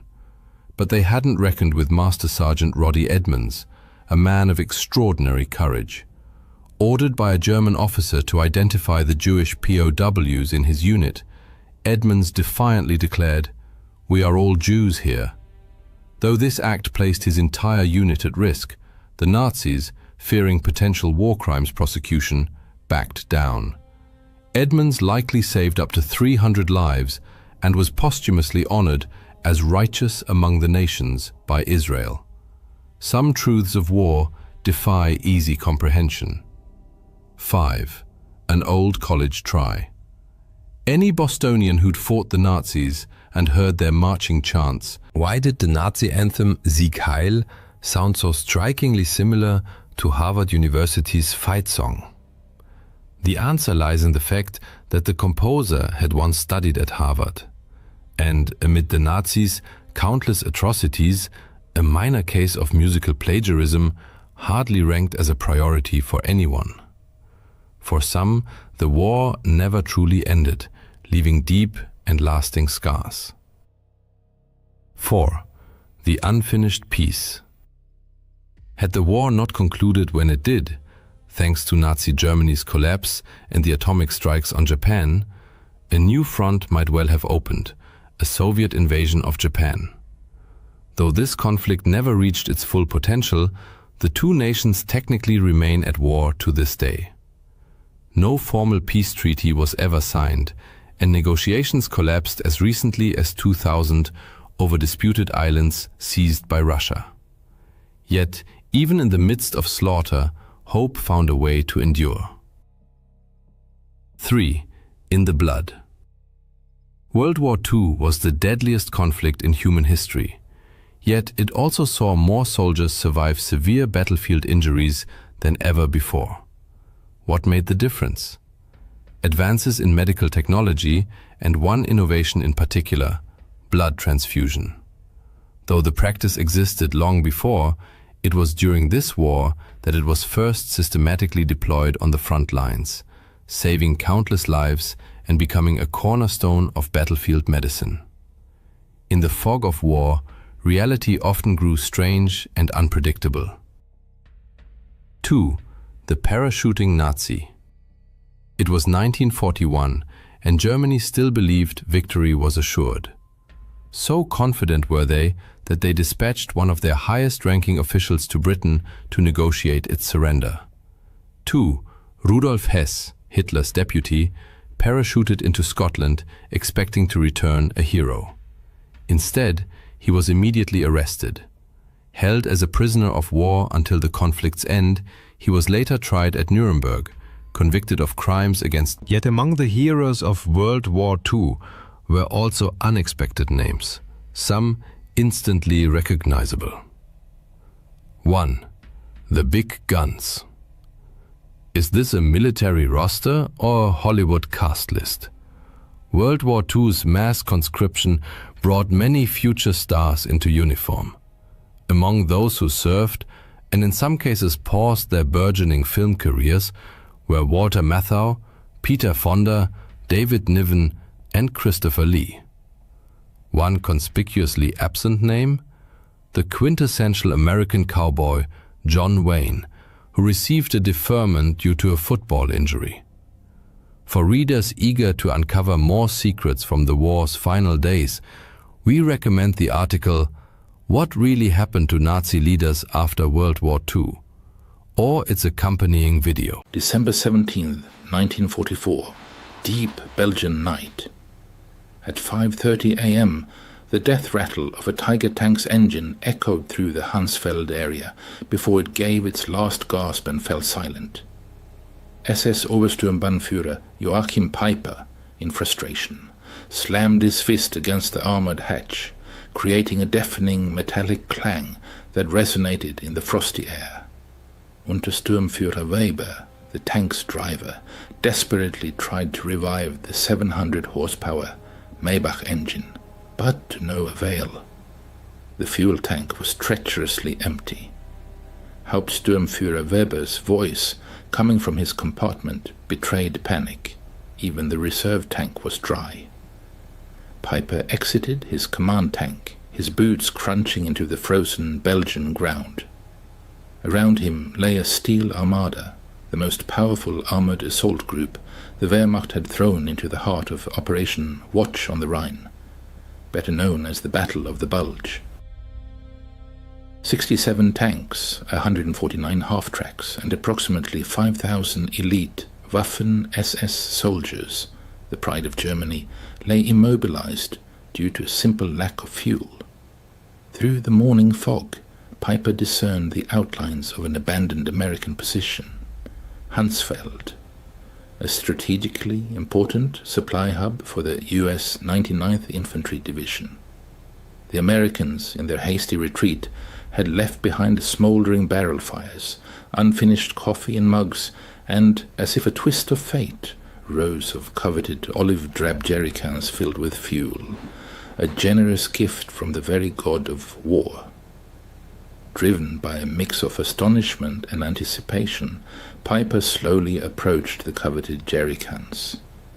His loyal adjutant, Hauptsturmführer Hans Grüler, deftly opened one and, after a sniff, exclaimed, "Gasoline! Obersturmführer! High-octane gasoline!" Peiper's soldiers, their spirits lifted, eagerly began refueling their combat vehicles. Peiper walked among the stacks, trying to gauge the extent of this unexpected fortune. The figures from the count were astonishing.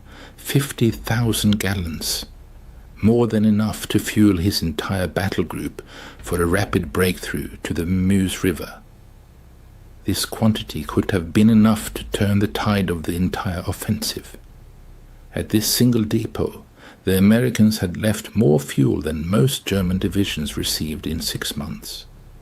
However, as Peiper stood amidst this abundance, watching his soldiers pour American fuel into the German tanks, a bitter realization descended upon him like the heavy morning fog.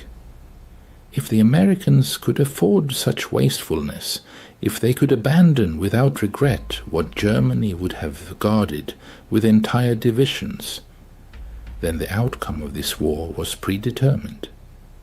Germany had not merely made a tactical miscalculation, Germany had fundamentally misjudged the power and resources of its adversary. 6 months before the tragic events at Hunsfeld, specifically in June 1944, Albert Speer, who served as Minister of Armaments and War Production in Hitler's government, presented a report to the Führer strongly recommending an immediate halt to all offensive operations. The reason was the systematic destruction by Allied air forces of German synthetic fuel production plants, a vital resource for the Wehrmacht. For example, the Leuna plants, which produced 175,000 tons of fuel in April, could only yield 5,000 tons by September. A similar situation was observed at other facilities, such as the hydrogenation plants in Pörlitz, Blechhammer and Brux, which were operating at less than 10% capacity. The figures presented eloquently testified to the impending defeat. During 1944, the United States managed to extract 1.8 billion barrels of crude oil. In contrast, Germany, including all synthetic production and captured Romanian fields, produced only 33 million barrels, less than 2% of American output. Thus, the Third Reich was attempting to wage modern, mechanized warfare based on logistics more suited to the age of horse-drawn transport. While the American army was literally awash in oil, Major Friedrich Seemann of the Wehrmacht's Logistics Command estimated that 4.5 million gallons of fuel would be needed to reach Antwerp during the Ardennes offensive.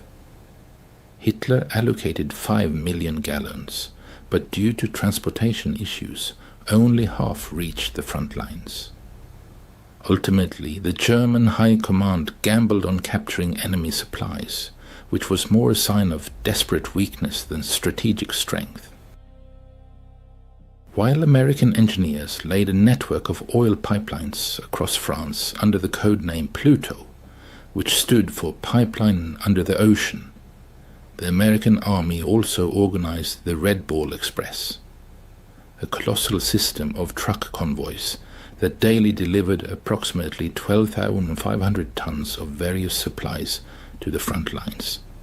By the end of 1944, American forces stationed in Europe consumed a colossal 1.2 million gallons of fuel daily, while receiving 1.4 million gallons. They were not only sustaining current operations, but also building strategic reserves in preparation for further battles. Joachim Peiper, by no means lacking strategic thinking, was at 29 years old one of the youngest regimental commanders in the Waffen-SS, a recipient of the Knight's Cross with oak leaves and swords. He had endured the harsh schooling of the Eastern Front, where he learned that in modern warfare, fuel often held greater value than ammunition itself. His battle group was designated as the Schwerpunkt Vernichtung, the focal point of the entire Ardennes offensive, on which special hopes were placed. 2 days before the offensive began, on December 14th, Peiper attended a final briefing in Tondorf. General Sepp Dietrich, commander of the 6th SS Panzer Army, laid out the situation with stark clarity. You will only have enough fuel to reach the Meuse if you capture American supplies. Peiper's battle group was allocated 31,000 gallons of fuel, providing a combat range of only 50 miles. However, the distance to the Meuse was 65 miles. Thus, the offensive plan itself inherently contained the mathematics of defeat, casting doubt on the success of the entire operation. In the run-up to the December 16th offensive, Commander Peiper demonstrated extreme meticulousness in planning. His instructions were clear and unambiguous. Tanks were to move in single file to minimize fuel consumption. For stops exceeding 5 minutes, engines were to be immediately shut off. The capture of American fuel depots was declared a priority, overshadowing even tactical considerations. The stark contrast with the American approach was striking. On the same day, Captain James Rose, of the U.S. 743rd Tank Battalion, whose positions were located just 20 miles from Piper's Column's starting point, made a diary entry. Received fuel replenishment 7,125 gallons. This is the third delivery this week, and our tanks are overflowing. December 16, 1944, 5:30 a.m. A powerful German artillery barrage, marking the start of Operation Watch on the Rhine, consumed more ammunition in 2 hours than the Wehrmacht had allocated for entire campaigns at the beginning of the war. However, even behind this impressive barrage lay serious problems. Piper's Column began its advance at 7:00 a.m., already behind schedule. The roads, which German maps had marked as high-speed thoroughfares, turned out to be narrow country lanes, often unpaved.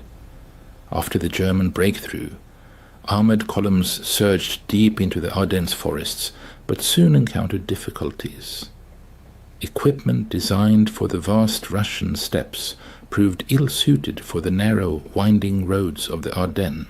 Resulting traffic jams hampered the advance, forcing the columns to move at a snail's pace. Piper's first objective was Lanzerath, where his forces unexpectedly met resistance from a small American reconnaissance platoon. 18 American soldiers held up a powerful German armored column for nearly 10 hours, an unpleasant surprise for the attackers. During this delay, Piper's tanks idled, consuming precious fuel. When Piper's column finally broke through and reached Hansfeld at dawn on December 17th, it had covered only 20 miles, consuming 40% of its fuel in the process. At this rate of advance, fuel would run out long before reaching the Meuse River.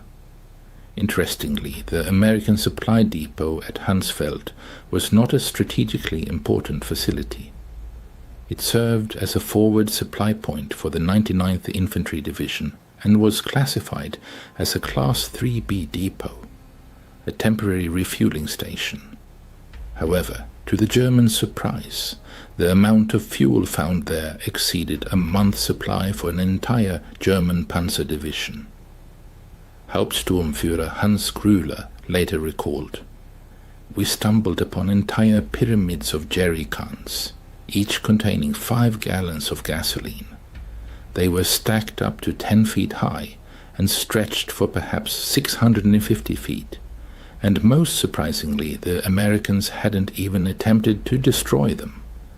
The captured fuel turned out to be high-quality aviation gasoline, skillfully blended with automotive fuel with an octane rating of 80 or higher."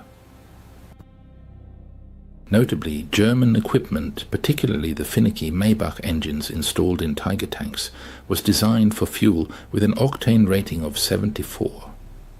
Paradoxically, the American gasoline proved too good for German machines, causing engine malfunctions. During the refueling process, Piper's soldiers made several significant discoveries. Sergeant Wilhelm Hoffmann, thanks to his English language skills acquired in his father's pre-war business, found invoices in the depot office. These documents detailed the long and complex journey of the fuel from Texas to New York, across the Atlantic to Liverpool, then across the English Channel to Normandy, and finally by truck for 400 miles to Hansfeld. Astonishingly, this journey of over 6,000 miles took only 6 weeks. I immediately reported what I saw to Obersturmbannführer Piper, Hoffmann recalled in a 1976 interview. He carefully examined the documents, then crumpled them and tossed them aside. Piper didn't say a word, but his face revealed everything.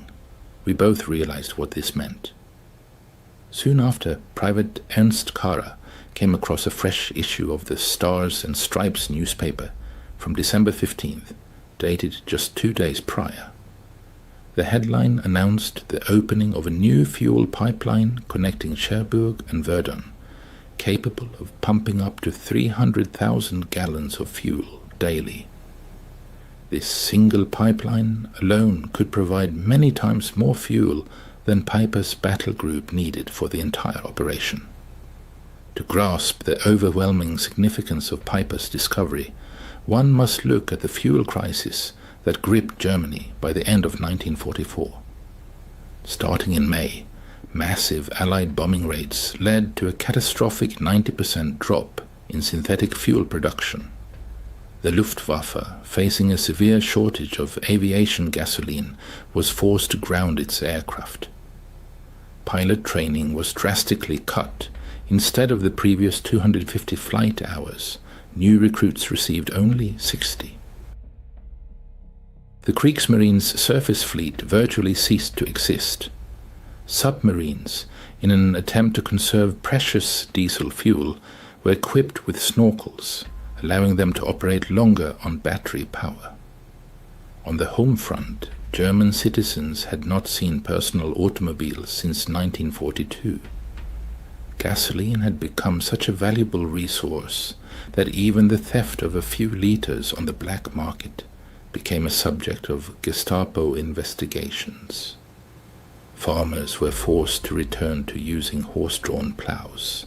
At the very same time, the United States, with its untold reserves of black gold, accounted for 67% of global oil production.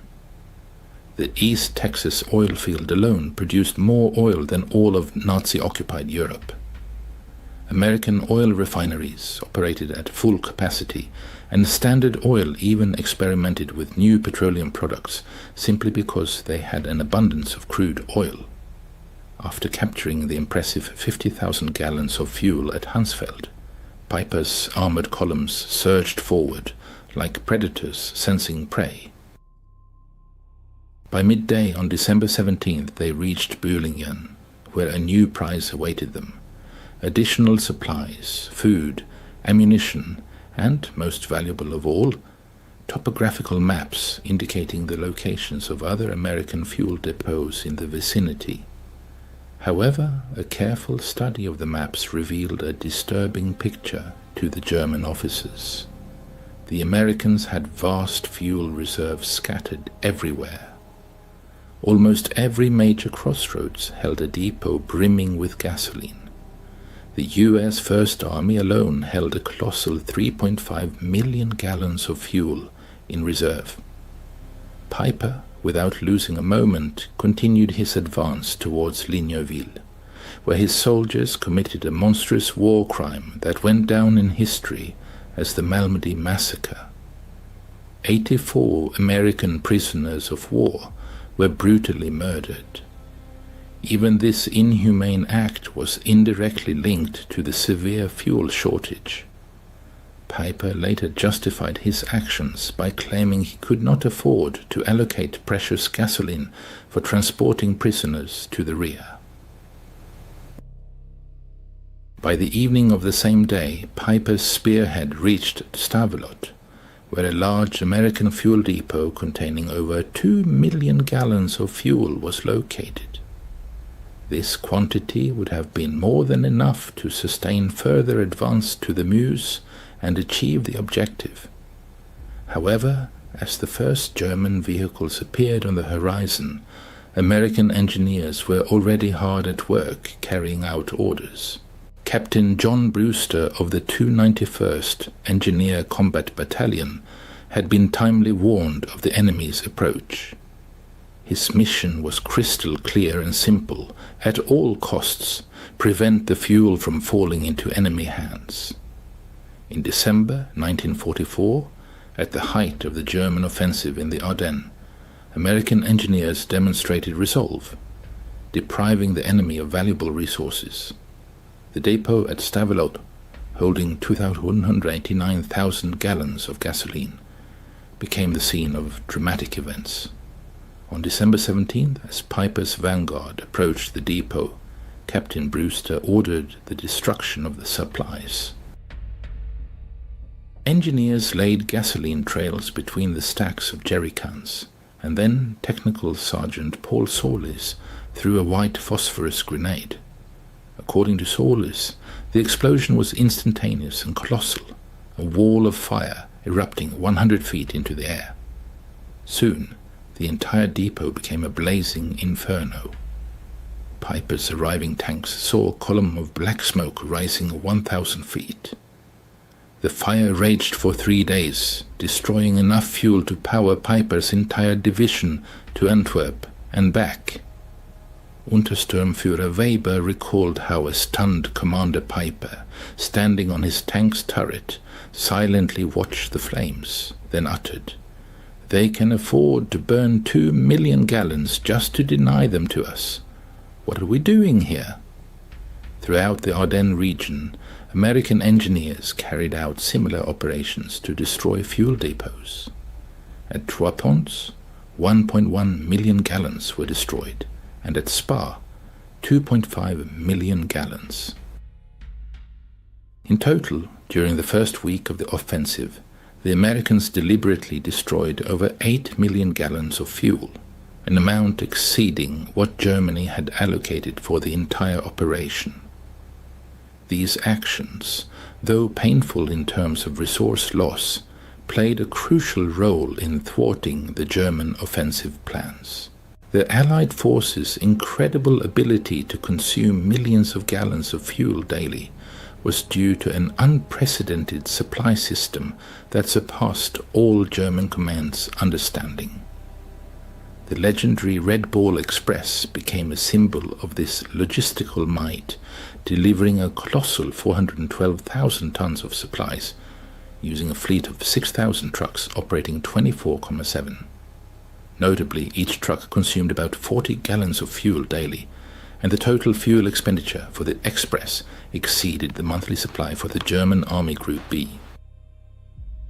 By December 1944, the Motor Transport Service employed 230 companies operating on clearly defined routes, daily delivering approximately 20,000 tons of various goods, including 3,000 tons of fuel.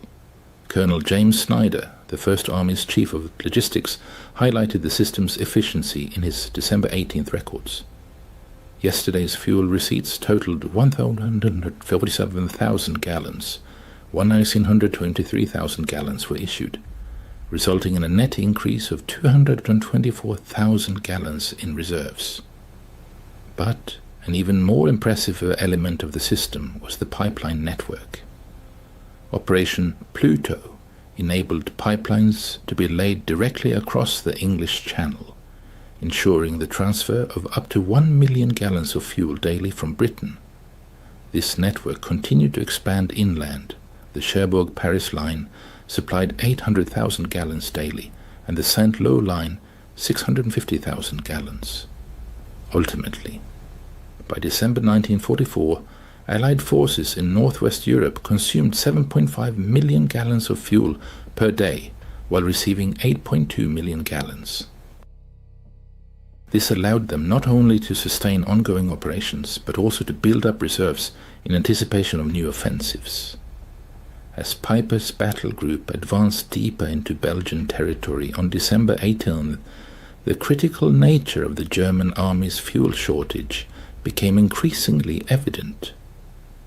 At Schoppen, German forces captured another fuel depot, but these supplies proved insufficient.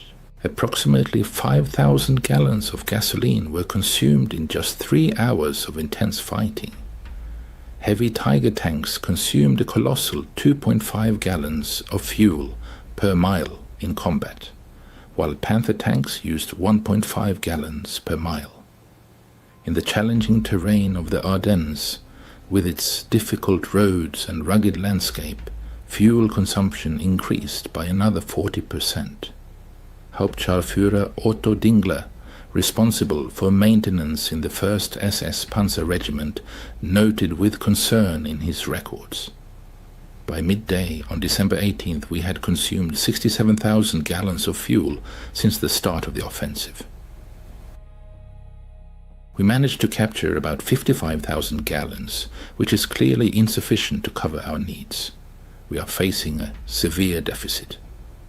Thanks to enemy radio intercepts conducted as part of Operation Ultra, American command was aware of the critical fuel situation within German forces, particularly Piper's battle group. General Courtney Hodges issued a decisive order to all units. The enemy is in dire need of fuel. All gasoline supplies threatened by enemy capture must be destroyed to deny them the ability to continue their offensive. On the same day, American key C-47 transport planes made 316 sorties, delivering much-needed supplies to the besieged town of Bastogne. Among other things, 160,000 gallons of fuel were delivered, an amount significantly exceeding the total fuel available to Piper's entire battle group. Thus, the Americans were supplying the encircled garrison with more fuel than was available to the attacking German forces.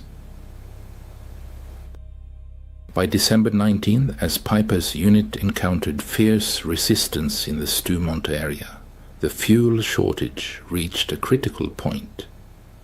Combat vehicles remained immobile, not due to enemy fire, but due to empty fuel tanks. Piper was forced to gather all remaining fuel, approximately 8,000 gallons, which was barely enough for one serious operation, either to advance or to retreat, but certainly not both. At the same time, Allied command was actively developing plans for January. Brigadier General Maurice Gilland submitted a request for a colossal 245 million gallons of fuel for upcoming operations. This request was approved instantly, without the slightest question or discussion. This contrast in approaches to fuel supply was striking. American military equipment was highly standardized, which significantly boosted efficiency. For instance, Sherman tanks consumed only 0.8 gallons of fuel per mile, while German Tigers guzzled a full 2.5 gallons. American trucks, even fully loaded, could travel 8 miles on a single gallon. The unification of parts simplified maintenance and repairs. In contrast, the German army used a vast array of equipment, both captured and indigenous, with widely varying fuel and maintenance requirements. French tanks needed certain lubricants, German Panthers others. Soviet trucks required completely different spare parts than German Opels. Each such complication exponentially increased already complex logistical challenges. On December 20th, an alarming signal reached Piper. Radio reports indicated that a fuel convoy destined for his unit had fallen victim to Allied airstrikes, making resupply impossible. At this critical moment, Piper gathered his commanders to discuss the dire situation. Sturmbannführer Werner Pürtka bitterly declared, "We probably have enough fuel for only 20 kilometers, and the Mars is a full 30 kilometers away." According to Hauptsturmführer Grüller, the Obersturmbannführer regretfully stated, "Gentlemen, we are facing an enemy who burns more fuel in a day than we have received for the entire operation just to deny it to us. What we captured in Hansfeld seemed like a miracle to us, but for them it's a negligible trifle. Under such conditions we cannot win." This bitter realization permeated the ranks of the German command. General Hasso von Manteuffel, who led the 5th Panzer Army, later wrote, "When I learned that the Americans had destroyed 8 million gallons of fuel to give us no chance of capture, I understood that the offensive was doomed to fail before it even began." Colonel Friedrich von Onder, captured on December 23rd, regretfully admitted to interrogators, Your soldiers throw away chocolate, while my men haven't seen it in 2 years. You burn millions of gallons of fuel, and we count every liter. How can we fight against such unimaginable abundance? By December 21st, Piper's misfortunes culminated in La Glace, where his battle group found itself tightly encircled by American forces. The tanks, once a formidable power, stood motionless like stone statues, devoid of the vital force of fuel. Around them the ring tightened, formed by units of the 31st Infantry Division, battle-hardened paratroopers from the 82nd Airborne Division, and the steel fists of the 3rd Armored Division. The American Armada, like an insatiable beast, consumed colossal volumes of fuel, 340,000 gallons on December 21st alone. Meanwhile, Piper desperately tried to conserve every drop, possessing a paltry 1,000 gallons. Private First Class Richard McKinney, like a chronicler of those days, wrote home, ironically remarking on the situation, "We have the Germans surrounded. Their tanks are dying of thirst. Our captain jokes that we are burning more fuel, heating our coffee than they have left for their vehicles." This episode vividly epitomized industrial warfare at its zenith. The redeployment of General Patton's Third Army northward, requiring 350,000 gallons of fuel solely for the move, seemed an inconceivable task for the exhausted German war machine. However, American logistics, like a finely tuned clockwork, met this unimaginable challenge in just 3 days. On December 23rd, the skies opened and a flood of sunlight poured onto the earth. Allied aircraft, like a flock of predatory birds, took to the air, performing about 2,000 sorties. Each aircraft, like an insatiable demon, devoured fuel at a monstrous rate, forcing the Luftwaffe to watch enviously from the ground, grounded for weeks. P-47 fighters, like fiery chariots, burned 300 gallons an hour, and B-26 bombers, like winged leviathans, consumed 200 gallons an hour. One day of these massive air operations consumed more fuel than all that Germany could allocate to its offensive, underscoring the chasm between the industrial capabilities of the two opposing sides. On the night of December 23rd, 24, realizing the hopelessness of the situation, Piper abandoned his equipment and made a desperate attempt to escape. Of the impressive armada of 119 tanks and assault guns that had begun the offensive with such optimism, only 39 vehicles remained functional by then, and even they were unable to move. In a desperate effort to prevent the equipment from falling into enemy hands, the crews destroyed them using their last ammunition. Obergefreiter Heinz Goltz left a vivid account of those tragic events. "We collected the last drops of fuel from all vehicles, probably gathering about 200 gallons. The Obersturmbannführer personally rendered his command tank unusable. Millions of Reichsmarks invested in this equipment turned to ashes due to empty fuel tanks." Of the 5,000 soldiers who went into battle as part of Piper's battle group, only about 770 returned. Despite this, they managed to advance 60 miles into enemy territory, capture several depots, and open the eyes of the German command to the scale of Allied logistical support. News of these discoveries made by Piper's group spread like wildfire through German headquarters. By December 26th, Field Marshal Walter Model received detailed reports on captured American supplies. Model's chief of staff recorded his reaction to the news. The Field Marshal reread the figures twice.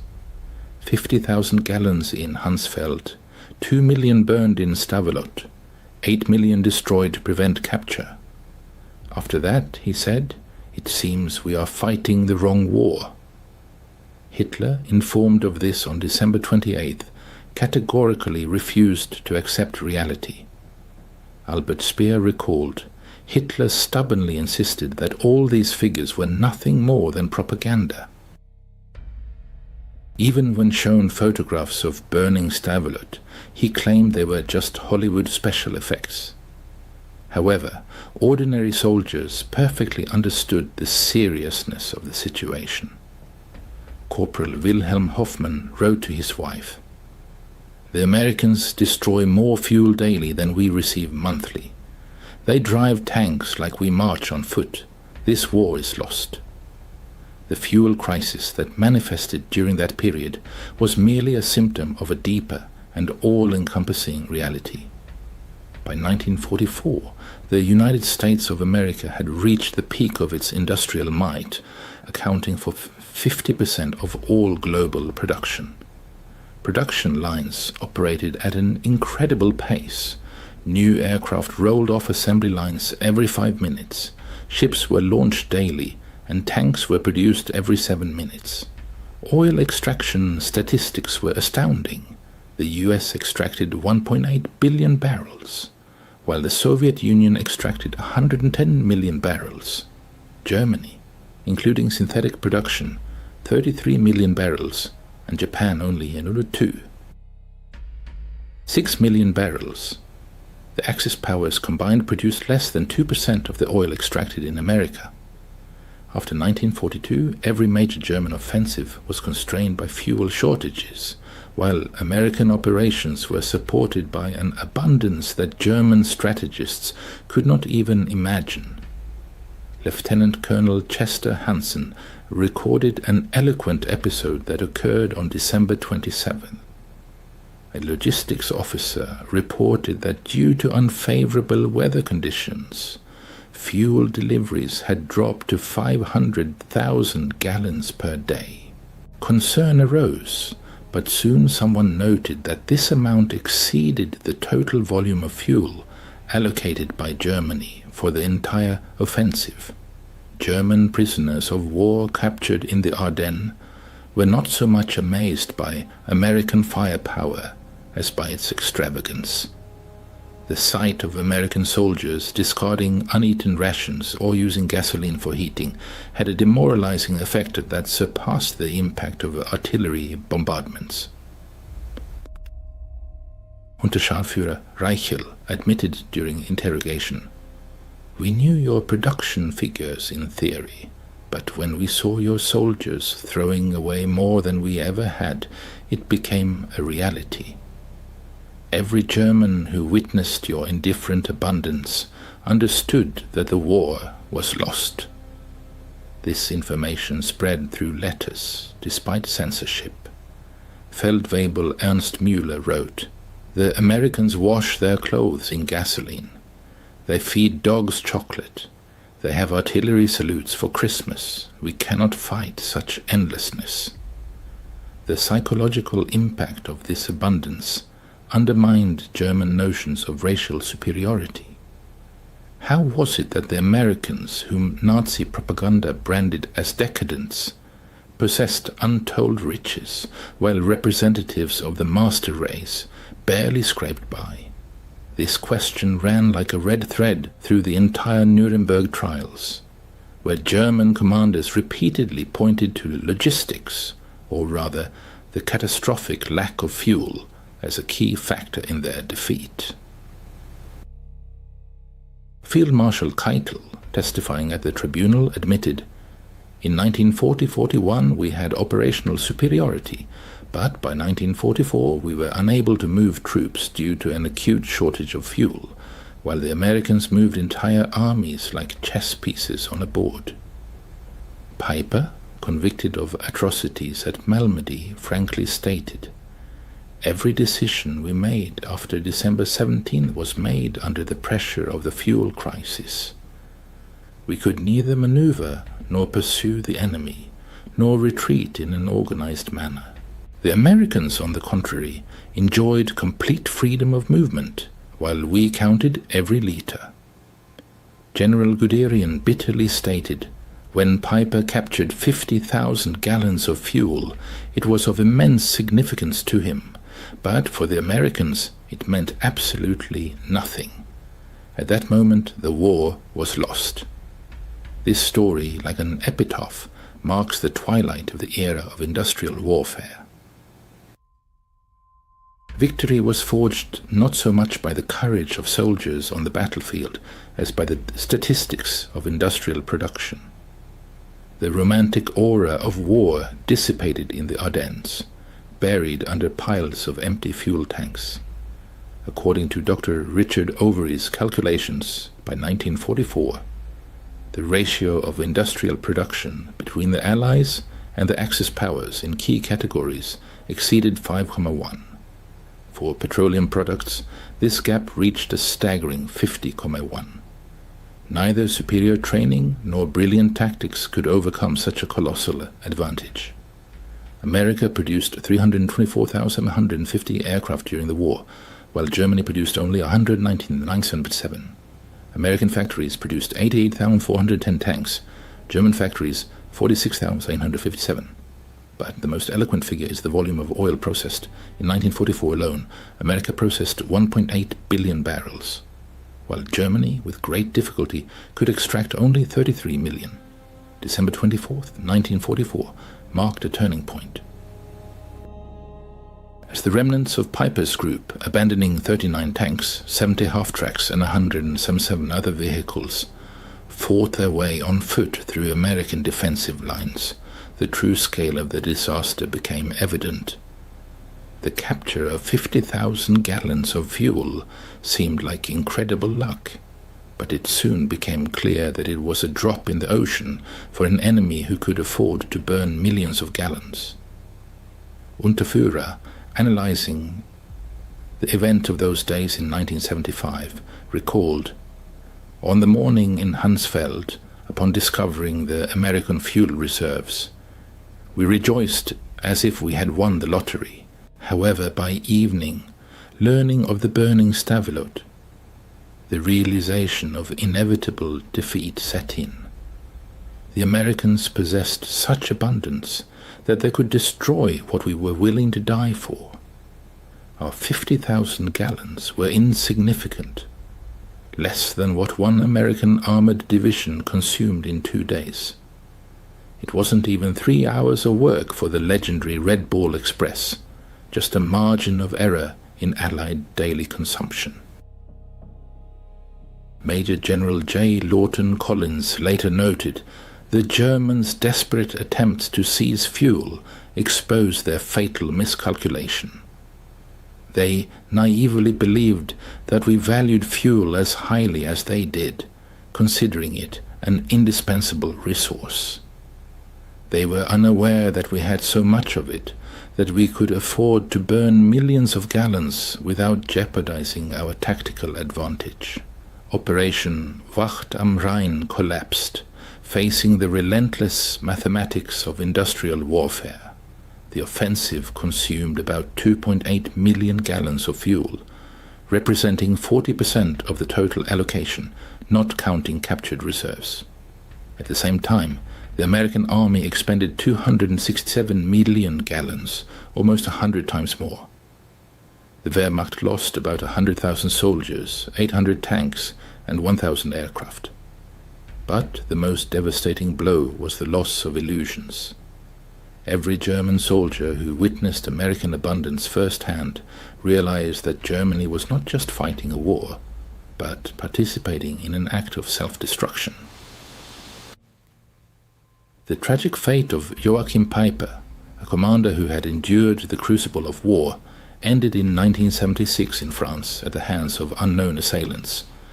But long before that, in 1967, in a conversation with historian Henry Lyman, he acknowledged the fateful role of the discovered fuel depot. According to him, had it not been for this discovery, the German forces would have had a chance to retreat with honor. But the suddenly revealed disparity in resources, where American reserves seemed like a bottomless ocean and German ones like meager drops, ultimately buried any hopes for victory. This episode vividly illustrates an immutable law of industrial warfare, where logistics play a decisive role, overshadowing tactical stratagems. The might of production crushes even the bravest courage, and an abundance of resources becomes an insurmountable factor before which devotion to ideals pales. Despite the fact that a German soldier in 1944 might have surpassed his opponent in training and experience, this was not decisive. The American war machine, fueled by colossal industrial power, surpassed Germany in its ability to produce and replace losses. This truth was reflected in every fuel can found in Hansfeld, in every gallon burned in Stavelot, in every kilometer of pipeline stretching across France. In the era of industrial warfare, victory is forged not so much by the genius of commanders as by the power of factories and oil refineries. In December 1944, at the height of World War II, Colonel Trevor Dupuy conducted astonishing calculations, demonstrating the colossal difference in supplies between the Allied armies and the Wehrmacht. It turned out that each American soldier received about 67 pounds of various supplies daily, while a German soldier made do with only 3 pounds. American soldiers accustomed to abundance sometimes complained about excessive waste, while for German soldiers, American abundance seemed simply unimaginable. 40 years after those memorable events in 1984, veterans from both sides met in the Belgian village of La Glace, where Piper's Tiger tank is still exhibited in the local museum, frozen at the very spot where it ran out of fuel. On December 23, 1944, former German tank crewman Karl Fortmann stood next to the tank with former Staff Sergeant Roy Anderson of the U.S. 30th Infantry Division. "We always wondered why you stopped," Anderson admitted. "We thought it was some kind of tactical maneuver." In response, Fortmann gave a bitter chuckle. "We stopped because our tanks were empty. You burned millions of gallons of fuel to keep them out of our hands. How could we fight you under such conditions?" Anderson paused for a moment, then said, "We never knew you had so little. We had so much, we didn't even think about it." In this short dialogue lies the whole truth of December 1944. One side measured its reserves in gallons, the other in millions. One fought for every can of oil, while the other burned entire oceans. The outcome of the battle was predetermined. German military archives provide irrefutable evidence of this. The war diary of Army Group B for December 1944 contains the following entries. December 16th, offensive begins. Fuel reserves are only 70% of the minimum required level. December 17th, Piper's units capture 50,000 gallons of fuel. December 18th, several fuel depots destroyed by enemy attacks, over 5 million gallons lost. December 19th, units critically dependent on fuel supplies lose mobility. December 24th, Piper is forced to abandon his equipment due to complete exhaustion of fuel reserves. At the same time, the American First Army reported December 16th, reserve supplies total 3.7 million gallons. December 17th, 2.2 million gallons destroyed. December 18th, 1. 8 million gallons received. December 24th, reserve supplies total 4.1 million gallons. The Americans treated millions of gallons of fuel with astonishing indifference, while the Germans guarded every single canister. In addition to its significant volume, American fuel demonstrated undeniable technological superiority. U.S. refineries made breakthroughs in catalytic cracking, allowing them to produce high-octane fuel more efficiently than German hydrogenation technology. In particular, American 100-octane aviation fuel provided aircraft with a tangible performance advantage compared to German machines, which used 87-octane synthetic fuel. American engineers also developed unique additives that Germany could not replicate, such as tetraethyl lead, ethylene dibromide, and detergent additives. German engines, designed to run on lower quality fuel, often malfunctioned when using captured American gasoline. The fuel shortage profoundly affected every soldier's experience. Corporal Hans Müller noted on December 20th, marched 30 kilometers. No fuel for trucks which drive past abandoned American vehicles with engines